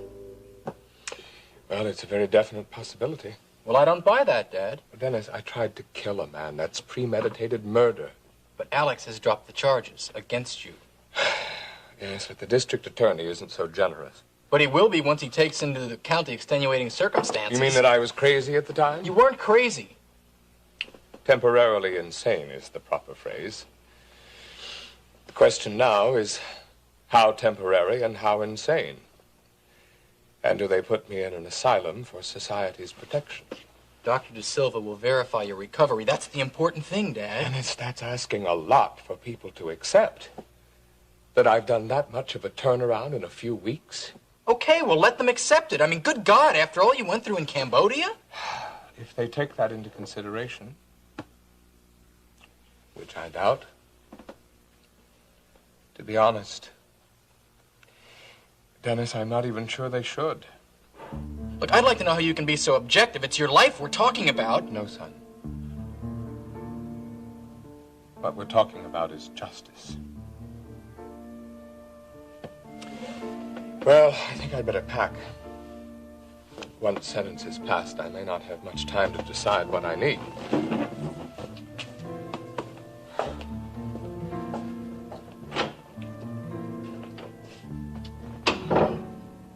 Please don't look like that. He's just talking realistically. Oh, I hate seeing him like that. Paige, he's given up already. You know, I think I should go with you to that hearing today. No, Dad is nervous enough as it is. The fewer people there, the better. Are you sure? You're the one I'm worried about.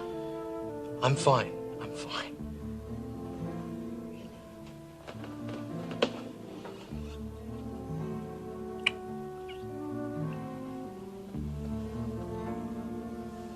Sure.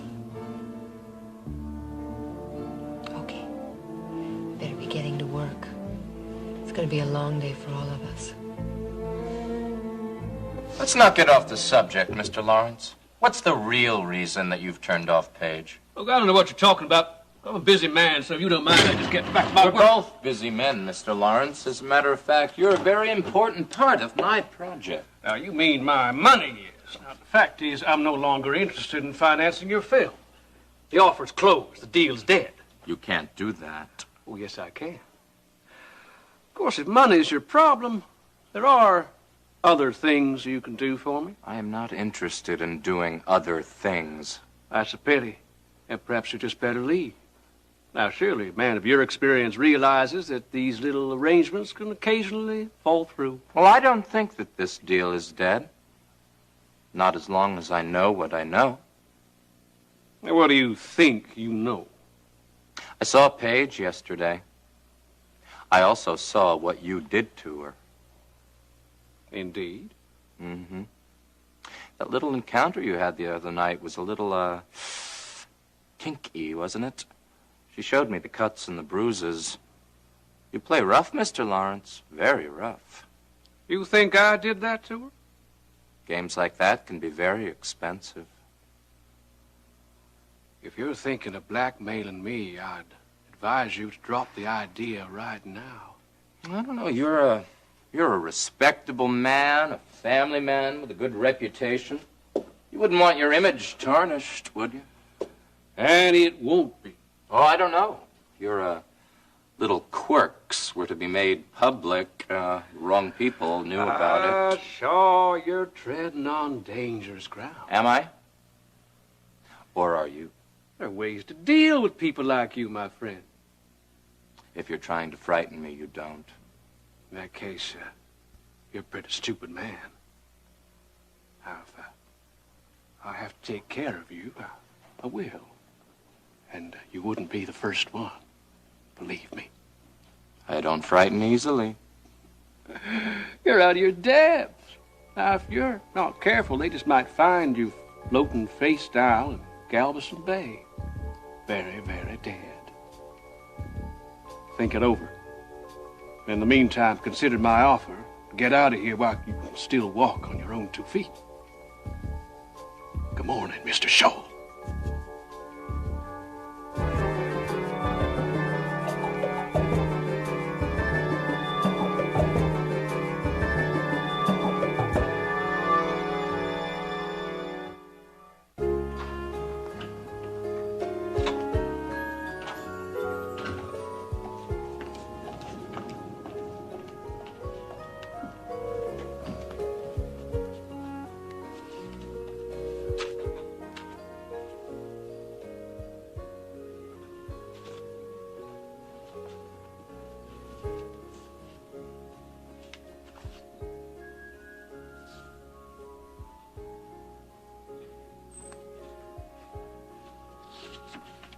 Well, I see you're coming up in the world. Justin, I didn't hear you come in. You taking over for Alex? No, I was just leaving some letters here for him to sign. And where is Mr. Wheeler? Oh, he's not in yet. What about Ryan Connor? Is he around anywhere? He's in a meeting down in acquisitions. Well, I trust he hasn't forgotten that we have a little meeting of our own in about a half an hour in accounting. No, he hasn't forgotten. He said if he was going to be late that he'd call you. What would you say to a quick lunch a little later? Oh, I'd love to. But unfortunately, I already have plans for today. You and the secretary's getting together for a little conversation session. And as a matter of fact, I'm having lunch with Mrs. Wheeler. Oh, well. Give my best to Iris, will you? Oh, I'll do that. Any word about what your lord and master, if he likes the little deal I cooked up for him? Oh, now, Justin, you know Mr. Wheeler doesn't discuss business with me. But rumor has it that it's doing very well. Must really gall Ryan Connor, seeing as how he was against it from the start. Well, it wasn't the deal he was against, Justin. It was some of the people involved with it. Still, it must not make him very happy to see it all working out so well. There's one thing about that little deal that puzzles me, though. Really, Ashley? What's that? Well, isn't it a conflict of interest for you to put together a deal for a company that you're investigating as a reporter? You know, I'm coming to dislike that term more and more, conflict of interest. That's the second time I've heard it this morning. Well, it is a little peculiar, don't you think? If I thought so, I wouldn't have followed through with the deal. I do have a few scruples. Oh, well, now, I never doubted that. No, I wouldn't think you would.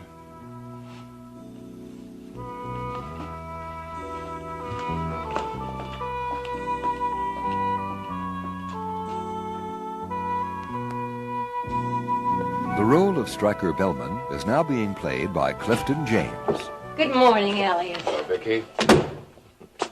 I hope I'm not interrupting. No, I've been expecting you, and Stryker just called to say he's on his way over. Well, I'm afraid I'm a little early. No, it's all right. Please, sit down. Thank you. Would you like some coffee? Oh, no, thank you. Well, how do you feel? Apprehensive. I'm afraid I'm not looking forward to being locked up tonight. Stryker's a good lawyer, you know. Yes, I know. And he feels very certain that the judge is going to rule in your favor. When the district attorney filed the charges against me, Dr. De Silva explained what happened. Placing the explosives in the briefcase, leaving the briefcase on the yacht. You still have no recollection of that. Oh, no. I suppose I must have done it. But I've racked my brain and I can't remember a thing. If I am guilty, I certainly should be punished. Well, Stryker believes in rehabilitation, not punishment. And there were extenuating circumstances. And you? What do you believe? I agree with Stryker. Well, I'll accept whatever judgment the law makes. Oh, I just hope I don't have to endure a long, drawn-out trial. No, Stryker will do his best to prevent that. If I am committed to a hospital or to prison, I'm afraid it's going to be more difficult for Dennis. Stryker and I will look out for Dennis. Oh, thank you. I'm always reminding Iris that Dennis is a grown-up man capable of taking care of himself, and here I am. No, I understand. I feel the same way about Rena. Come in.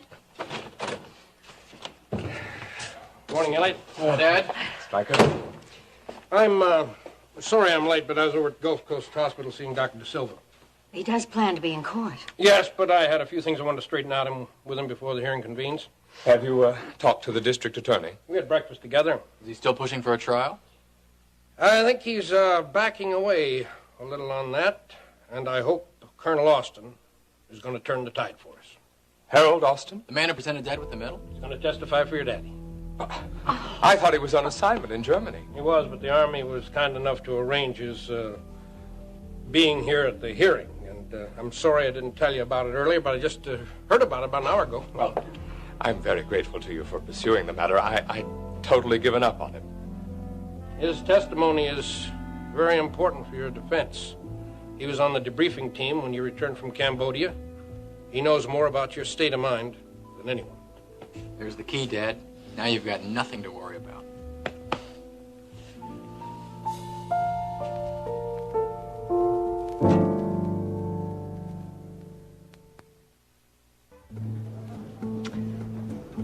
I was so glad you called. I was afraid you were going to be a little angry at me for not having lunch with you and Rena Dekker the other day. Oh, it was probably just as well. Oh? I'm having a little trouble bringing Rena around where you're concerned, at least at the moment. I don't know what I've done to make that woman dislike me so much. Nor do I, but Rena can be very strange. Her likes and dislikes can be rather violent at times. But she hardly even knows me. You were with Justin Marshall, and they're childhood friends. That could be the problem. I had heard that they had dated before she got married. Yes, and I am not sure that Rena is completely over Justin, though she swears she is. Oh, well, I've heard that sometimes one has a prior claim on an old beau. Sometimes even more than to a former husband. Did you enjoy your luncheon with him? Oh, very much. He's a charming man. He's even more exciting in person than he is on television. Oh, yes, that nightly newscast. I never miss a broadcast of his. He's a very smart young man. He'll go a long way. Well, I suppose we should see what they have to offer us today. Yes. Dining room's starting to fill up. Thank you. Oh, hello. Don, will you take these people to their table, please? Table number 4.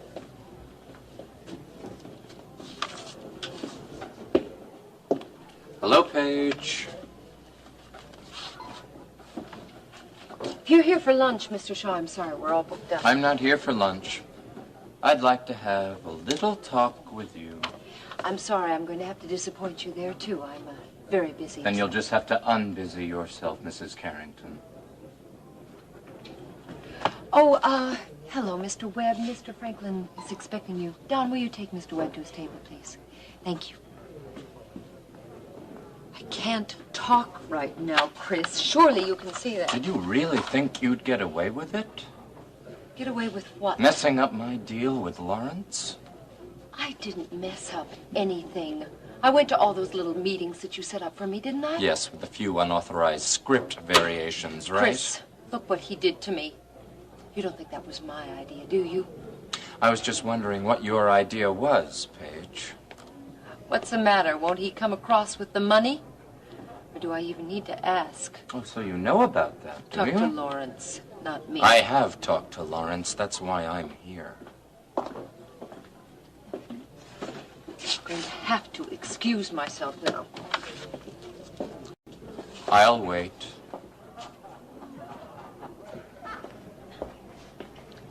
Does anything here appeal to you, Ashley?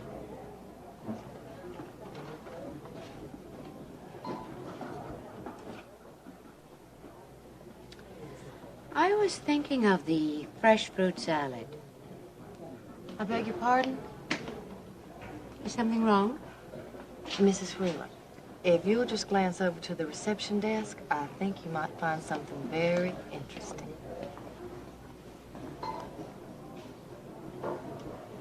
What am I looking for? That man with your daughter-in-law? Yes? That's the unsavory gentleman I've been telling you about, remember?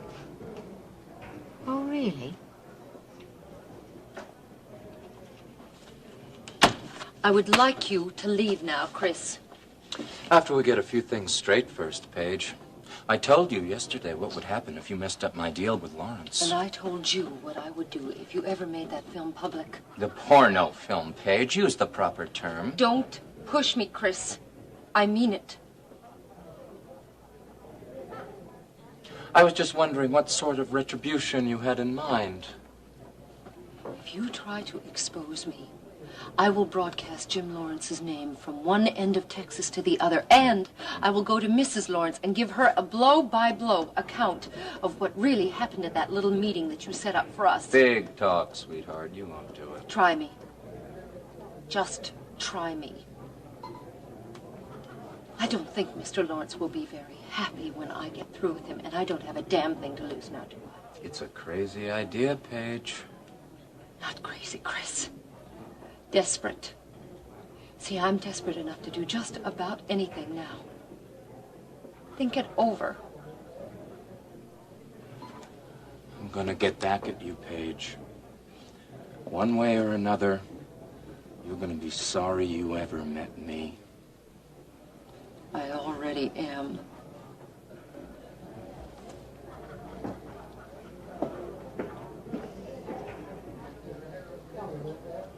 You say you've seen Paige and that man together before. Yes, I have. Do you know anything about him? No, but given a little time, I could probably find out. He looked a little grim when he left. Grim is the word. I have the feeling he was upset by my daughter-in-law. You don't suppose? No, it couldn't be. What couldn't be? I wonder if he had anything to do with Paige's being beaten up the other night. Oh, you really think he might? I wouldn't put anything past that girl. Well, they sure were having an argument. Yes, but about what? Why here?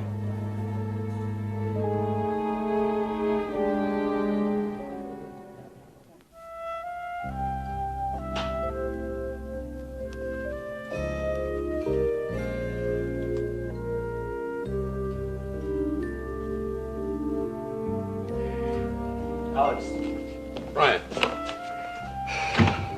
Justin. Alex.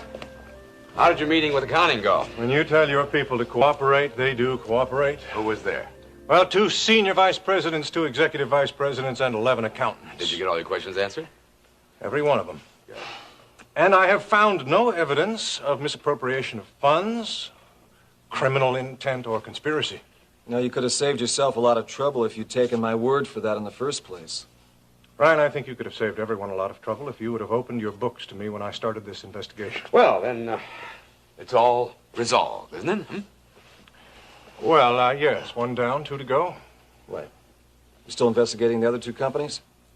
I meet with them later this afternoon. But you do realize that with this company, that real hot story of yours is all fizzled out, right? Maybe. So, now you're going to cause trouble for some other company, huh? Ryan, I'm not out to cause trouble for anyone. I just want to make sure the big business stays within its boundaries, within the law. Wow, you've turned into a real crusader. It does have its advantages. Yes. Hold on. Jim Lawrence here to see you. Okay. Alex, I'll be going. No, stay. I want you to talk to Jim. Have him come in. Send him in, please. Now, what's the latest word in the oil rig fire? 14 in the hospital, but no fatalities. Well, that's one thing to be grateful for, at least. Hello, gentlemen. Hello. Well, Mr. Marshall, nice to see you again. Mr. Lawrence, nice to see you again. How's your investigation of World Oil progressing? Well, it's over. I got together with Ryan and all of the members of the accounting department. Everything seems to be in order. Well, are you happy or disappointed? Pardon? Well, word around town is that you and Bubba Wadsworth put together a deal for Alex. Yeah, that's true. So you must be happy knowing you're dealing with an honest company. Yes. Yeah, but on the other hand, if you can't report a big business scandal, what's that going to do to your crusading reporter image? Well, Mr. Lawrence, I think my days as a reporter may be numbered, so it really doesn't make much difference. I'm just happy to have been able to follow through on the leads that I have received. So am I, Justin. And I'm happy for World Oil. I truly am.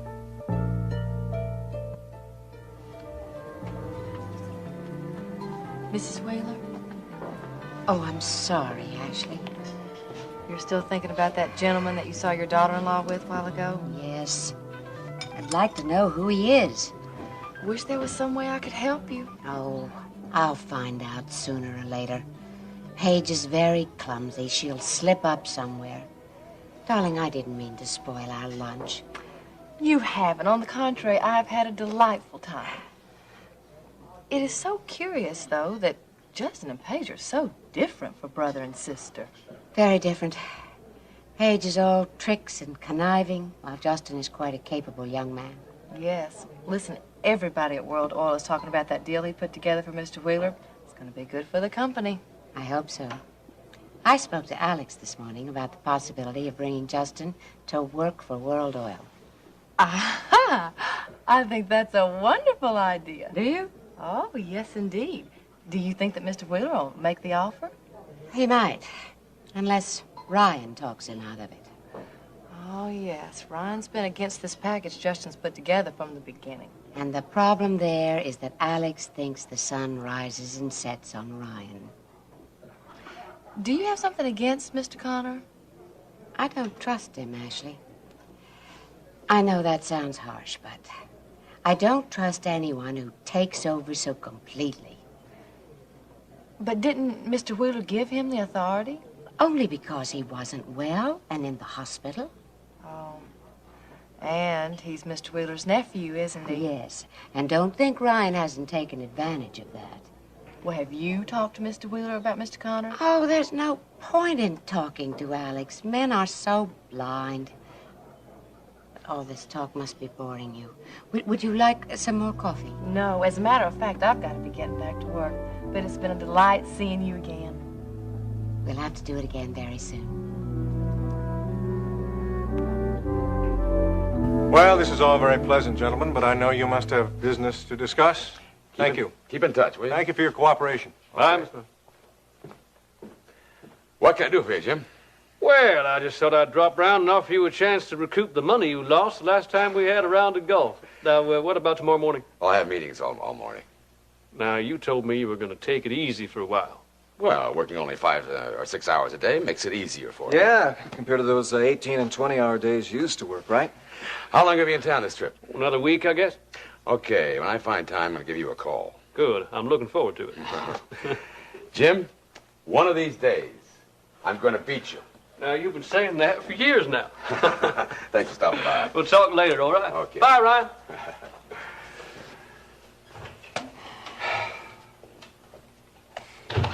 Ryan? What's wrong now? Oh, I was just thinking about that deal that Justin put through. No, it looks like it's going to earn a lot of money for us. I still don't like that group. Well, I trust Justin. He won't pull anything on us at all. Yeah, maybe Justin. No. Now, I'm sure of it. Look, now he operates the same way as Jim Lawrence does, open and above board. And he'll make sure the other ones do, too. He's a marshal. And those men have always been good for their word.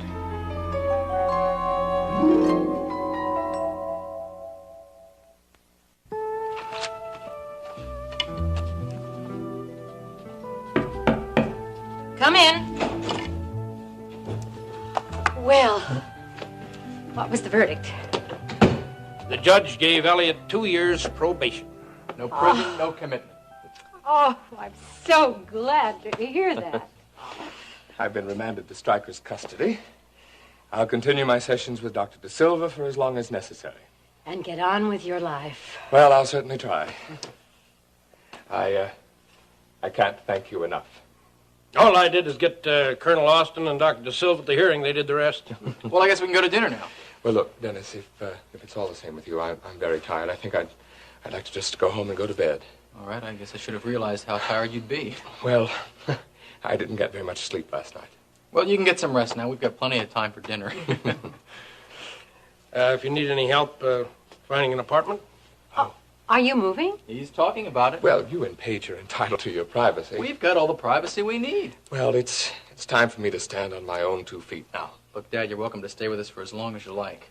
Well, maybe I'll find something in your neighborhood. Well, I don't work till tomorrow night. I'll help you look, okay? Okay.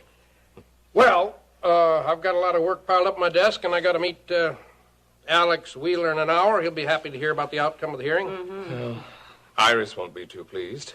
Oh, that's not true, Elliot. Look, Mom's not going to bother you because I won't let her, okay? We'll see. Now, you get some rest, Elliot, and we'll talk very soon. Yes, thank you. Stryker, I won't betray your trust in me.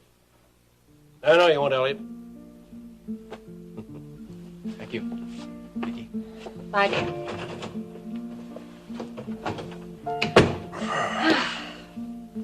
Hey, you know, big boy, you've been up since 5 o'clock this morning. You must be pretty worn out, too. A little, but mighty relieved. Did the judge rule Elliot temporarily insane? Yeah, Dr. De Silva's testimony supported that very strongly. So did Austin's. Now he can put his past behind him. Not until he can prove he's not a traitor. Honey, you don't think he's a traitor, do you? No, I don't. But I don't know how in the world he's going to prove it to the people that do. Yes, Pete, I saw Alex Wheeler this afternoon. It's all been taken care of. Now, your contact did a fine job. That's right. The investigation at World Oil has been dropped. Well, whatever it cost was worth it. Yeah. Well, we do have another problem.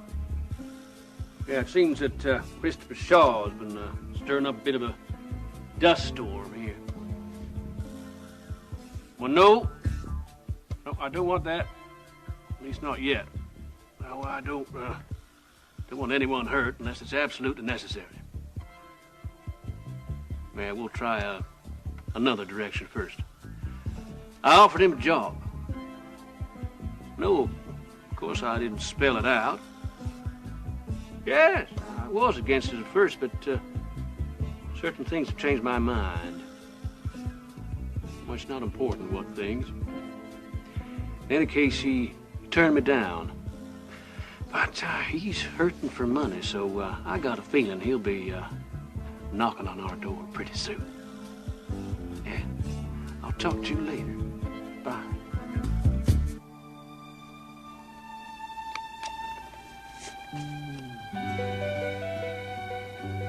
Not as beautiful as you, Alex. Dear, dear Alex. Is there a more thoughtful man in all this world? Oh, I'll get it, Vivian.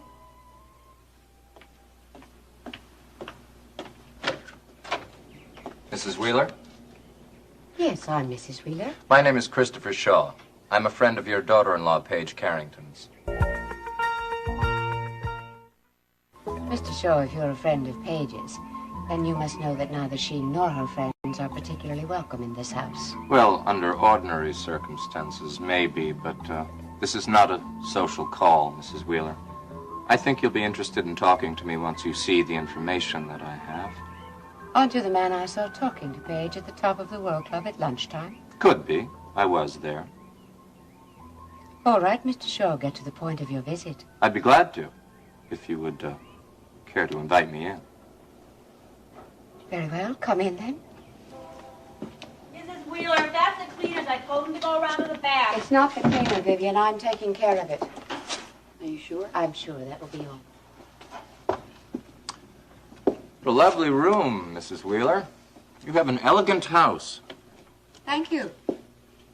You didn't come here to discuss the decor, did you? Well, actually, it's not the first time I've been here. I was at your daughter-in-law's wedding reception. I don't remember meeting you. Now, if you'll get to whatever business you mentioned. I'd be glad to, but first I should fill you in a little on myself. You see, I'm a film producer from Hollywood, and Paige and I are working on a film project together. Mr. Shaw, I'm not interested in Paige's fantasies about a film career. Oh, I'm sorry to hear that. You see, I was hoping that you might be interested in investing in this next film I'm going to make. What in the world would make you think that? No, don't bother to answer. Let me dispel any illusion you may have in that respect. I wouldn't put up the money if Paige... Mrs. Wheeler, you didn't let me finish. You see, Paige is going to be the star of this next film. And you didn't let me finish. I wouldn't put up the money for anything Paige was starred in if she were the next Greta Garbo and you were Cecil B. DeMille. Is that clear? I think you might change your mind if you could see an example of Paige's past work in film. That wouldn't affect my feelings at all. Well, I just happen to have some publicity stills here, Mrs. Wheeler. Why don't you take a look at them? Well, you'll be impressed. I promise.